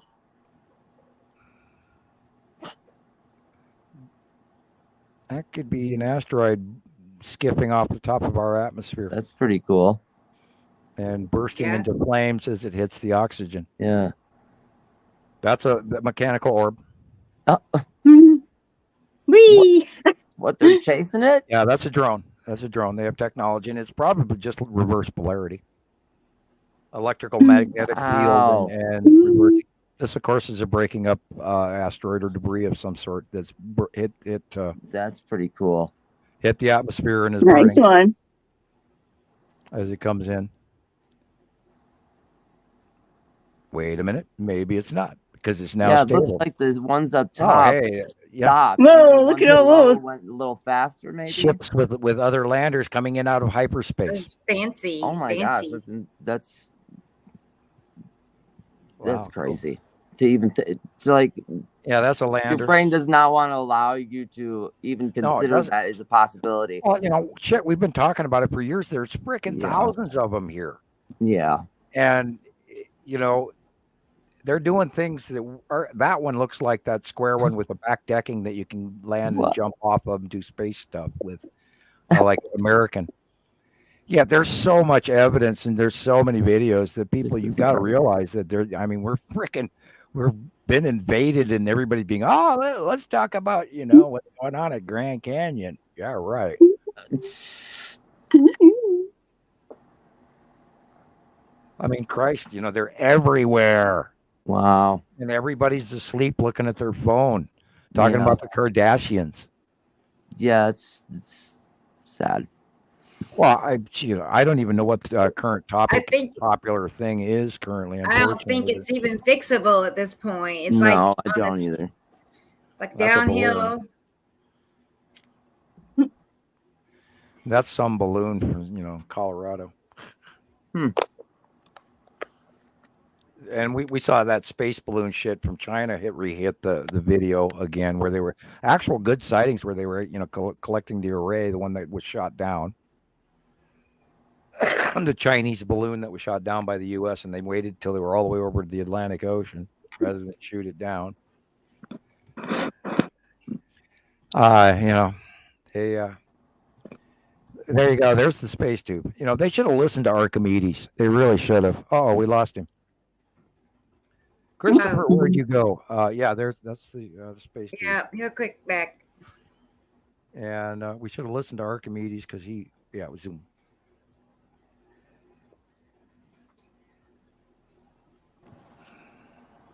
Hello, you're back. Yeah, I was just talking about we should have listened to Archimedes, because Archimedes used to develop all sorts of war machines and shit that could reach out and grab ships out of the harbor and then throw them. And when ships would pull into the harbor and they'd pull into a jetty inlet, underwater would be these mechanical arms that would reach up and grab the boat, crush it. That way they wouldn't even be able to leave. And all kinds of mechanical shit. And people have drastically forgotten history, unfortunately. Oh yeah. Didn't Leonardo da Vinci, design a whole bunch of flying crafts and weaponry and such like that? As well as Michelangelo as well. Bernini, all of these people. Wow. And that was where once the age of architecture had reached its zenith in Rome and then in the halls of France, and at that time the Notre Dame de Paris was being originally started in Paris. And all these other churches that they were building at the architecture of the Gothic age, pre-Gothic, not neo-Gothic. Once all of that started, then the great architects were some smaller guys that were off and away from the de Medicis and all of the Pope and the Rome, and they were all seeking the same money. And so Da Vinci and Bernini and Michelangelo and a couple of others were all, and this was also at the beginning of the 1 point perspective, 1 point perspective movement, where drawings and designs and architectural papers were being drawn up prior to building, and rather than just a hand drawing or a model. And this is where once the 1 point perspective plans on blue paper with the white scratchings and all of that shit occurred in that was the period that Michelangelo and Da Vinci and all of those guys who became wealthy started being able to design things that are still existence today. Wow. The Hagia Sophia and all of this was rebuilt over and over again, but then using some of that later on technology and the after rebuilds, after the mistakes and all the shit, and Constantinople and all of these earlier Romantic developments in architecture following into the Gothic period. Once design and technical papers became multitude, and then those guys became the major developers of war machines because they moved on to the next thing, because they had the ability to draw it up on paper and then hand it to the designers and the workers and the tradesmen and the ironsmiths and everybody and the stonemasons. And this is when the masonry and the Masonic temples and everything became even more embedded, because then they have a higher series of records and all of this at the golden age. And yes, I study. Yeah, look how purple everything was this morning. Oh. Yeah, thank you, too. And I believe we're looking at a planet in front of us, because you see a strong edge at the horizon. Could be. Atu. That was at night. Look at that. Yeah, that's you can see the bubbling of Atu's moon in the middle left. They're over the top of us, and that's where we're seeing this illumination. You can always tell Atu because it's these kind of white clouds, but dark blue peeking behind it. And the repetitive bubbling patterns, and then you see the variations in light. Right. Especially since I'm looking at it in a much larger screen than everybody else, and I'm going to tell that to a lot of our. You see there, it's like there's a like a ball there, like a round thing. Well, that could be the open core of Nepesity illuminating. That's so cool. And that fits in that same pattern that we've watched for years. And only when you understand the patterns over and over and over and over and over and over, and I've said that damn near in every show, where when you see it this much, you automatically recognize it and understand the premise of the light. The trick is learning how the light reacts. What did you say this was? Probably a base core of Nepesity. Okay. Yeah, it just rained and rained and rained. See, the illumination is showing us this triangle, downsloping reverse pyramid, if you would call it, whatever, cloud in front of us. It's illuminated. It's after dark. Yeah, well, that was 10 o'clock at night or something. I don't know. Right. So you're probably looking at, nighttime illuminated bottom of Nepesity. Wow. And I think from what I've seen it on 2 occasions now. So the second time my wife and I both saw it, it was New Year's Eve, and you can see there's like the bands, but then there's the bands that look like the fingers, right? And then there's all of them together, like more at the bottom. Am I making sense? Yeah. Well, sometimes we also see 2 planets at the same time. Okay. And so it gets confusing a lot of time. And we refer to that as the dance between Nepesity and Atu's moon. Sometimes Atu's moon is usually currently on the left-hand side, and then Nepesity will be slightly behind it, but yet more predominant in the sunlight base cloud effect because it is closer yet farther away to us, but closer to the angle of, the bank turn of the light shining underneath post sunset. And then sometimes, and this is a lot of what's going on as well with this Saturn's yellow moon, is we're seeing the onset of Nepesity over the top of the sun, and yet on the right hand side of the sun is the Saturn's yellow moon with the ion trail, and yet together in that same view, it gets confusing at what you're looking at. Okay, this one, wow. I would say Atu's moon with object cluster group on the lower left. And maybe there is a larger dark circle in here, and perhaps that is lead asteroid. Wow. Or maybe tan asteroid, just really damn close. I don't even get the light on this yet. It does almost fall into the tan asteroid group. Because we've got on the other side of the on the other side of the page is over to the right is literally Saturn's yellow moon, and there it is again. It's like what are we looking at? We're literally looking at so many. Well, this is the tan asteroid, and this arm that comes down to the tree here. Okay. From the middle left is the base cloud of Uri. That's the Uri onset, and the big 3 is dead center in the middle. Oh, wow. Way back in the distance. And then look at that striping of Uri. And there sits red asteroid on the left-hand side in front of lead asteroid. Yeah. And this is that reoccurring down-reaching what we call Uri onset asteroid group. And tan asteroid and all of that are right there as well. So it's just sort of this rotational, and because lead asteroid, wait a minute, where? Yeah, it's got to be lead asteroid because it's got the facial stripe, and it's way over on the left. That's odd. When was this taken? It is odd. Good night. I just took it. You took this one? This is incredible. Wow. Look at this. I am going to have to move the lead asteroid in the drawing. Of course, they're down more on. Everything has come down. Which is I'll weird. send you all the ones I took. It's just difficult to send them all Because I try to get as many as possible, but the thing was just so ridiculously big, you couldn't. Then I have to also remember you're in Scotland and I'm not. There's the other side. See, Wow. that stuff was on the.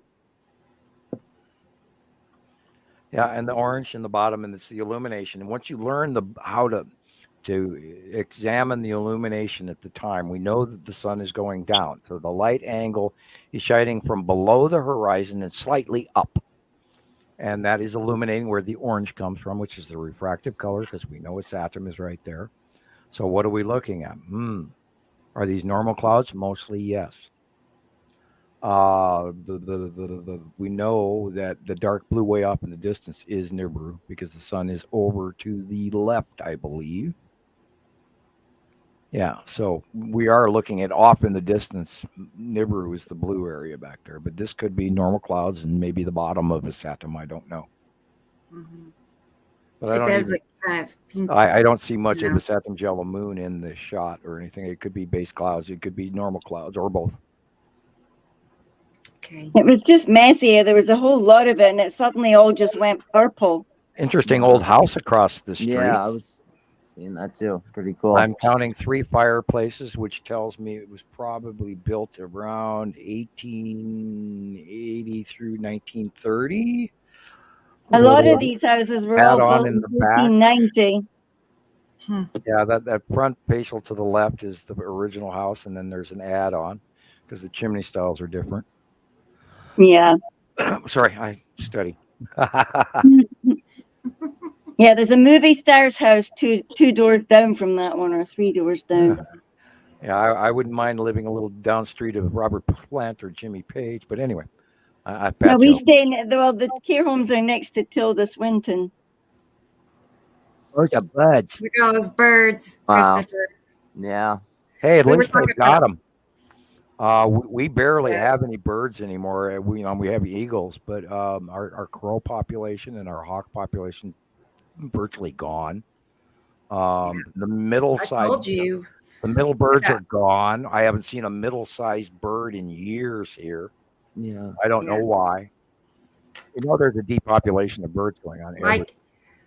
Used to, every morning I fill my bird feeders. I have 3 bird feeders, and they'd be empty by 2 or 3 that afternoon. Yeah. Okay. Well, I noticed, a month or so ago, I refilled it because I've been out for a couple of days. I refilled it, and it was full for 2 or 3 days. Full. It just stayed full. I'm like, I don't know what's going on. There's no squirrels. We used to have hundreds and hundreds of finches living. Yeah, squirrels and birds, and it sat full for days. Yeah, the birds go in the trees to stay warm, and we have these Doug firs and stuff that are really tight, and they're very sharp, and it keeps the cats out too. And we used to have hundreds of them. I mean, you'd see the black dots on the ground would be crawling. And this morning I had 2. Oh. Yeah, and these are finches, the little micro small guys that are like 3 inches long, black, brown, blue. And yeah, we used to have like bats that would, they would come out right before dusk, and thousands of them, and I haven't seen them in a really long time. Year after year after year, we'd see them all the time, every day, and they're gone now. Well, it's entirely possible that COVID actually affected far more populaces of animals than we even know. No, I didn't even think of that. The Yosemite disease, which they're masking, and that is there's a new black plague, and it is in the United States, and it was last centering, I believe. It moved from Yosemite up to Oregon, and it was in house cats and wild animals in the forest, and it was actually the black plague. And they suppressed it and called it the Yosemite syndrome. And I believe that came from, do you remember when they were digging up the parking lot in London and they found King so-and-so bones? King Richard, King Richard with the limpy, weird body because he had this one deformity in his spine or his leg or something. I don't remember exactly what it was. But they also found black plague skeletons. Oh my gosh. And right after they closed that dig, some scientists went to Yosemite National Park in America, and that's where the Black Plague got here. Wow. And I haven't been able to prove that, but that's where Yosemite syndrome occurred first. Interesting. And then they over the last few years had admitted that yes, it is the Black Plague, and it's in small rodents, and you have to be very cautious and very careful in the forests of Oregon and blah blah blah. I'm not kidding. Wow. Hope it's not here either. And are you being warned by the CDC? Hell no. Are we being told about the Fukushima radiation that's coming across the ocean? That's a whole other topic we could talk about here all day. I know. I'm a recipient. Oh, I was directly told it, and I know the day that I got burned. I know that I got radiation that seriously, day. Jeez. Yeah, I ended up with thyroid cancer. I had half my thyroid. Oh my God. Yeah, that's why I'm gravelly voice right now. I'm talking, and yeah, I ended up.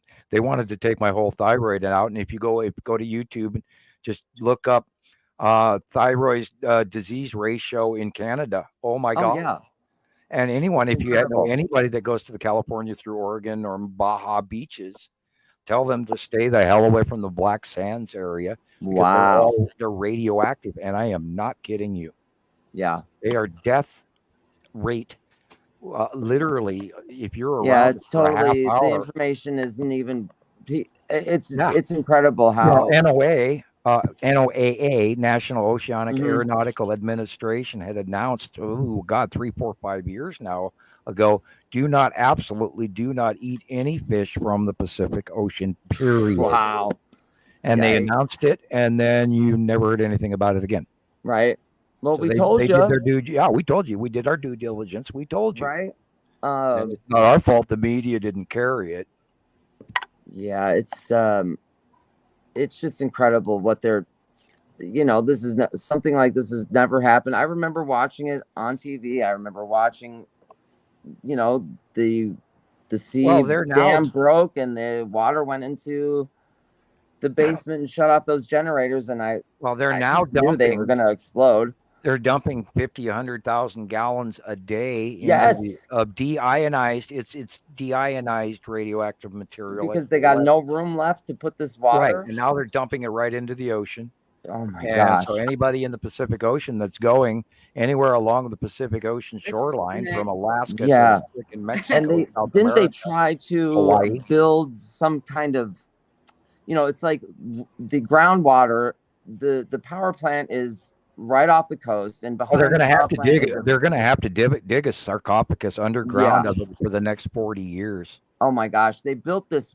It was like some kind of underground pipe system. They ran this water through these pipes to build an ice wall.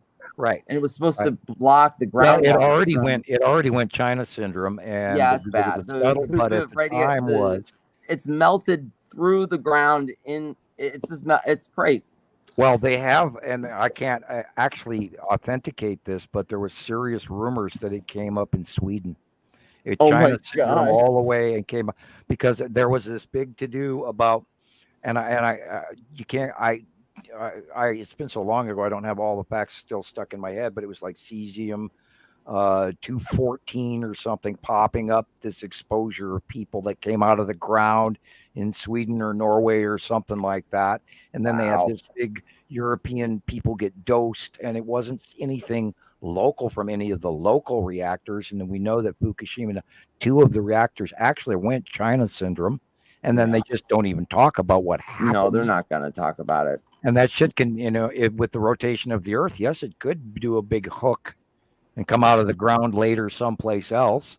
Because we know gold crazy. Travels. And hell, I got a rainstorm 14 days or so after the Fukushima blew, and I went out to chase my furniture. My lawn furniture went blowing down the street, so I went outside. I got it, and I was wet, and I got rained on. Oh no! And I was out there 5 minutes at the most, and stacking shit on the porch and going to get the table and then going to get 2 more chairs, that kind of thing. So it took me, 5 minutes at the most. I came in the house, I was wet, and within 2.5, 3 minutes, I was on fire. What? Yeah, my skin, top of my head, my face, my arms, my knees, my lower back, everywhere that water drops had landed on me was on fire. My skin was on fire. So I immediately thought, oh shit, acid rain. So I went and jumped in. Unbelievable. And I took a shower and I scrubbed and I scrubbed and I scrubbed. And literally for about 4 years after that, I was walking around like a zombie. Oh my God. I couldn't even scrub my own hair with soap and pressure because my scalp hurt so bad. And I had blisters on my face and my arms and my knees for years that would keep coming back. And these little tiny little, wettish blisters that would reoccur. And then out of the blue, I grew this golf ball size thing after about the 4th year in my throat, and I could barely. Yeah. And I had to go. Oh my God, you've got. And my sonogram lady said to me, not if, but when were you exposed to great deals? She said great deals of radiation. Wow. And I immediately knew. Oh shit! Oh my God! Boom! Clicked right there on the spot. That's incredible. That the sonogram technician is asking you these questions. They really don't ever say anything to you. No, this was a doctor. This was literally the Northwest specialist. Wow. She actually asked you, when were you exposed to large amounts of radiation? Like that was like, this was the field you worked in. Not if, most of your life or something. Not if, but when. Wow. Yeah, and then I asked later after my 3rd visit or so, well, she was setting up the surgery with the doctors to have my entire thyroid removed. And I said, no way. And they said, well, there's 2 polyps, and the only way that you can get these polyps on your thyroid exterior is from direct radiation. So they absolutely, and I asked her, I said, well, did you report this to the CDC? And she says, no, we don't report that. And this is when I started looking into the cancer rates, the thyroid cancer rates in Canada, because there were reports including on Montana Skywatcher. We were talking about it for a great deal of time, where people were taking Geiger counters to the tundra after the snow melted, and they were pulling up just great levels of ground level radiation with their Geiger counters. And they were going, oh my God, look at this, look at the height of this, look at the height of the same thing there. And you can type that into radiation level checks California beaches. I don't know what you'll acquire, but there were people that did videos on going to the Black Sands area after this occurrence at Fukushima, where they walked up to the shoreline with a Geiger counter, and the damn thing went to death level radiation, where you're getting 25 or 200. I don't remember exactly what the millimeters and all this crap is all about, but I knew it was high enough on the scale that it would be toxic within short periods of time. And there's something in that one picture, the one just before this one, Rebecca. Look there on the bottom on the left. But I know that's a flare. Like there's a flare, the green flare. But there's like something. Asteroid. Illuminated as it rounds, the base. We got the planet over the top of us. You mean what? Well, I see something. Well, we're looking at the green asteroid. We don't know if it's a lens flare because it's got the dots like the green asteroid. And the one on the bottom on the left is a larger asteroid, probably red or spiral.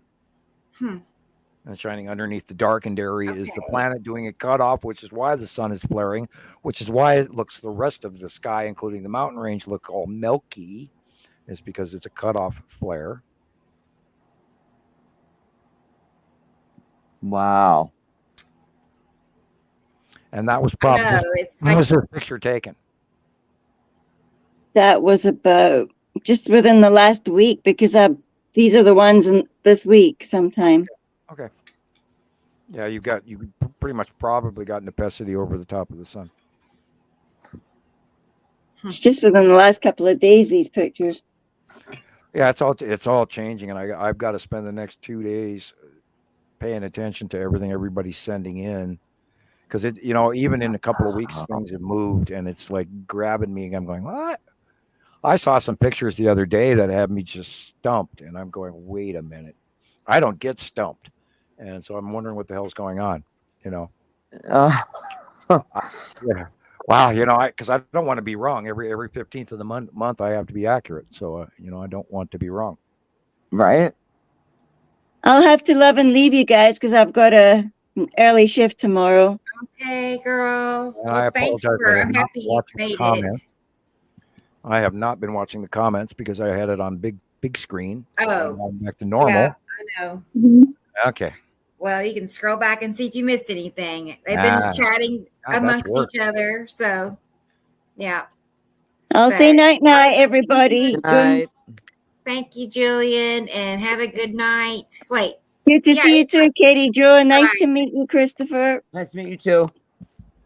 We'll speak again another Saturday, I'm sure. Yeah, no doubt.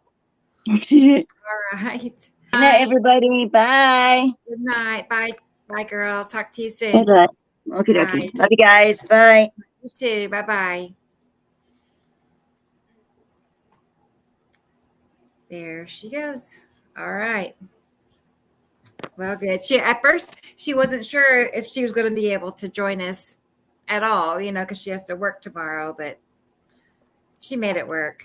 So she hates to miss out on hanging out with her friends. So because she's kind of like most of us. She doesn't have very many people in person that she can talk about all of this with.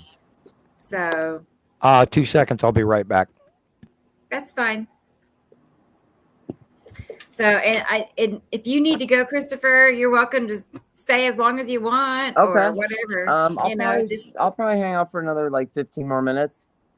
That's fine. I don't know what's going on with I know we're over here at my wife's dad's house, so I don't even know if they're cooking dinner or what's going on. It's about that time. Yeah, I know. Yeah, it's about dinner time here too. Yeah. But I was gonna say we might just wrap it up about then because we're kind of getting to a point to where I've shared all of the new things I've accumulated. So yeah, I did I did put together a few clips of those sky sounds, and I thought that would be fun. We can check that out and see. Cool. Let me get to it here. Few minutes long. Hey guys, come here. Andrew, Josh, do you hear that? What? Come here. What's that? Can you hear that noise?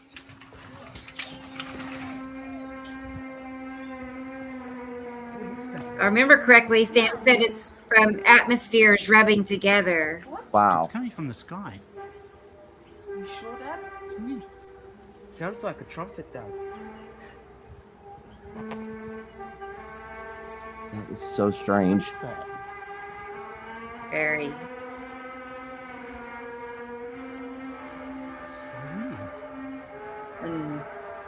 Kind of unnerving.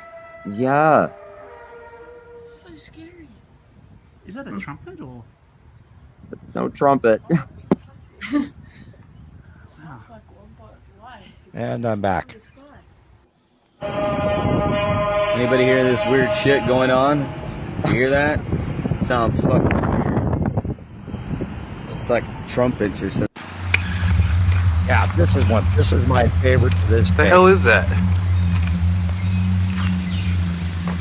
Wow. This is Australia 2011.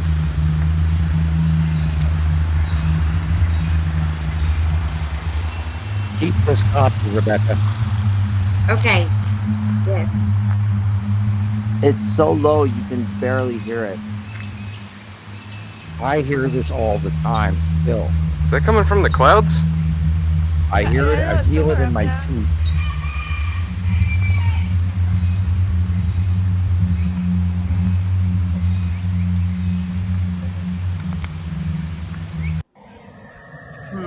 And Montana Skywatcher has been discussing this, and we've been correlating all of this ever since. Wow. You can hear that, right? Yeah, what is that? I've got no idea. Whoa. And this is the same reason why I say, look up Missoula, Montana, strange sounds in the sky. Or strange We're sounds up with in the Bonnie sky, Missoula, Down. Montana, and there's at least 5 of them out there. What, up on the hill? And in Canada in 2012, it was very Can't say prominent. anything, but I can certainly hear that. It happened It's in aliens. Europe, it happened in Russia, it happened in China, it happened everywhere. It has different variant similar sounds. What the fuck is that? Yeah. Yikes. It sounds like you know, the sounds you hear from, you know, the That is weird. other Oh, look, planets there's and stuff birds like flying that. over. Yeah, look up. Also, people go to YouTube, look up the sounds of the That planets. was it. Yeah. There is, because in physics, sound equals light equals matter, and all of these Sure. planets and the star and everything puts off sounds. And this is So why cool. the animals. This is why people are edgy. This is when the passing planets in the earlier years went by directly over the top of us. There were volcanoes, there were earthquakes, there were all of these other shit that we were all correlating as well. And we've all been talking about this at Montana Skywatcher 1, 2, Nibiru Followers Anonymous as well for so many years now that, we've moved past certain topics and we don't bring them up often enough to add correlation to that. We've been documenting all of these planetary passing effects, and we run into folks all the time that go, well, wouldn't we experience some of their effects and influences they pass by? And your jaw just drops to the floor and you go, what, you haven't been listening? Because we've been talking about it for so long. And this is why I'm in absolute awe and amazement that this information has not gotten out.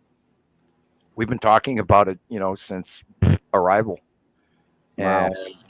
And they've been here in our face for over a decade. It takes time for word like this kind of word to get out. You know what I mean? It's not traveling. It doesn't travel real fast because, you're met up with so many people that right off the bat are not open to it.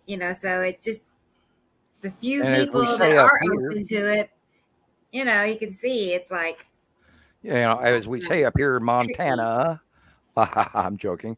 This ain't our first rodeo, and we have documented all of these events going on, and we were the first ones to even run maybe the Skywatch. We need a billboard. I was just thinking something like that.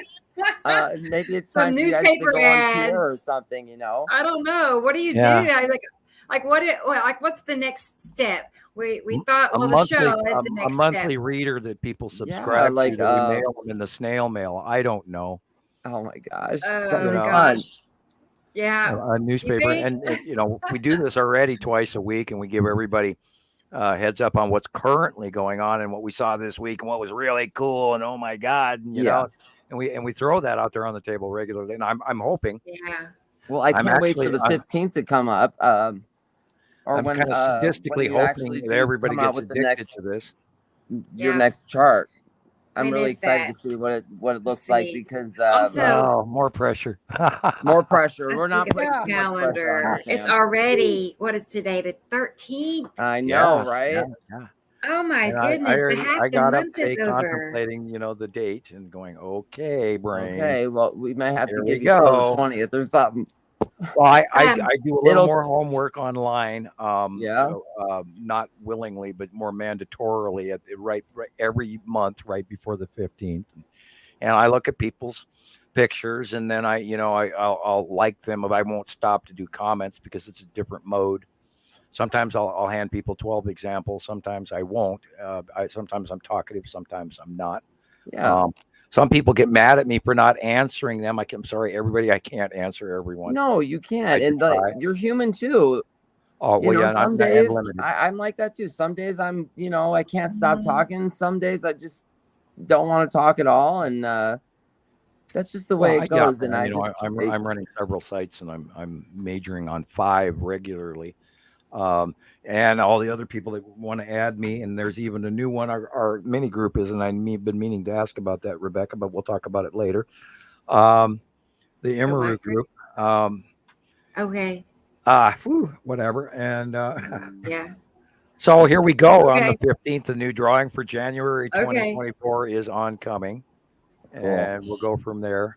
And I'm still chuckling because I did actually go back and watch some of the 2017 videos that I hadn't seen in a very long time.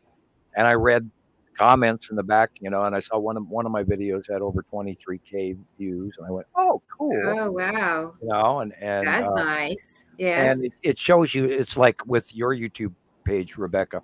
There are certain videos like the one that we played earlier that has a whole bunch more likes than or views rather, excuse me, more views than what our podcast is getting. And I think a lot of that has to do with the comparative drawings. And if maybe you want to change your cover sheet format. Oh, by the way, I don't think that your announcements ahead of the shows are showing, because again, it said 8 p.m. on the bottom, and only when I looked at the small print in the picture, Yeah, did it give today's actual time of when the show was. Yeah, and it's very. And initially, I had a problem with Facebook not even notifying me that there was even a podcast happening that day or the day prior. And that was when I first started following you guys. Yeah, So. and I've seen Okay, well, good to know. The shows show up in newsfeed a week later. Yeah, that definitely happens. So I think most people need to realize that if you really want to know, if you want to get notified by Facebook that the show is coming up, you have to have, your group set as like, or you want to have it set up that way. I'm not comments rather than only Facebook, but comments. Yeah. Or you they've gone in and changed an alarm on your own phone. Subscriber reminder. You have to check your subscriber settings because a lot of that stuff has changed. There's people popping up that I'm not even following, and yet here they are. And why, I'm unfollow you. Oh yeah. my God, It's like, how are my top friends? People I have no idea who they are. It's really weird. Yeah. And who are you? And then we can more friends is not better. More friends. And we could talk about the peanut gallery repeatedly appearing when they're not supposed to be able to. And I had another dose of that this week, Rebecca. Yeah. And wow. Okay. Oh, and this was even worse. It was just like, I'm not even going to finish this paragraph that I'm reading. And You're kidding. Oh, I couldn't. Oh, the level that these people stoop to. Yeah. Holy cow. Yeah, it's sad. And are they really even people, or is it a computer doing this, or they keep showing back up, and I just these are real people. Unbelievable. It's these are real people. You're actually spending your time from them. For what? What is your? Oh, they called my mechanic here. Why would you want to discredit somebody like that when you gone out and done your own research about this topic? I showed a receipt that unfortunately gave my mechanic's phone number on it, and they called my mechanic from across the country, from New York, to tell my mechanic not to work on my car because I'm a con man, and I'm a this and a that, and part of the language reached out to where they were talking about groomers and this sort of thing. So oh no, the mindset of this individuals that are doing this, and you're just sitting here going, what's wrong with you? Yeah, that's really sad. And I called my mechanic, and they thought, they were going, we're not mad at you, but this is really strange. Yeah. And I said, well, of course you're going to fix my car. And they said, well, absolutely. That's what we do. It's like, we're not going to fix your car. Why? And it was absurd that they actually called my car mechanic to tell him. Yeah, that's really weird. Your car mechanic? Your opinion means what? They might as well have called your veterinarian or something, or the dentist. Don't or something. Don't shine his teeth. Don't clean his teeth because he's a bad person. You don't want him in your office, or I'm a soiler. I'm going to stain your office. Waiting room furniture. I don't know. I mean, it's silly. And they're actually using their time to do something. Oh yeah, like I get packages in the mail. I get anyway. It's definitely personal. It seems personal because I'm thinking of all the people out there that have a small or big following. How many of them have hate groups? Like Sam actually has a hate group. It doesn't matter what they're talking about. If you're shaming somebody or hating on a certain topic or whatever, that's what gets them their views. It's really sad, and they probably have 50 different other,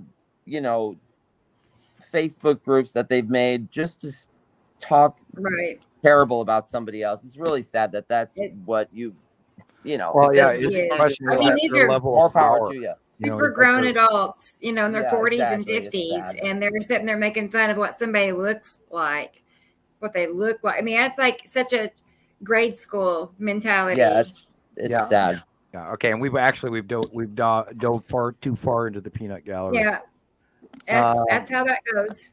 Yeah, that's how that goes. We're.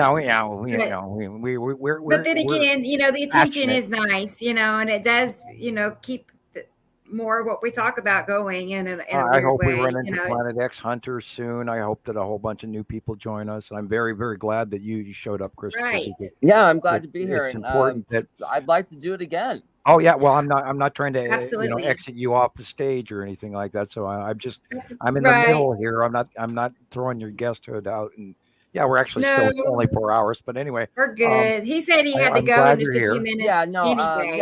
me and Rebecca just talked about it. I said I was going to leave in about 15 minutes. Oh, okay. Yeah. I must have been gone. Yeah, I think you were. I'm dealing with the pizza effect for the teenagers and the new smelly stove because it's brand new and I'm smelling paint right now. Brand new stove. Takes a little while. Yeah, I don't know. I think I might have been a little nervous, coming on for the first time, but I'll definitely have a lot more questions. You fit very well in. Yeah, I'll definitely have some more questions for you guys the next time I come on. Yeah, you can bring your dad in for a cameo too. Yeah, I'd love to do that. Invited. I tried to get my wife to do it today too, just to say hi, but I think she's busy with her dad. So well, you can tell her she's allowed to talk in the background, and then we'll just throw out kudos to her. And I was going to say, let me show this real quick. It was your dad's picture. We did that with Andy Pohl's wife. She didn't want to show up on camera, but we were talking to Andy Pohl's wife for a little while backstage. And hi, Andy Pohl's wife. How are you? So they get their 3 minutes. My wife Jackie, she has a kidney transplant, and she's had it 16 years now, so she's doing really good. Excellent, congratulations. Yeah, she's doing great. So, she got strep throat when she was 22. Yeah, she got strep throat, and it killed her kidneys. So, oh my goodness. Yeah, we've been together since we've been together since I was about 18. She was 17. So. Cool. Yeah, it's been. Then you're very blessed to be thankful for everything. No doubt about you that. That's awesome. Hey, before you know it, you're going to be my age. My dad sent me, so he says his dad can see him too.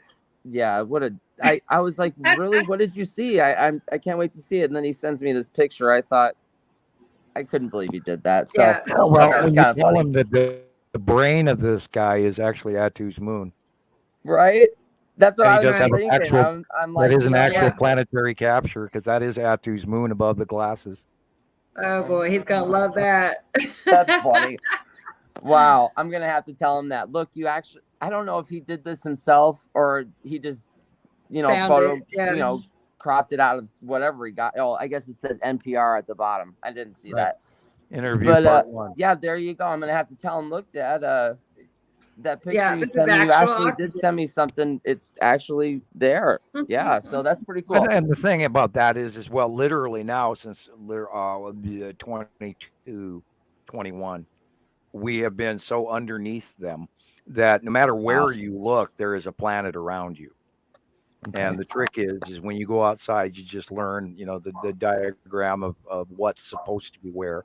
And it's hard because a lot of the planet view right now is straight up. And people, they're looking off at the horizon going, where are the planets? Well, look straight up. Look for the dark areas in the sky first. Watch them identify. Look for light facial illuminations. And you're going to see some smaller stuff that's going to be like the size of a grapefruit or a basketball at arm's reach in front of you. And those are literally asteroids. Yeah. Everything you're looking for is pretty much a gigantic stadium-sized sky filler or bigger. Incredible. I mean, they are so massive. And you have to remember that you don't need a telescope. No. Yeah, each one of the planets has their own atmosphere. They have a lot of clouds around them, and the light angling is when you're going to see the changing illuminations. And you can actually see the Texas cube and the Longbox cube by eye. Oh yeah. often moving, Yeah. and they move more than the planets do. So I one day sat there for a couple hours and watched the Texas cube go from one side of the sky to the other, and it was just awesome. And that was just literally like last year, I think, maybe a year and a half ago. And it was just about a year ago, and it was just like, wow, I can see it, wow, there it is, oh, wow, There it is. there. And then I finally ended up going to the edge of the porch and sitting down and just watching it because I was tired of standing there with my neck craned straight up. And so I sat on the porch and leaned back and went, oh, okay. And I watched it for well over an hour and a half. And wow, like, hey, there it is. And smaller craft popping in and around, little dots flying around it all over. And, sun shining on it and the angle light changing in it, casting a shadow on the lower clouds below it and on the earth. And, everything's real. And, this isn't a fake. And wow. And there it was for hours. To sink in. Yep. And, I love how when they come over your head, when they're right above you, you can feel that. Yes. It's so hard to explain. Feel them. The atmosphere is closer to you. Right. You feel the pressure of yes, something. and you want to like literally bend your knees and duck your head. Like right. You feel like it's gonna like hit you in the head or something. Because they're so damn big and so close, you can't even imagine, and makes you want to duck. Yeah, and you can actually, and during the day, you can actually see it when it just like there's our normal sky that we see, and then it's literally bent down towards you. It's the weirdest thing, but yeah, it's pretty cool. Once you see them, you can't unsee them. No, you can't. There's no way. Right. No. Once you know they're there, and once you know they're there, can't go and back. we go through this with all these people, the Yeah. naysayers galore that we're constantly being slapped with, and cabbages and rotten tomatoes and the whole 9 yards. And the point, you can't be telling people this. You're full of shit. You're lying. Right. And excuse me, it's so blatantly overly proven for so long that this is far, far beyond debate at all. It's the slightest bit that these freaking planets are here, and we've got decades, volumes of pictures and examples correlating from around the world. And all these folks that we don't talk to regularly that are out there that know that this is occurring, because there's hundreds of thousands of people that we've had contact with over the years. Wow. And let's just hope that they can actually come out and coalesce as a group and start openly discussing this a little bit more and saying, yes, this is really. Why wouldn't you want to? This is so incredible. And it's so important. Some of the things that I've been able to see with my own eyes, I can't even use my camera to take pictures of it because it's just the whole. You're seeing all of these things from one end of the horizon to the other. You can't possibly take the whole picture with your small phone. It's incredible when you actually just drop all of your beliefs and just for 1 second just look at what's right in front of you. How many of you people out there have all of a sudden had these overwhelming, uncomfortable, oh my God, I am edgy as shit and I don't know why, and I'm gonna explode and I can't tell you why, and I feel horrible and I'm uncomfortable and I don't like it. It's almost uncomfortable and painful. Right, and you have body aching or you're sick to your stomach or you're or it's like you want to cry for no reason. Oh, I cried. Anger, mood swing that you don't. Yeah. And it's like, oh my God, I'm gonna go nuts and I don't know why. And am I sick? And all of that. And that is that's the planetary. When they're coming close and they're passing in, and especially when 2020 and 2021, when Atu's moon was really over the top of us, a lot of people did some pretty uncomfortable things, including being very ugly and evil toward each other on this planet. And of course, this is when the rivers dried up as well. And prior to that was the year before, and all the bad weather and all the other shit. And then all of a sudden we've stepped into behavior as a planetary group.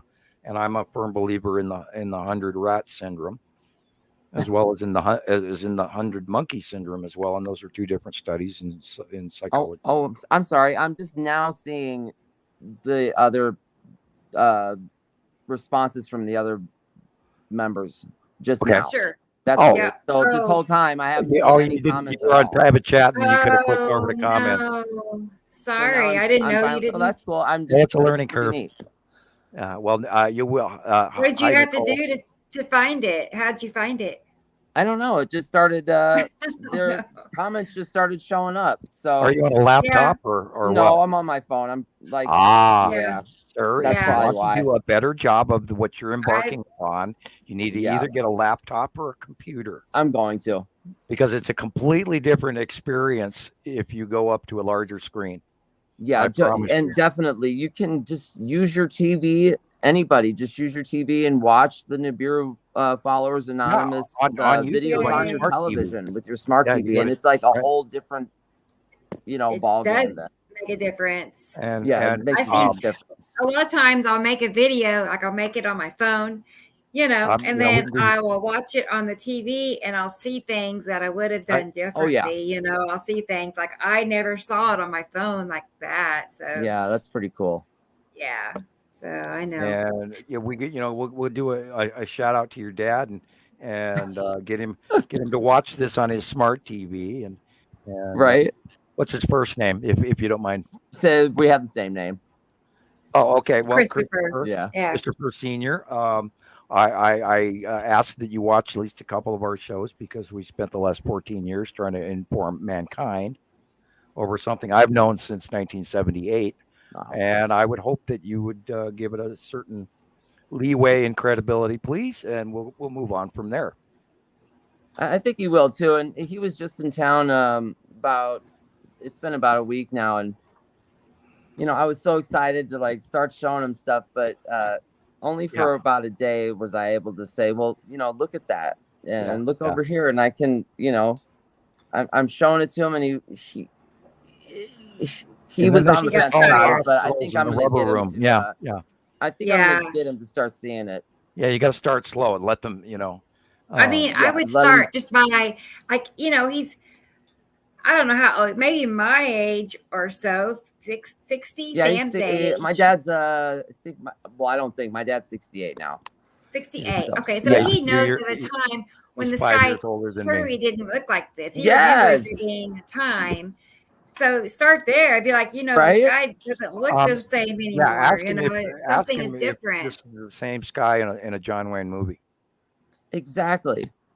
Definitely. And he's he's into all the science fiction stuff, and I told you guys he's a critical thinking instructor, so he should be open to. Well, you can tell him be open to all this. The guy that used to be with the government on the inside, and you've hooked onto this vast group of people that have been doing their job for 14 years come April, and that is all actual and real, and let them run from that and say, well, these guys have been studying the sky for a very long time and have documented the Planet X syndrome. And by the way, it's still, when you type in or smart TV in onto Nibiru Followers Anonymous YouTube, there's that logo that says the Nibiru cataclysm is a hypothetical. Oh, yes. They give you the warning label, disclaimer, and the disclaimer. Correct, that was the word I was bypassing and not being able to grasp. Anyway, but earlier this week, it wasn't there a couple of times, and I went, "Oh, cool! It's not there." So let's hope that disclaimer is going to be nudged out of the reality of trying to goes away, ward the less knowledgeable away from it. But because, I'm still in amazement to this day that I'm actually up and running, and they haven't stopped us on Facebook. Right. And I've been in Facebook jail 80 times or so, but right. And we've learned what to say and what not to say sometimes the hard way. And never post pictures of hamsters, because Gillian learned that the hard way.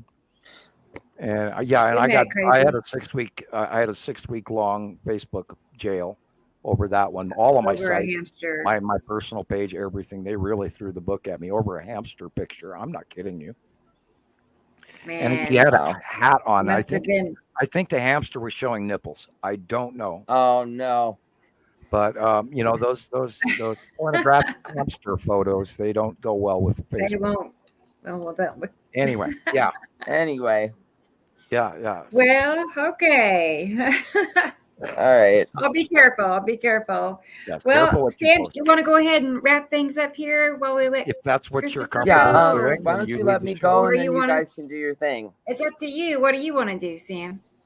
Well, what do we got? I mean, what do you have downloaded for today? I have, some more picture, like just current, Well, mostly we can current keep going. pictures. You want to Christopher, keep have an going a little excellent bit? day. All right, I really want Sam. to Bye, thank you for Rebecca. being Thank you here, guys so much Thank for having me you. today. and I want you to come We'll back be again. back. You have to be back. Oh, you know I will be. You have to come back Okay. for sure. Thank you so much. Okay. Have a Thank good you. evening. Say hi to the Bye, family guys. for us. Bye. You too. So Look, bigger pictures of now us. there's two of us. Right. Right. Now we're bigger. Look at me. Look at. So- I'm only kidding. Yeah, there was several I had set up that we never, got to. So let me. Yeah, and this is a great opportunity for me to brag about us. Okay. No one out there is doing, and this is what I was reading all of the YouTube questions through last couple of months worth of videos, and some of my ones from years ago, and people are going, "Thank you, oh my God, this makes sense, and this is the best information Right. that correlates." And thank you, you finally saved me. You put me in a point where I understand, and we are doing that, and there is nobody else out there that I've found, and I'm always looking for anyone that is on board with all of this information and seeking, but there are so many people out there, they have little pieces of it. They know that there's something wrong. They know it's happening. They get captures like this and they wonder, oh, what a beautiful sunset. Well, this is, of course, on the right hand side is the red asteroid with a little sister, and over on the left hand side is the bottom of Uri and the onset Uri cloud pattern, including the salamander asteroid group and the major tan asteroid on the far left middle. And this is a repetitive pattern that we watched for years and years and years. And that's why we know and how we know what we're watching. And it fits over and over again, day after day, week after week, month after month, year after year. And that's why yes, it's slightly arrogant for me to say it that way, but this is a fact that we have taken the time to prove this. And you're not going to find this information correlated anywhere else seemingly. And I wish it was. I really wish. I'm sure maybe NASA has all this information. Plus, let's hope they have even more. I'm sure they do. I would hope they have. Or they're just learning it from you. There's certain things that they wouldn't know. We don't know if they're visiting our site too and are an active member. We don't know. I mean, if they're if they're a well-paid spy, you're welcome to the information. We're not trying to be greedy about it. We'd appreciate the input in the manner that we ask and we request your submissions. And God, that's not a hard membership to comply with, I hope. And new members, I went through today on Montana Skywatcher 2, and I only added probably 5 or 6 people out of, I think, about 300. Terribly sorry if you're trying to get in. Hello, that's beautiful. Boy, I'm tempted to say portal. Oh, really? Yeah, well, look, there's a dot in the center of it. That could be a craft going through, but I don't know. It could also be the rounding of the lead asteroid or the red asteroid discharging. Okay. I'd have to see more of this to make a full. But right, look at that. I know. That is not normal lightning, and it's purple. And remember, purple lightning comes from the higher extreme atmosphere of our atmosphere, and yet, why is this close off the horizontal deck? Because it's from a high elevation, but yet discharging on the planet. And so it's probably a circular body. It's probably lead asteroid discharging. Like an asteroid, maybe. Dang. Yeah, well, that's about the size of the lead cool. asteroid. Depending on where it is located. I was gonna say I've not seen a circle asteroid or lightning before like this. We see this illuminated cross out there at the horizon. I wonder what that is all about. I've seen a heart shaped. It's Jesus. He's returned. Is that it? Yeah. And here we see I love the shaft illumination of a light pinch on the bottom of probably Nepesity, and then the upper left corner from mid right to upper left is Atu's moon. And our normal sky is the yellow band all the way at the bottom, and the rest is all planets over the top. which is why the discrepancy in cloud. And if you look, there are no horizontal lower normal clouds anywhere in sight. So all of everything that we're looking at is planet. Just the yellow sliver is us. That's the normal. That's the normal. Which is layer. normal, right? They're down. And if you look at the illumination, how gray everything is, and we've been watching that for months, which is part of the Arctic drop down and the cooling of Earth that we're all experiencing right now. Well, hey, it's only minus 13 outside right now, not including wind chill factors. It's 13 where I am. 13. Well, it's going to get down to, I think, -2 here tonight, but I don't know when it's supposed to snow at some point, I think. Yeah, you'll most likely get snow. You could get up to 3 to 4 inches. Okay. Well, that's and then as it I'm not going anywhere, so. Okay, this is another Mr. BBB 333 picture. This is probably the spiral asteroid going across. I figured. I could blow that up and I'll look at the spiral a little bit better on a bigger scale here. Okay. Yeah, I knew it was an asteroid, but I couldn't tell. Yeah, that's the spiral asteroid. And the side white cloud underneath BB 333's name, that white clouded area is the side of planet Uri. Oh, yeah. That's the illuminated face of Uri. Yeah. And that's just it. And so at the horizontal level in the orange, everything from left of the sun at the horizon, you see the way at the horizon, you see this white band. That is most likely the base cloud of Saru off in the distance. Neat. Okay. So really our sky is more just that tan strip. And in this shot, yeah, you could even have the side of Saru cutting into the light there on the left side of the sun would show you the side face. And if you look above the cloud too, there's that orangish illumination. And so that could even be the entire massive side of Saru, because we're seeing the side of Uri all the way far over to the left. So there is a minor cutoff going off on the sun. I'm going to have to redraw Saru this month. Definitely. I know I'm moving Uri, but Saru is going to be very prominent in this month's drawing. Oh, wow. Yeah. I've been watching her get her base cloud has been oranging the hell out of the left side of the screen for months now, and I just have to include her. I haven't been paying enough attention for Saru, I guess, because I have. Yeah, it's well, that's also like us always remembering Planet Matim. It's like everybody goes, "Where's Matim?" And I was like, "Oh yeah, I forgot to draw Matim in." Even on the overall solar system drawings, and then I have to go back later and redraw in Matim because it's got a completely different orbit than all the other planets, and it goes beyond Saru and then comes in around Uri and then back out to Saru, and it's completely on the left-hand side of the whole system. Doesn't make any sense to me, but I guess that's the way it works. That's what we saw happen. I don't know fully if that's what's happening, but that's what we observed. Okay, you're looking at, of course, the onset of this is Tan asteroid group right here. This is over the top. Everything orange over the top of us is the bottom underneath of Uri. And there's asteroids at the horizon, and then probably Saru off in the distance behind as well. Again, because we know this bottom is the onset of Uri with this group of undulating, unbelievably large, close mega mammatus clouds that are beyond anything we've ever seen in our lives. And yet this is a repetitive pattern. It's probably onset Uri. Gillian sent me a few pictures I'll share here in a second. She's asking if it was Saru. I don't think it is, but I'll let you check here. Yeah, find it. Well, that's the space tube. Yeah, I wondered because there's more. Let's see. Let me get those slides. Yeah, that's the space tube. We saw sightings of that today and yesterday and the day before. And there's quite a few sightings at the same time. It wasn't just one group or one person capturing it.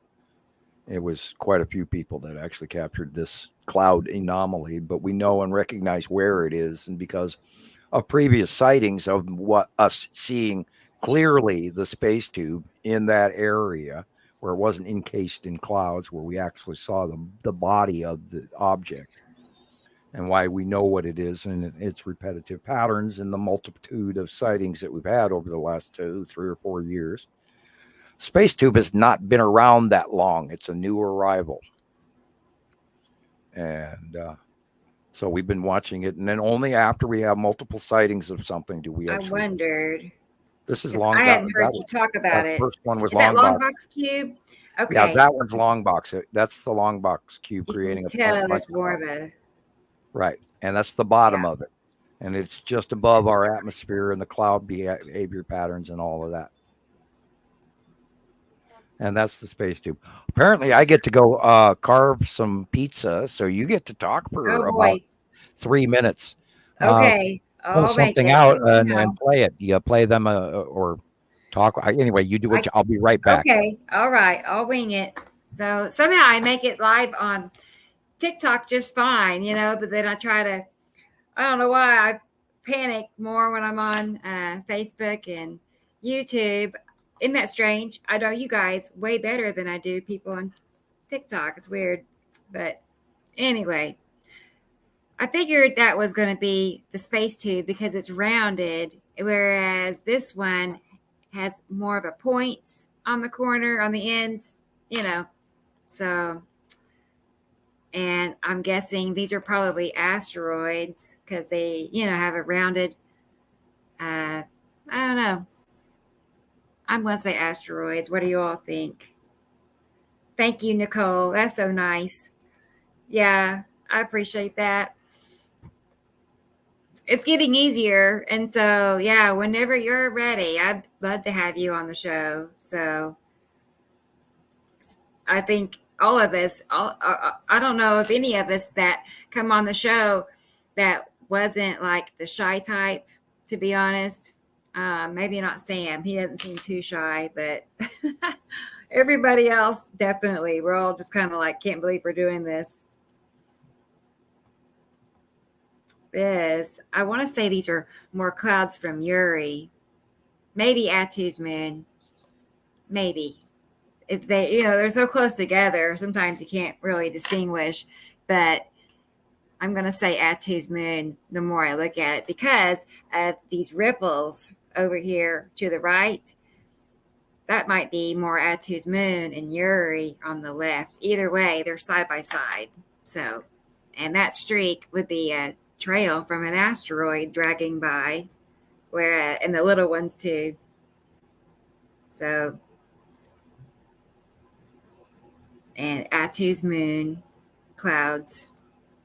It's like these little, there's like cotton ball effect, which can be Atu's moon and Uri, but yeah, you get the idea. They're together a lot. But yeah, these are, I think we'll go back to where we were. I think it's understood what's going on with those types of captures, but I wish you all could see my cursor.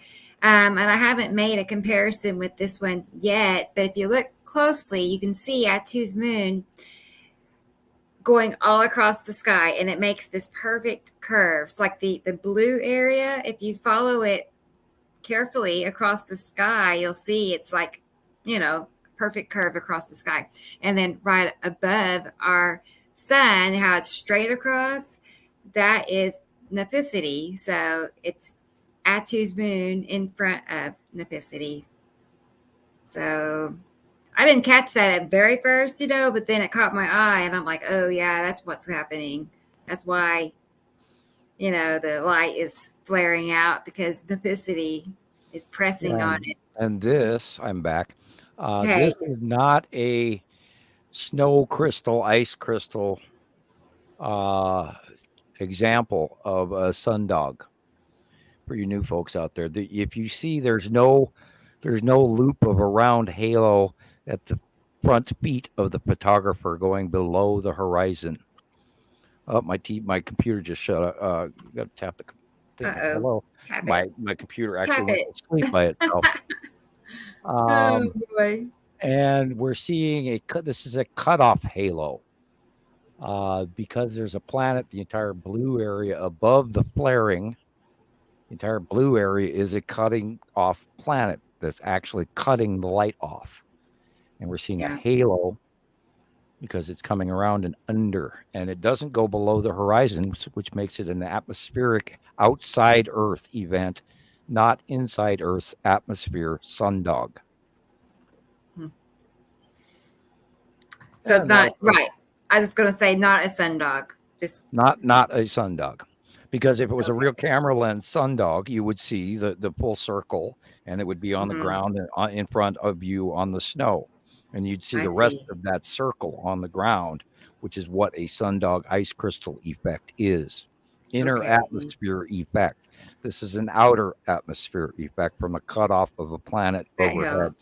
Because I do see those other ones too. Yeah, it is, you just have to judge the horizon and what kind of a lens flare you're looking at. This is a cutoff flare, not a lens flare. Got it. And that is, of course, the red asteroid and little sister and some other stuff behind it. And we've seen this when we would, in the earlier days, we would refer to this as Uri onset because it has a reaching cloud that goes back over all the way to Uri. Yeah. It's to the left. You just know when you see those big fat swirls. Yeah, the blue area above it is the backside of Attu. And then Attu's moon is directly overhead of the person here in the viewer. And this was about 6 months ago, I think. Yeah. Probably. I've been seeing for the past few months now more things like this, than any time before. And then this again is asteroids and red asteroid and little sister in front of it. There's an ion reach cloud between it and whatever's in front of it. And that's probably could be an ion reach cloud all the way to the lead asteroid. And then it's reaching up to the bottom, and see the striped white body from the upper left-hand corner is planet Uri. I see that effect with the red asteroid. That it looks like a handle. It has like this tail. There's ion reach clouds between these bodies a lot of time, depending on how close they are to us. And if they murk partially into our outer extreme atmosphere, there's also space clouds around these things we've watched for years when they weren't even close. This is, of course, where we learned that there was such a thing as space clouds, because we knew they weren't that close to us, and yet here they're giving an example of this and this and this and the illumination, and we saw all the discharging and all of that, which added all to the whole effect of the electric universe and everything else, and which is why I avidly remind people to go and watch Symbols of an Alien Sky on YouTube.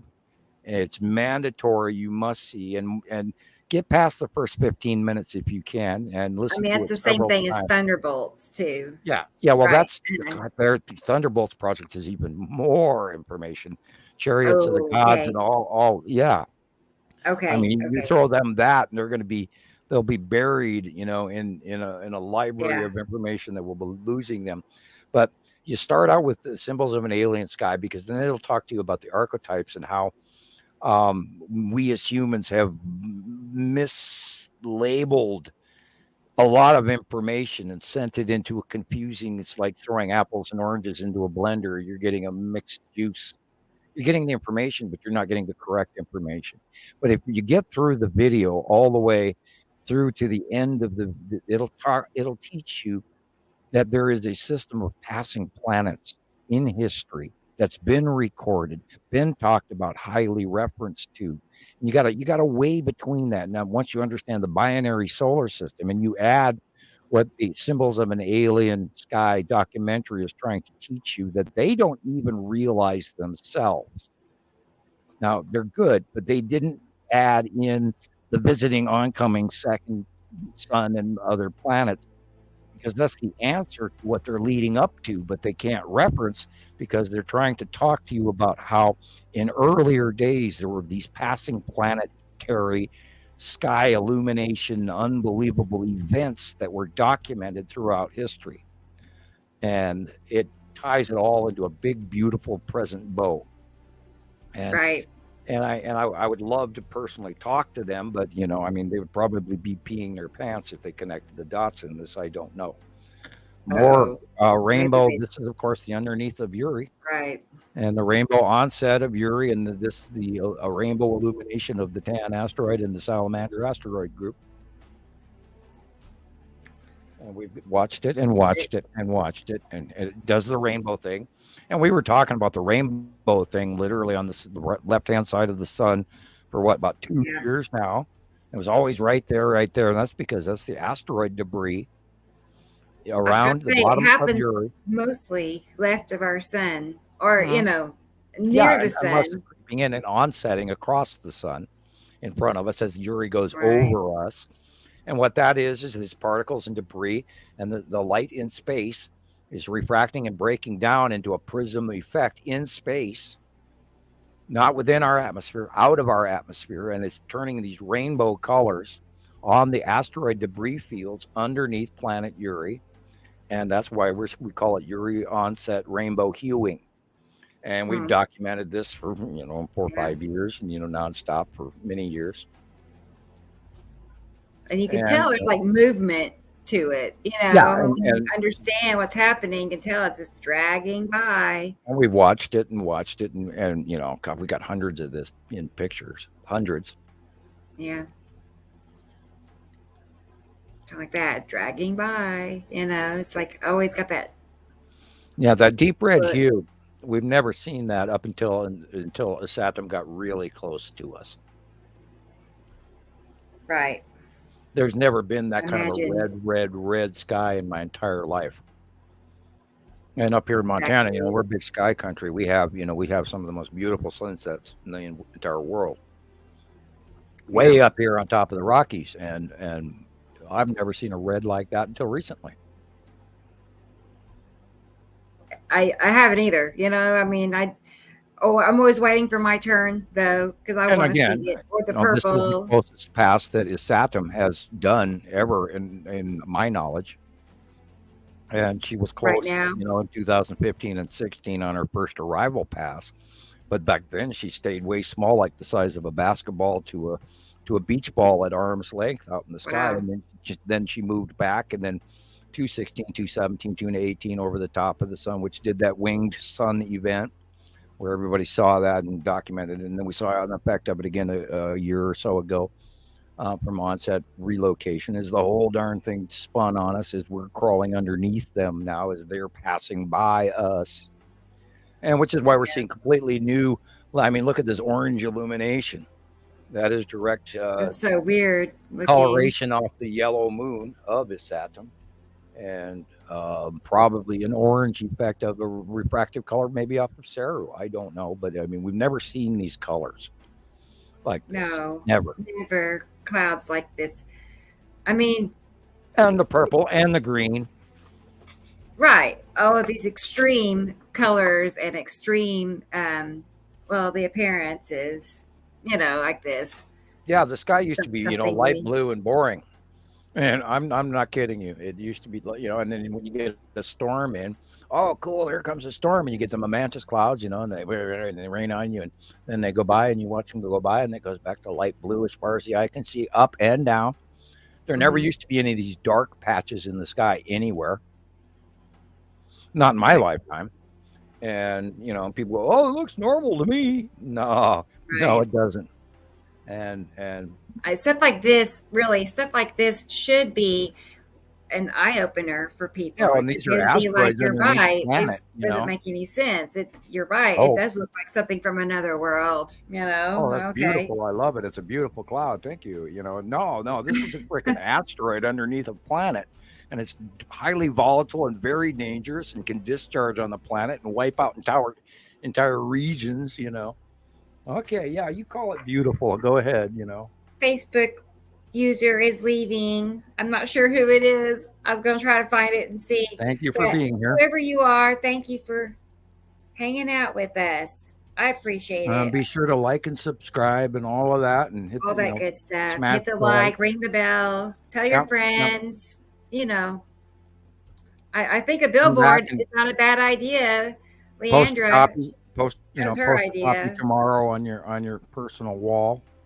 Mm-hmm. If you do go to Facebook and that, or send it on TikTok to your friends, and this, of course, is the bottom of planet Necessity. It's Robbie. Yeah, if you Okay. ever want to like reveal who you are, Robbie, you can. I can send you a link and show you Or, how. But or the anyway, easy way is either to type way, it in. or put your name. But I'm happy you were here. You were here most of the show, so if not all of it. So thank you. Yeah, this is the base cloud open core of planet Necessity. And she's a small planet, and everything in that light blue area is illuminated green. It's like a spaceship. It does. Yeah, it's the mothership, I tell you. He's here to save us. Oh, And man. doggone aliens better not come here. I'll get out my shotgun. No. Yeah. Hey, Rebecca. She Do just not got shoot home. at aliens. You will regret it. Yeah. If they are chasing you and you're seeing a warble in the forest, That'd and be you a don't know what you're seeing in the nightmare. forest, run. Make sure you stay Yeah. together as a group. Oh boy, look at that. I swear that, look at that flame-like red. Yes. I wonder if this is close passive as Saturn's yellow moon. I can't prove it, Boyd, but those micro clouds look. Those are strange looking. Yeah, we have not seen anything other. I'm sorry, I got to chalk this. It's got to be a Saturn's yellow moon close passive. Close. If Yeah, it's that flame close, like. Look at the size of it, and it was bound to happen. And I've been avoiding.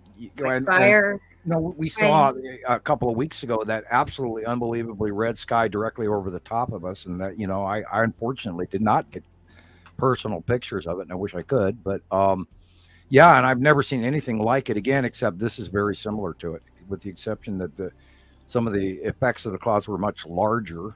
And this is those micro flame-like clouds that Atu's moon does not do, nor does Necessity, nor does anything else I can think of. So we have to attribute, and we've never seen the Saturn's yellow moon up this close. So we're going to have to go.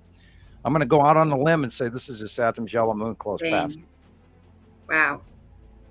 Which would account for the red, That's one thing I do is I narrow down a lot. It's like I know it's not this and this and this and this. I narrow it down to my possibilities, so that makes you sense. discuss it with yourself. Yeah. All right, I took a bite of pizza. Right. Is it good? Yeah, actually. Yeah. I know Red Taylor. Baron He Pizza got me is on some. sale, and my kids love it, so I don't have to call Pizza Hut and pay them, unbelievable amounts of money for crappy pizza. It's expensive. Yeah. Eating out. Mm-hmm. Even with coupons. And this, of course, look at the green. This is the bottom. Orange area is the base core of planet Necessity over the top of us. You cannot argue with that green. And the base cloud, the fingers. Yeah. So the green part is Necessity. Right. And the orange part is the base cloud pattern of it enveloping and pushing up against our exterior atmosphere thousands of miles away from us. And yet they look like, they're about ready to crash into each other, but that's not the case.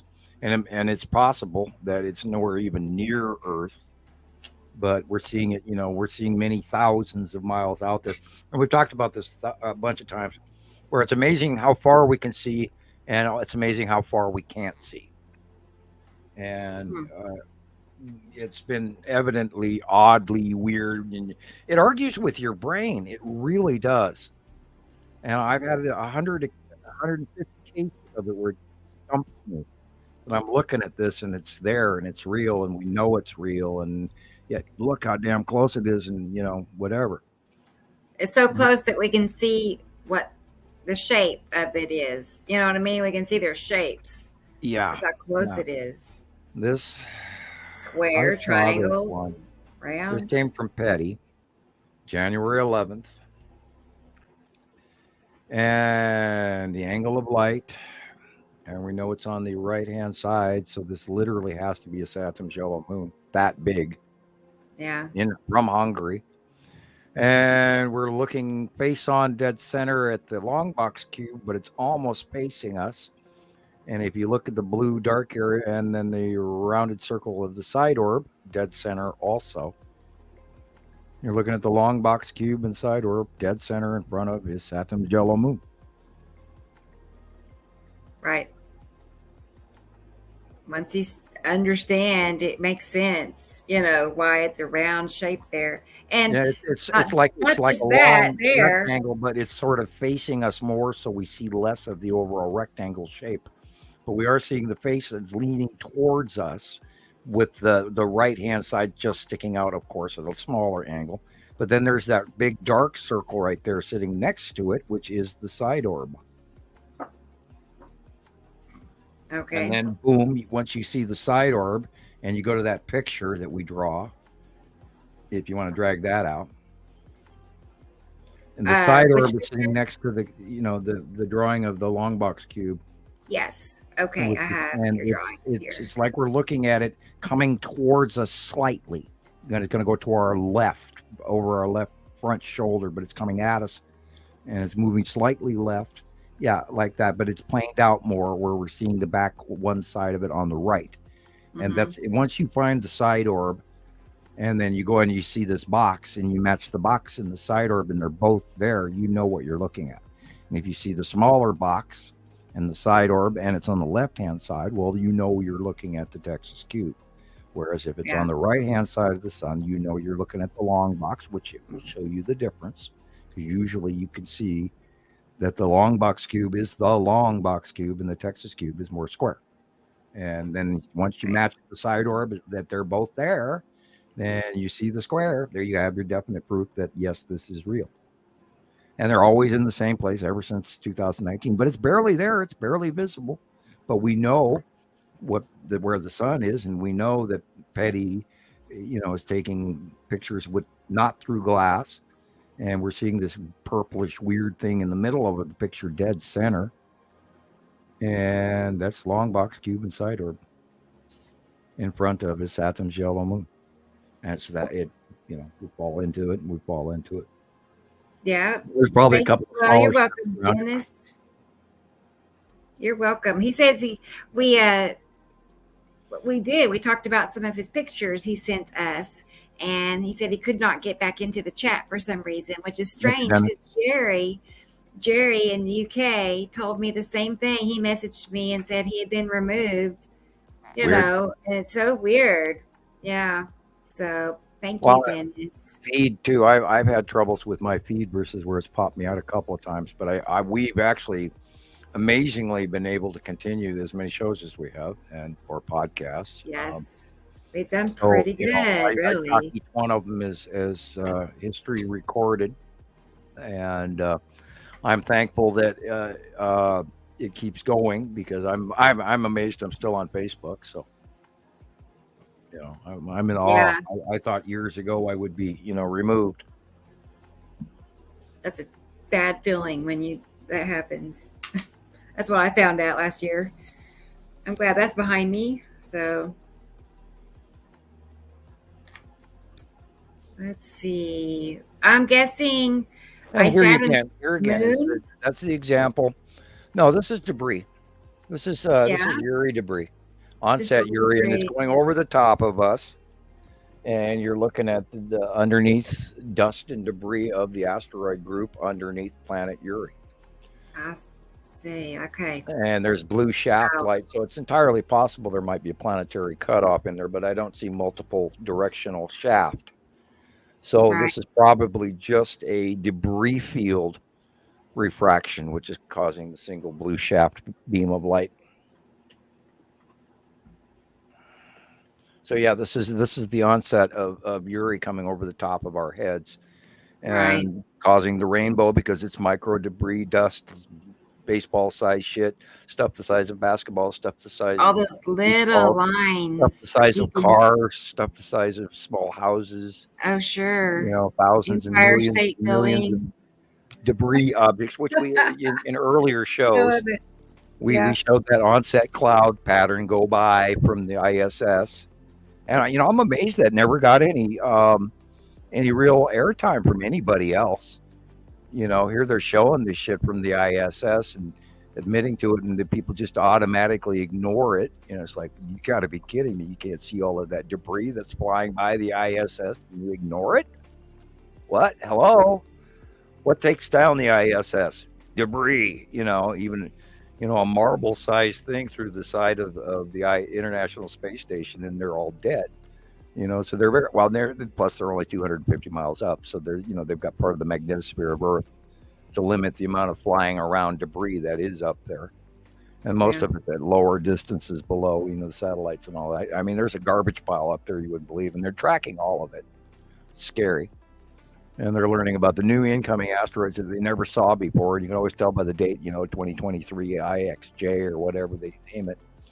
But the year that they discover it is the year that it becomes in the first part of the NEO description tagging. Anyway, on to your next picture. Yeah, I was just gonna say, Nicole might be right. She might be right. There's something more going on than just debris. She thought the shape seemed kind of We've talked about the Tan asteroid being the dragon. Yeah. And we're looking at the bottom underneath of the oncoming asteroids that if you look at it from the side, we showed those pictures in the past shows as well. If you look at it from the side, it literally looks like a winged dragon flying in. Mm-hmm. So if you were over to the bottom left corner of this picture, way far off in the distance, and looking back at it toward the upper left corner from line of sight, you would see what appears to be a dragon coming in. And we've got those pictures. If you'd like, I could send you a copy of it, depending on how long it takes you to post. Dragon. You mean like Dragon OCG? Yeah, Dragon OCG. And the main one that comes off that most often looks like the dragon is the group just on the Uri onset debris right before the side face of Uri, and that one is always really coolly illuminated. And it's also the best dragon side shot we've ever got, is the odd winged almost illumination around the Tan asteroid per se itself. So let me find it.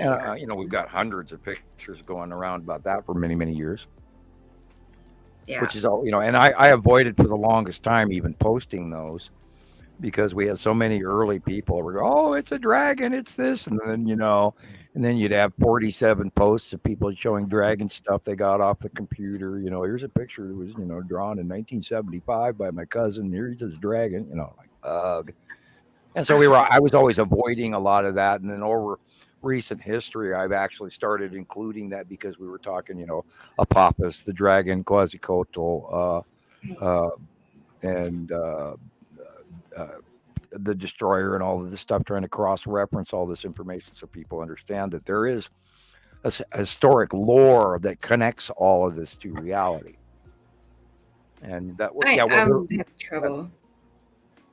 Trouble? No, I'm just telling you, I got trouble finding the dragon. We occasionally have some technological difficulties. Yeah. I see it now. Nicole is right. There is more going on here, but it's a whole series of asteroids, and we're looking at it from underneath now. They're flying over us.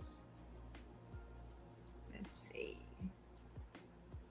And probably midday photograph, which would That's how we are, though. We're like detectives, sky detectives. When you're trying to do your thing off of one photograph, you learn to break it down into little pieces and try and understand what you're looking at for where, because there's a lot of people out there that want answers to their one photograph, and I try to be as polite as possible. Some people I don't answer, and I try to I gotta close out for a second.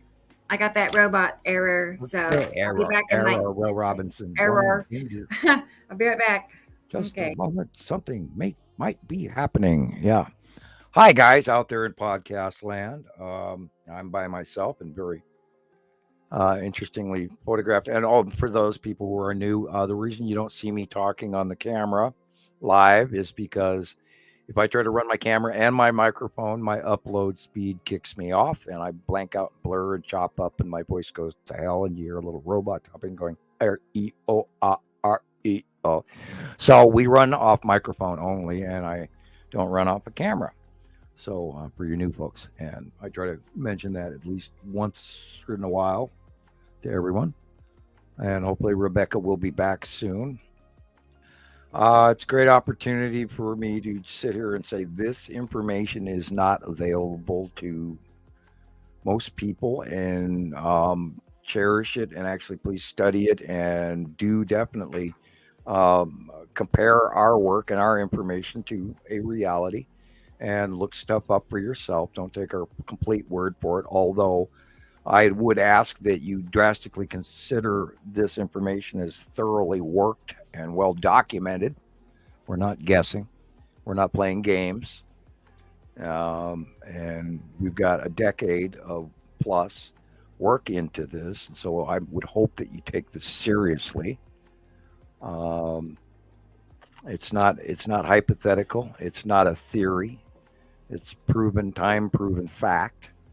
And we have documented it for so long that we were accurate on our attribution. So, and I will debate this with anyone out there. I don't care what kind of thing you got hanging on the wall that says you're a physicist or whatever. But we've got this proven because we have watched it and done comparison. And Rebecca does all these comparisons and the layovers they absolutely match and match and match year after year. And that's why we're doing this and why we're doing a podcast right now. And how are you back? Hi, Sussy. Just telling Sussy hello. Yeah, I made it, and I got the dragons. So got them dragons, yeah. And if you look over to the left side, there's blue stuff. The dark blue is stuff. It's planets.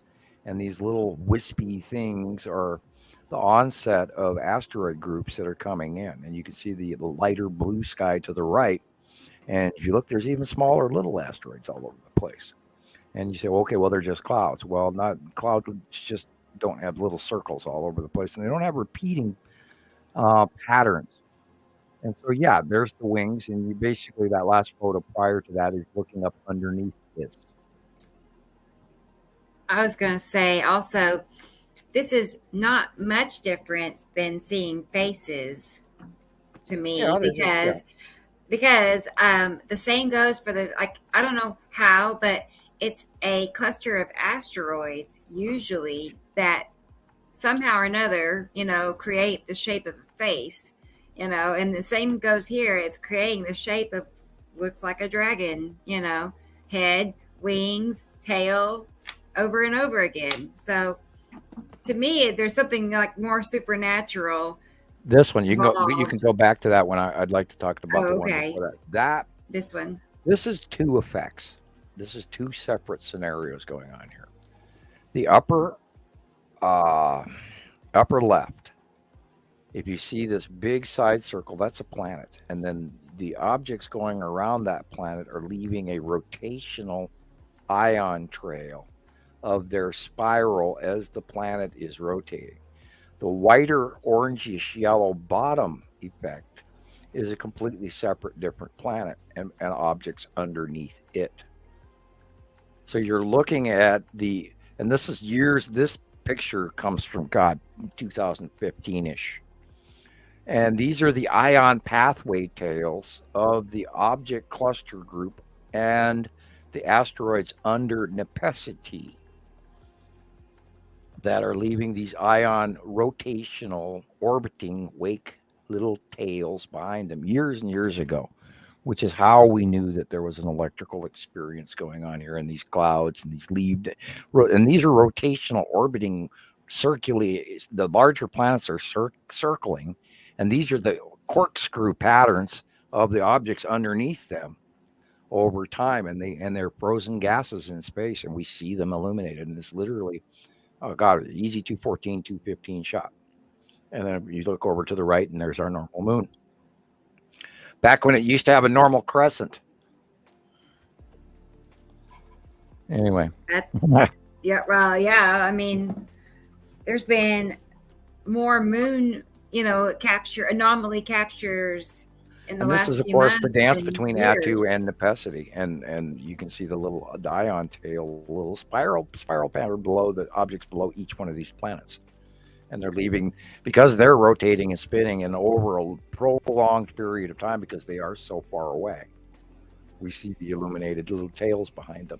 Whereas now they'd be so over the top of us, we'd only see a small section of them. T-Racy sees it. Okay, and then you can go to that next one, which is another picture of the same effect. That also is the object cluster group underneath the planets doing this leave behind clouding trail that looks like a flying dragon, and which is where the original dragon legend came from, was approximately 2 cycles ago in the Great Floods of China. And you can go back and look that up. And that was approximately 1650 BC. And you can cross-reference that information, and I hope you find that information. If you do come with it, hand me the information as well, because I'm always looking this stuff up. So, and of course, other people get other stuff. And my computer tried to go to sleep on me again. I got to start playing with the mouse, I guess. Fair move. Yeah, it's hitting. I'm talking for so long. It's wiggle just, it. the screen's turning off because I'm not playing with the mouse. Yeah. So I got to play with my mouse more often. And this one, oh boy. Wish I knew the date on this one, because it looks to be about 2017, 16 in my brain. And it might be and the stuff around it, and which would mean Atu and Yuri on the other side of, oh no, wait, where's the sun? Where's the sun? Is it on the right or is it on the left? I don't know. I can't tell. But my brain says 2017. Okay. Well, listen to your brain. Okay. Yeah. I don't remember where I got this one. Somebody, maybe you. I don't remember. But yeah. Yeah, and of course that same pattern would happen on the other side as well. And this one's 2015. Okay. That's the same thing. You got a couple of different planets here, and they're causing. And this, if you look way down on the horizon, it shows you the onset path of where the planets came from, as these asteroids orbit underneath the large spinning planets, and they leave these little. It's like if you walked around with a smoking incense, and in a thick air, you'd leave this trail behind as you move, and that's what these. And this is, of course, years ago, and part of the ultra sky illumination that we watched, and this bright orange dead center is probably, again, the Tan asteroid illuminating on the side of Uri. And then lead asteroid would be the part of thing over to the right there in the upper right-hand corner, according to patterns and what we know. And so it's easy to diagnose and remember, the dark areas are the planets, and the light, normal orange sky at the right line is the normal sky. And it shows you all the way up here. These things, back when, earlier years, they would always come from way, way far off, and you got to watch them get bigger and bigger and bigger and bigger, and then come at us. And then they'd onset out of the darkness. And nowadays, in 2022, of course, in 2023 and 2024, they're so over the top of us, we don't see that same effect going on. There's less approach time, whereas now they're just right there all the time. Right. Let's see. I'm going to go back to where we were. Go back to, the more current photographs. I don't know. I thought that was interesting. Just a streak, zooming by. Oh, probably a descending asteroid. Yeah. Or meteorite, asteroids. Mm-hmm. It's small, but it is coming in. A lot of scratchy effects. You see how it's kind of scratchy up there? Right. It's rolling and tumbling, and it's coming in from the right-hand side, so it could, entirely being an Earth-bound meteorite. Yeah. And in the background, we see the faceplate of a Saturn's yellow moon above the bush. See that square little sort of lined plate that looks almost like a shield. Yeah. And then it reaches all the way to the right, in the upper right corner, and that's the ion trail. We know it's on the right-hand side of the sun. That's just it. I mean, back there, it's there. We see it, but you don't really see it. Understand, how everything is repetitive like this. No, well, you realize there. It's just how significant, whether or not you can see it. It's not just insignificant clouds. It's not. It's not just random insignificant clouds. That's what I'm saying. The normal clouds are at the horizon line. It's something. Yeah. Right. Hey, Christopher. he's checking in, and he says, "Thanks for having me on the show today." Well, I'm happy that you joined us. We've been in the works of planning that out for a few weeks because Christmas, everybody, we were busy and he was busy. And so I'm happy we finally connected. And it's nice to put a face to the. It does. It is nice, because we communicate often on Facebook mostly. And see their personality out of type, rather than type. And then what, because we all put intonations into what we read, not what they say. And he didn't have any hesitation about, being on the show. Did very well. He did. So we have a Vegas correspondent now. See? We've had a few guests that just sit there and stare at us, which is okay. I'm glad they're there, and because it's not anything that anybody can do. No, he was a natural. Day one, yeah, he's totally natural at it. Really, he seemed very comfortable. Well. Yeah, that's good. I know. And we'll have him back. I remember Jesus and I having our very first show, and would you believe that's been we're getting close to almost 30 shows now. I counted the other day. It's like 26, 27 shows. And how do you feel about it now? Oh, I'm way more comfortable. It's easier, and yeah, it's getting better. And you used to stress before going live, Oh, I do have that. It's every now. I still have that slight, going blank at the last minute. Yeah, I've got hundreds of shows under my belt, and I'm 2 hours beforehand. The little butterflies start, and I start going, okay, what do I have to do? What do I have to do? Yes. What am I going to talk about? What do we know this week? And now, of course, I'm taking notes in advance. It's like thanks, Katie Jo. She says you guys are great. Well, and she did good too. She's another one that brand new, not brand new, but newer than a lot of us. And we want to hear everybody's opinion. We want to know what they know. For those that don't know, she was on the last show, Tuesday night. Was it? Anyway. I think it was just the last show, though, wasn't it, Katie? Yeah. I know. It's a blur. My life is a blur. Well, we're doing, every time I turn around, we're having to do another podcast. It is. It's like that. Sort of it's messed up my laundry schedule. I can tell you that. Yeah. And the girls didn't do much for chores today because I'm not. Tuesday night. That's what I thought. It was I thought it was just the last show. So. Yeah. Here's that. She's our wormhole open portal that we talked about last week and the week before. Yeah, there's a video of that too. Yeah, and that's what makes me I'm more inclined to believe that something did come through that from out there to go land at Miami. But you can't quote me on that, and it's only supposition. So I find it intriguing, Right, it is. That's there, and then that happens. When you mentioned, because I'd like to think that if something came through, it wouldn't want to hurt us. What, friendly? Right. Is that too much to ask for? I would have to say yes. Why would they want to hurt us? We would have minded our own business. Unless they just want to take over the world, or is that? We're those horrible, smelly critters that run all over that stupid planet. Uh-huh. And we're here to take some stuff off of it, Yeah, you're looking at the entire side of a planet here, then that is just unbelievably beautiful. That's got to be Uri.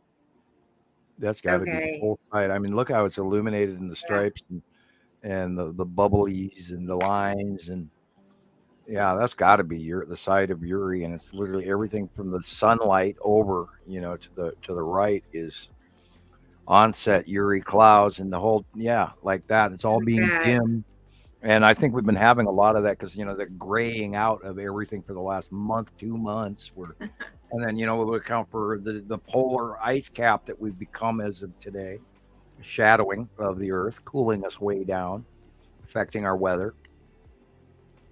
And no telling how. Yeah, exactly. It could the cutoff, the light pinch, and we watch this stuff and we try to warn people and we try to let them know. We're looking at some serious ramifications, all sorts of major planetary weather adjustments and claims, and everybody goes, wouldn't I have noticed by now? And it's like, oh boy, if you're not noticing now, then I mean, I hope you don't find out the hard way. I've repaired my roof in 2 major sessions already, and I've had extreme weather going on here, and there's a lot of folks out there around the world that are now suffering and homeless and carless and townless in some cases. Yeah, there's that little ion drop tail at the bottom of planet Atu.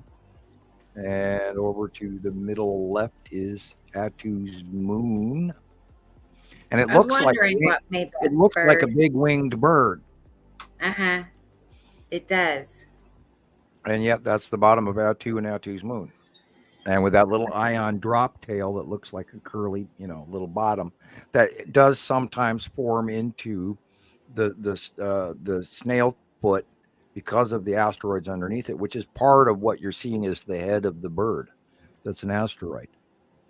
And the drag off that's making the tail is another asteroid that's orbiting underneath Atu.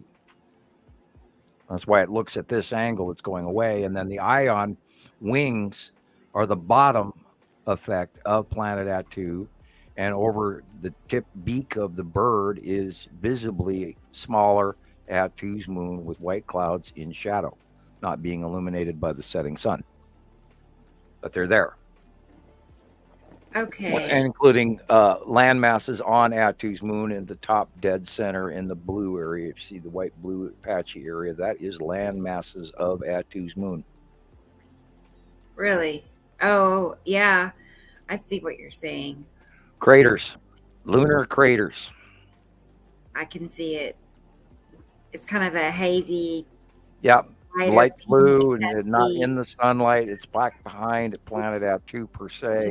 And the wings are the bottom cloud area on the bottom of planet Atu. And Atu's moon is from the middle of the top of the picture all the way to the left top of the picture. That's Atu's moon. And you can see the color difference. And then, of course, again, you look at the horizon and the horizon's yellow. And then you look over to the left horizon and it's got a different color, which would probably be Uri. Sorry, Princess is Here, trying Kitty. to get her. I know. She got in somehow. She pried her way in. So Katie Jo confirmed it was just the last show. So I'm happy that it wasn't longer than that because I was thinking surely it's not that much time has gone by. And Dennis mentioned 2 of my photos are the same object. My sister. Okay. Is it the ones you sent me, Dennis? Are you talking about those pictures? Because let's look at that a second. Because I haven't pulled up in case. Oh, Princess. There you go. This is what Dennis sent me last week or so ago. Awesome capture. Remember that one? Yeah. That is unbelievably cool. I know. Really. And yeah, I think I may have seen this on feed and hopefully saved a copy of it. Yeah. 10 asteroids.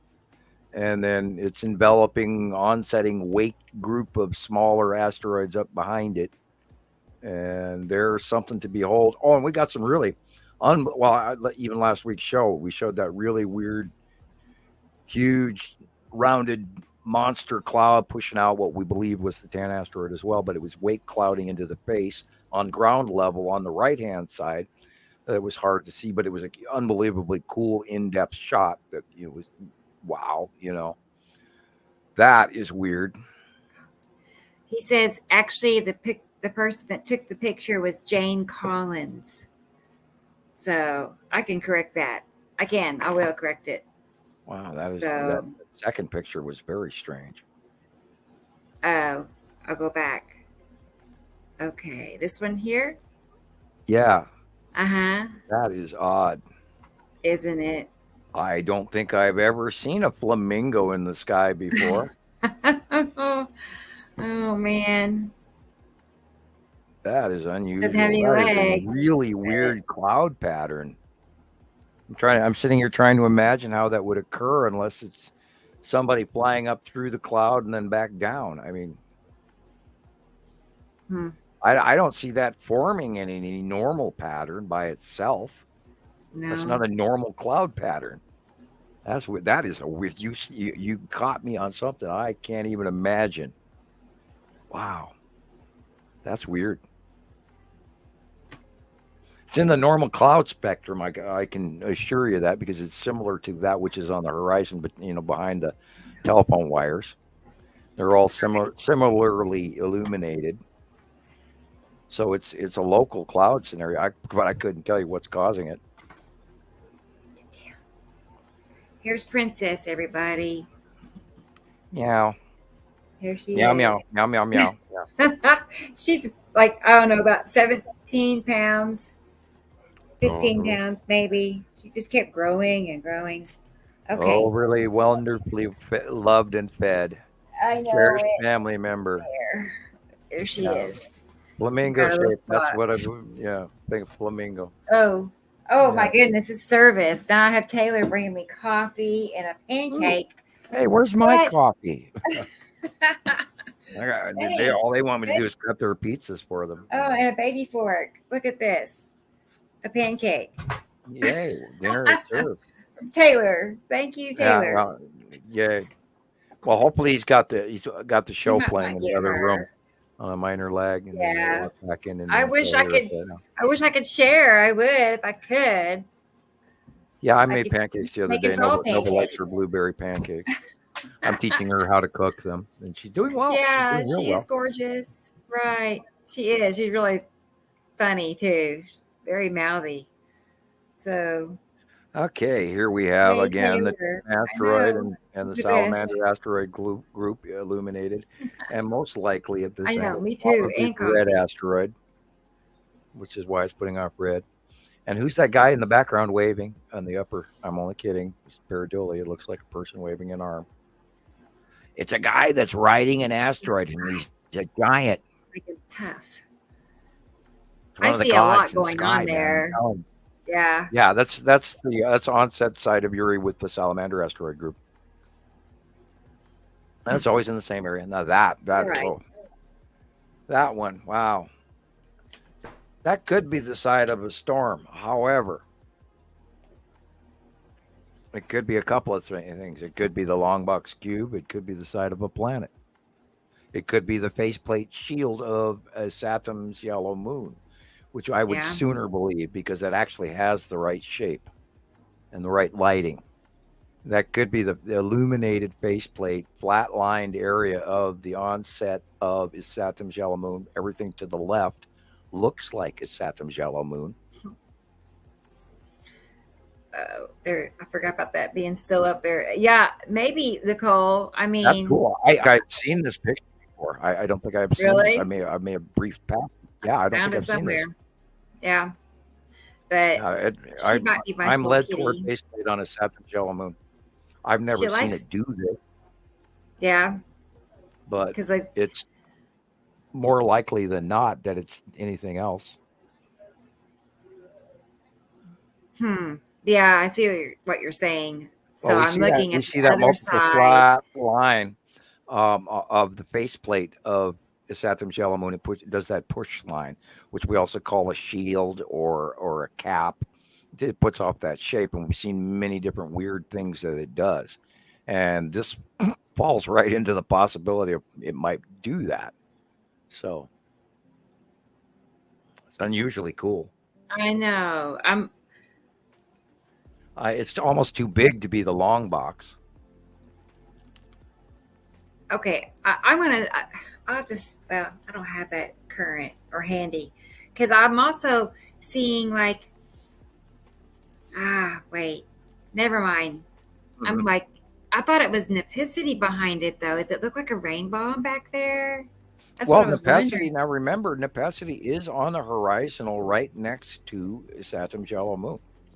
And because currently Saturn is stacked in front of Nepacity out view, but which is weird, even though it's there, and Nepacity is still doing over to the top of us crap. It just depends on how the spin of the day goes. Yeah. And it's impossible to describe any Crazy. other way, but then, as Saturn's yellow moon sets on in afterwards, after we see Nepacity go over the top of us and then back away from us, and then Atu's moon does the insert thing, and then Uri goes to the northeast, and it's like, I can't keep it all, and we basically, all of that crap rotates over the top of us, and then it changes all the parameters now using light and all of this, and color red and orange and yellow and green. It drives you nuts. Yeah. So that's kind of, never mind. Nothing's not really that similar. Never mind. Other than the same, angle, but that's nepicity for sure. With the rain bomb in action. Yeah, you could probably say that. Mm-hmm. And the green color and the and and we're definitely seeing a major occurrence of weather here that's not in any way, shape, or form normal. I mean, the vastness of that supercell, if that were even a weather supercell up there, is in the dark blue area, which it's not. I mean, that's like, okay, goodbye farm. Everything I own is about to be sucked up into the sky. And in this instance, it's being rain bombed and drowned. Go ahead. No, you're fine. I have a video I haven't shared yet. Yeah, put that on. I'm going to run to the refrigerator again because I am out of Coca-Cola again. Okay. Go do that. Yeah. Jeez. Guys are turning me into a Coca-Cola holic, man. Me? I didn't do that. I used to have one a month, and now I'm doing 2 a day. I quit drinking pop like 2017. So I haven't 2017. That'd be about the right time frame. So now if I were to try to drink some, it'd be so overly sweet. But I used to be like hooked on pop bad. So not real bad, but bad enough. You know what I'm saying? People worse than me. What am I doing? I'm trying to find a certain video. That's right.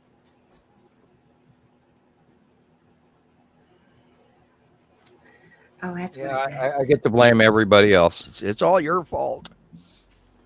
Oh well. It's Saturn, it's not the yellow worst thing moon. ever.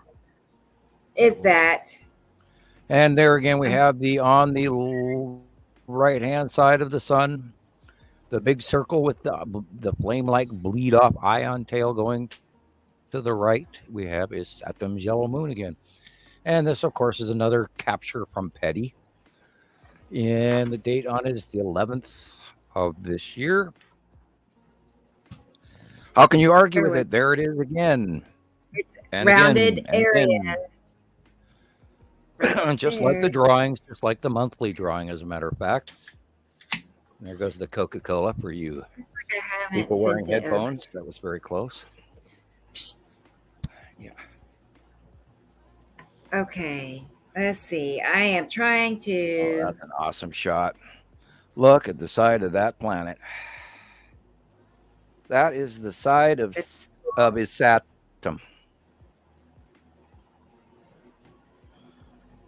And we saw it earlier. Remember, we saw that rainbow on the one side that we said that was this atom. Here's an exact copy of the very thin atmosphere around the side of the planet is Saturn because of size and proximity to the right hand side of the sun.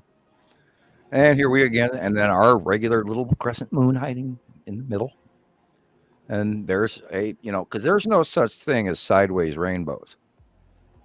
There's no such thing as upside down rainbows. And anytime you're seeing a rainbow with an actual round, what you got to do is look over to the right-hand side of that rainbow, and you see darker planet than the rest of the left-hand side. So you're looking at the dark side, the back half of a crescent illuminated passing planet. And oh, that cold Coca-Cola is so much better than the warm bottom of the empty can. Yes. It hits just right. Like I grabbed that empty can like 4 times going, is there any more in here?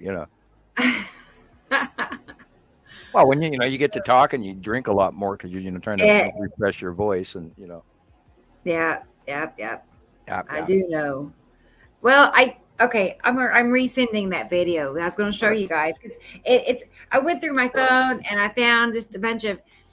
It's kind of random, but I have a bunch of clips I've saved over the last few weeks, I guess.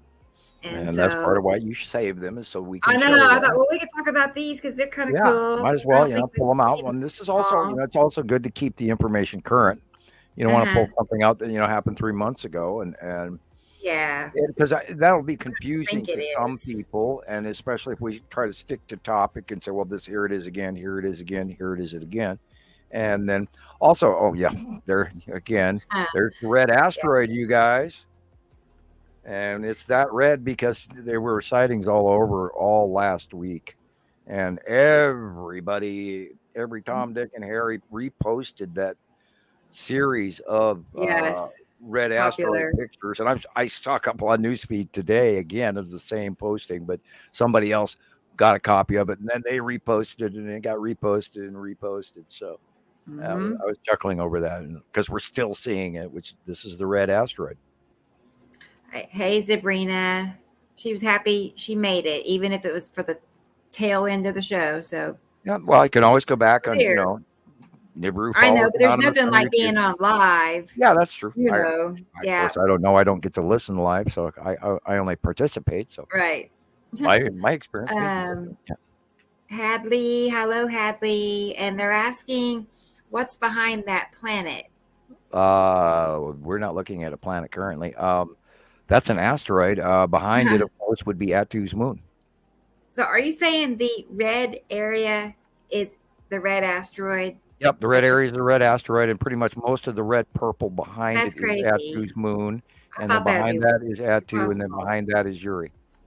Man. And if you look over to the right bottom corner, you'll see the side edge of Nepesity green. Sticking out beyond the face of Uri. So it's, one in front of another, in front of another. And spiral asteroid going underneath in white. Yeah. Goodness sakes.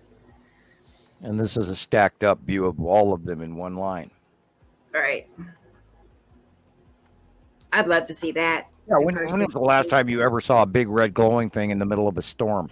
No, right, a hot pink spot. Yeah, hot pink spot. Never. They moved as lightning coming off of it. Yeah. And this looks like base core cloud of Nepesity with the 1, 2, 3 little asteroids below. Right. I'm still ready. I thought that was cool. Huh? I'm still ready to chalk. I've never wanted to step across the street on that, but I'm ready to say the big three are always right next to Nepesity, because we've seen examples of it, but I never wanted to attribute the big three to the asteroid 3 that are on the bottom of Nepesity, because we didn't see them in that order, because the big 3 came in by themselves originally, and maybe just currently in the last couple of years, that's the out view we've had of them. This is interesting. How I wonder. Are we going to say that's the Empire orb in front of the sun? Oh. Now, right. How can you tell between that or the lead object? Because sometimes facial. Let me blow it up on my. Okay. Yeah, that's the Empire orb in front of the sun. Size-wise, it's also way smaller than currently what the lead asteroid is. It's way smaller currently than what the red asteroid is. The only thing it could otherwise be, because of the facial I'm looking at, would be the spiral asteroid, and I don't see a second object. So I am more inclined to say this is, of course, where we always know that the Empire orb likes to hide, and there is that one centralized black dot in the front of it, because I've got it on a large screen here. And I'd have to call this is the Empire orb parked in front of the sun, even though it's close by. Yeah. It's just parked right there in front, and it stays there. And we've seen numerous dozens of captures where it's beside the sun on either side or next to the sun, even in actual close proximity, way, way, way out next to the sun, 90 some odd million miles away. And we've watched it move around over and over again. But generically, it comes back to close proximity of the Earth and then hides in front of the sun, which has been those intermittent black dots everybody debated for many, many years. And it's called a camera fail, but it would always camera fail. Why did it only do it sometimes? So this is, the proof that it's an anomaly that we cross-referenced, especially with some of the sightings where it was beside the sun, to the right or to the left, where we actually captured true pictures of good shots of the Empire Orb parked near our out view of the sun for years. Hey, Laura, thank you. I love that. So she says Well, I hope she everybody takes subscribes, information she likes, she always shares. So we can't ask for more than that, really. There you go. So Nope, we cannot ask for more than that. Let me see if I got that video. Hang on. I just resent it. It boils down to how brave you are, where you want to tell your friends, hey, I found this information. It's really freaking cool, and you just got to watch it. I mean, I don't dare tell my friends because they'll think I'm nuts, that kind of thing. It boils down to it. And I don't blame you on either side of the story at all, because I go through both of them all the time, never ending. Do I dare say something? Do I dare not say something? And I go to Walmart or wherever, or Lowe's or Home Depot or whatever, and I want to tell people, and I want to hand them my card, and I carry a few in my wallet at a time, and I don't give them to everybody. I don't talk to everybody about this. Just certain people that seem intelligent, bright in their eyes, and are even remotely interested, and or usually would start a discussion about climate change and all of that. So a lot of people even are in denial that climate change is real. It's like, oh boy, are you really hiding in a box under a rock with some socks, green eggs, and ham? That's Sam I am. Yeah, if you can't connect on that level, then where do you start? Yeah. Yeah, I love the shot.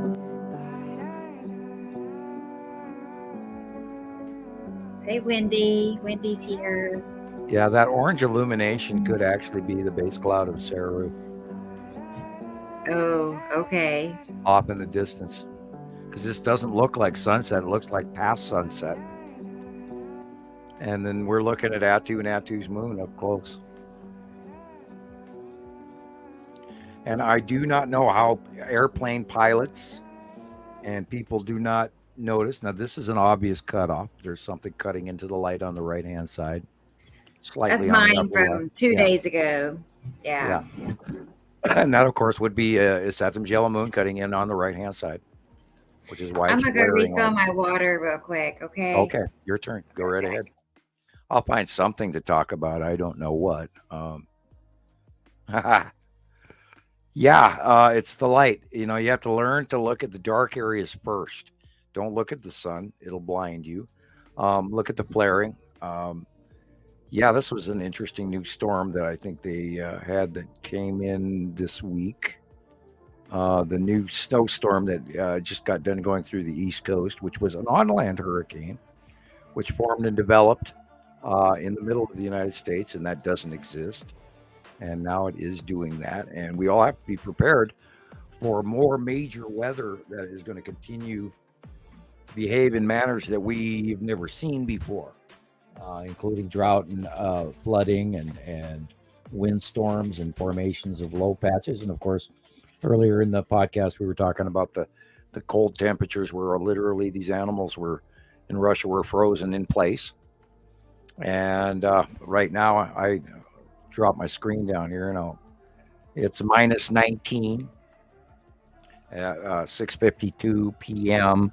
in Montana, which is in Mountain Time Zone, Mountain Standard Time, MST. And now that 19 below zero is not including the wind chill, and I'm sure that it's probably windy outside. I haven't looked outside in about 4 hours.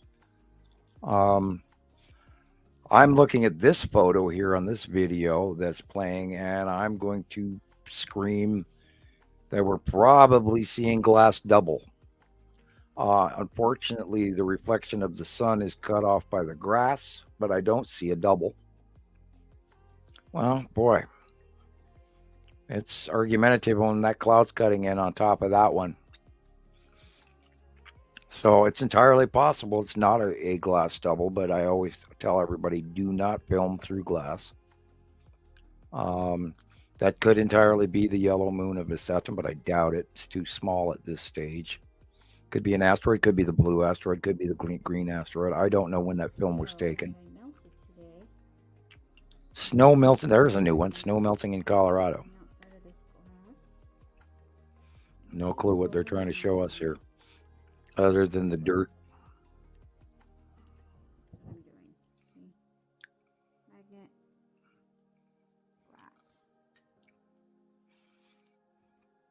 Oh, with magnetic. Okay. That's pretty creepy. Anyone guess why we have that in our water? Yeah. Let's see what we can do over here. Oh, nice. Apparently, well, there's a lot of volcanic activity going on around the Earth, and a lot of this material that's being cast up can be made of metal. The debris, the ash there's currently 48 volcanoes going off, and they're including the new one under the sea off the coast of California, and I've heard it mentioned quite a few times recently. So it's apparently very active, although it's not making mass media. And that's just off the coast of LA, and right before it drops into the deep drop off. There's this mountain underneath the ocean off the coast of California that is very bundt cake shaped, which leads them to believe it's a very quick formation because of its dome shape. Okay, headed into the subtropical storm. Oh, okay, yeah, well, we're not in Kansas anymore, Toto. And oh yeah, there's that giant, the storm giant. Skyman. Yeah, and I saw that, and I mean, I'm not fully in belief that it's real, but it's awful cool. Look at that. It's like, yeah, that is unbelievable. Like what? I don't know. Storm I mean, giant. if it's fake, Wow, it's really well done. Well, hey, I believe that the spirits of the giants were never retrieved from the Nephilim by the demigods above, and perhaps at this stage in our development that their spirits are actually walking the earth again, which could account for quite a few things, including the Bigfoot sightings and all of the cryptids and the skinwalkers and all the other crap that's coming out everywhere now. And so, wow, that's the other direction. What the hell is this photoshopped? That almost looks too good to believe. Too good to be true. Yeah, it's hopping around a little bit. Yeah, well, we know Maybe. This is a planet. This is Atu's moon. Right over the top of us. And which would also account for, the high wave displacement that just got done hitting, the whole Pacific California coast. And, there's a blend in probably of Nepesity mixing in that whole ball of wax there right over the top of us. And which is affecting our ocean tides, and all those people go, well, if those planets were close, wouldn't they affect us? Well, you're looking at it. You are looking at the planets right over the top of us. Yeah, that's a double. That's Atu and Nepesity. That's Atu that we're looking at, and the other over to the right, see, because there's the object cluster group coming in from the left, underneath Atu, and over at when they move over and pan over to the right, you're looking at the bottom of Nepesity. And of course, this is somewhere in the southern middle hemispheres of the planet. And this is that close pass that looks like the bottom of Nepesity green. Lightning storm, close pass, repelling. That way the planet doesn't crash into us. And once you realize that, we're not a gravitational solar system, but we're electrical, it leads to the fact that, this is a reoccurring cycle, not a destructive one-time pass.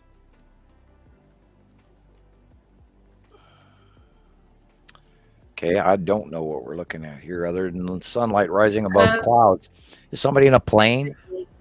I think it was a drone or a plane. Yeah. This one I remember. This is the illumination of the Tan asteroid. and that happened like a week ago. Mm-hmm. Yeah. And a lot of people cited that, and Very. we've seen it before. We've seen it Yes. happen before, and so we know what it is and where it is and why it is, and then and then we're looking over to the far right, which is, that is the illuminating, and then of course Now, here's this the is bottom. older. I know you know that, Yeah, but the it's bottom. older. Yeah, like Yeah. a year ago. Bottom of Atu's moon, directly over the top of us, purple with orange, and we've seen this year after year after year, and people go, "Oh, beautiful clouds, nice sunset." No, guys, we're seeing passing planets. The real sky is the blue light stuff, a little bit of yellow. Yeah, That that's purple not a stuff and cloud. orange stuff is planets, and you've been missing it all. And we've been screaming for a decade. Wake up, Alice. Sorry, I digress into crazy, but Crazy. It does But- make you feel like that. It's like you get this kind of crazy laugh inside. It's like I'm going mad. yeah.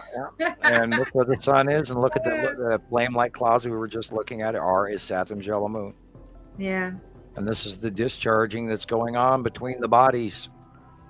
Those are not our lightning storms. Those are, see that purple upper atmospheric lightning, not lower.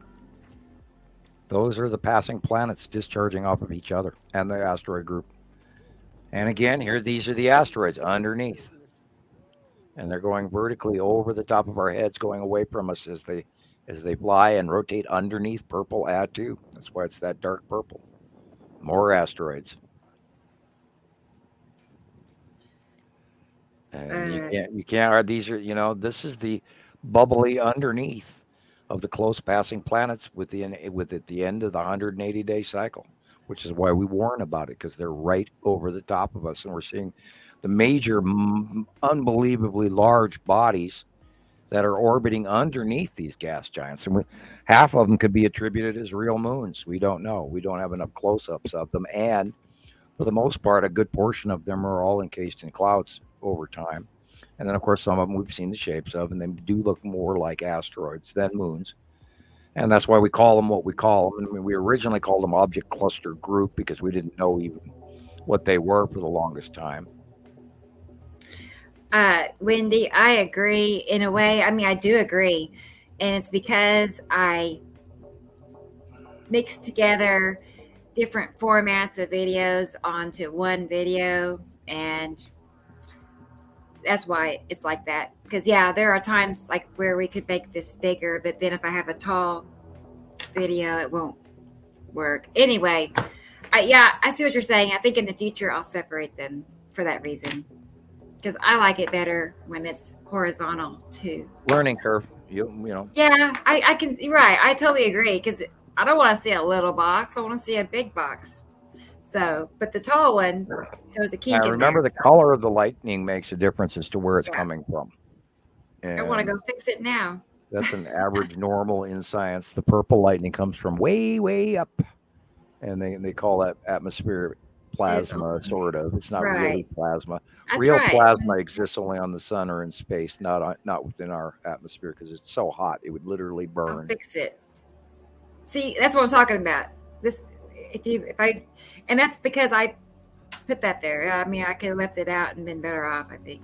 That orange coloring and yet still gray, and that's because everything in the dark area above the sun is a planet. The background's cool. Sorry, people, Sam. it's just sky. No, excuse me, you're looking at a cutoff. This is a cutoff. Yeah, that's planet, like above the sun. That's why it was all. Let's go back a second. That's why it's all pinched, to hardcore pinch.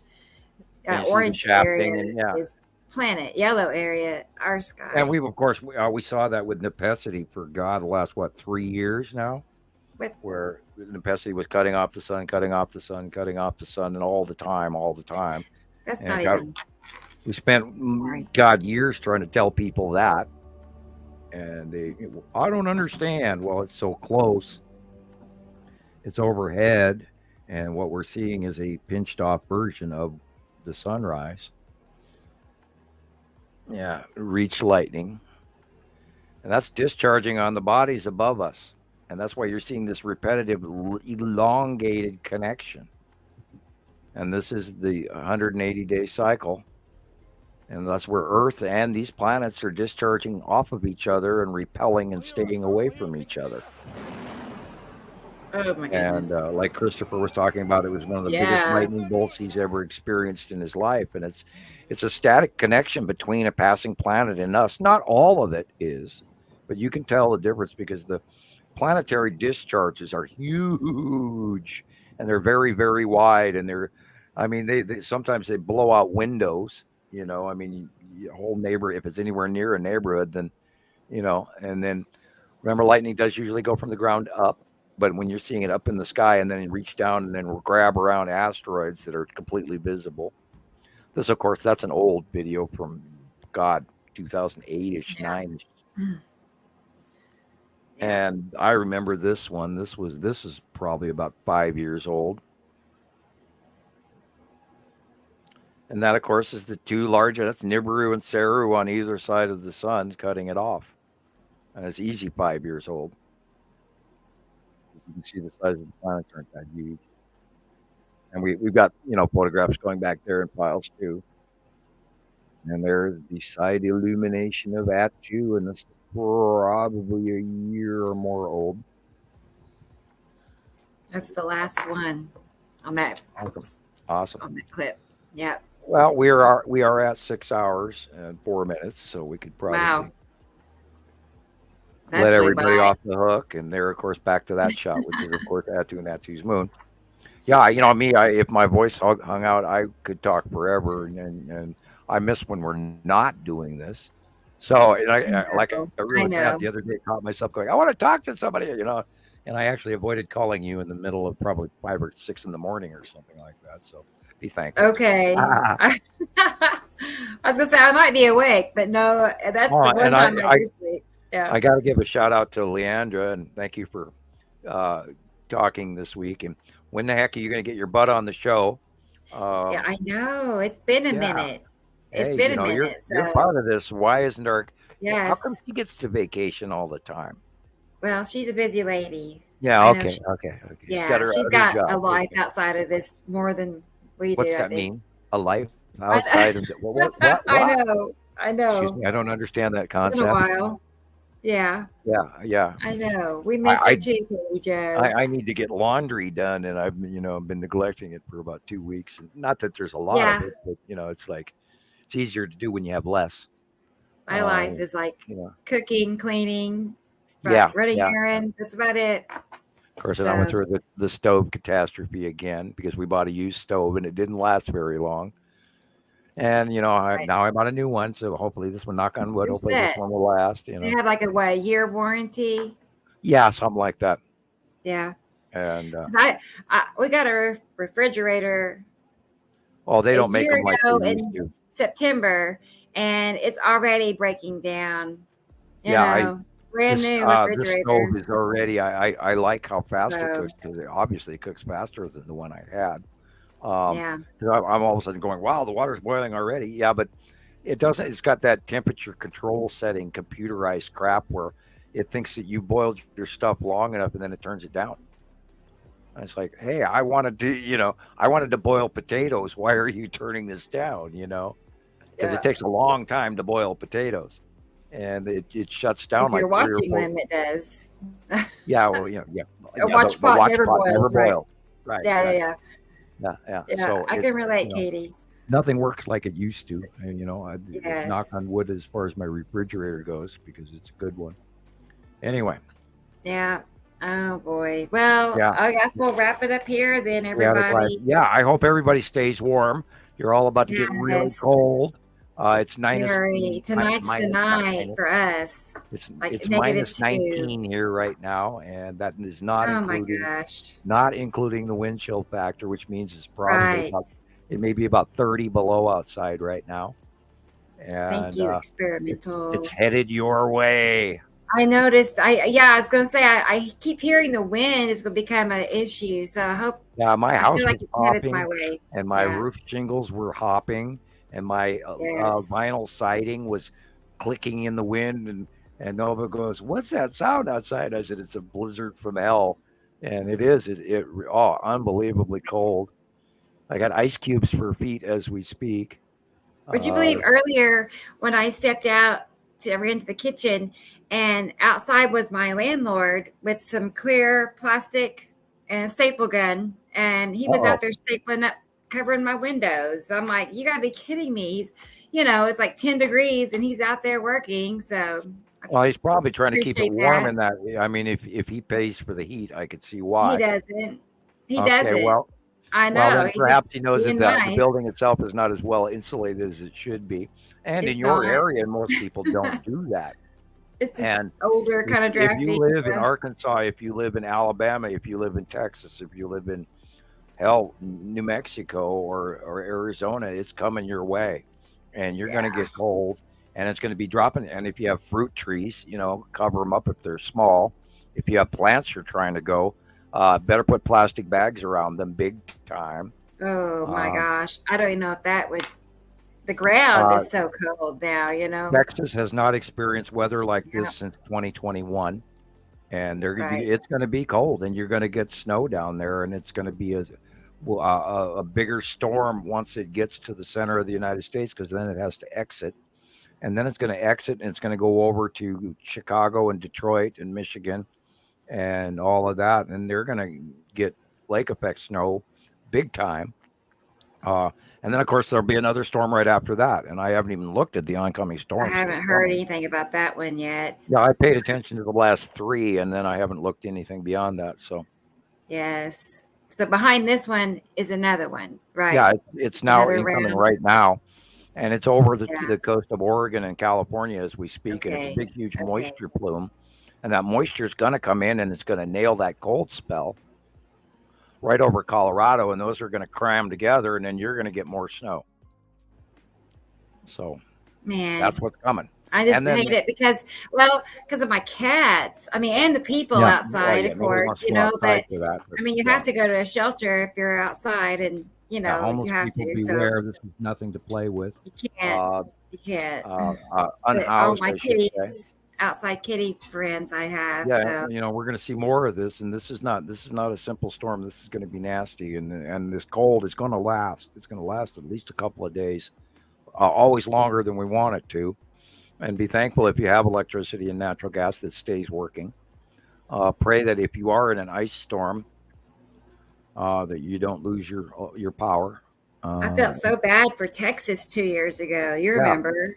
And it's going to happen again. They lost their power and that's coming tonight. That is coming tonight, because it's 19 below right here, right now, and you guys are getting this. So, well, anyway, we can wind it up. Okay, yeah, it's 9 degrees right now. Stay All warm. right, guys. Stay warm. Yeah, stay warm, everybody. Find your candles early. Always never leave an unattended candle. Always have enough oxygen to breathe. Do not burn space heaters in your home. Gas ones definitely. Kerosene, no. Electric, be very, very careful. Don't get near them. Don't put them near anything. Be careful of the socket that you plug it into in your wall. If you have bad wiring, don't use one in your home. You'll burn your house down. So anyway, and if you need to, go to a shelter. That's it. Yeah, love you too, Carol Ann. Good night, everybody. Yes. Okay. Well, thank you, everybody. And thank you, Sam. And we'll be back, Tuesday night with Jesus. So yes, I do need more warm socks. I was looking for my winter warm gray ones, that have the red band on the top of them. And I only found one sock. Where'd the rest of them go? Where'd they go? It's not like I wear them. I have silverware that goes missing. I have, like plates go missing, but a lot of silverware goes missing. Gremlins, I tell you. Well, it's strange. It's like, where are all my forks? It's true. I don't know what's going on, but socks, same thing. So, all right. Good night, everybody. So, okay. See y'all Tuesday. Bye, everybody.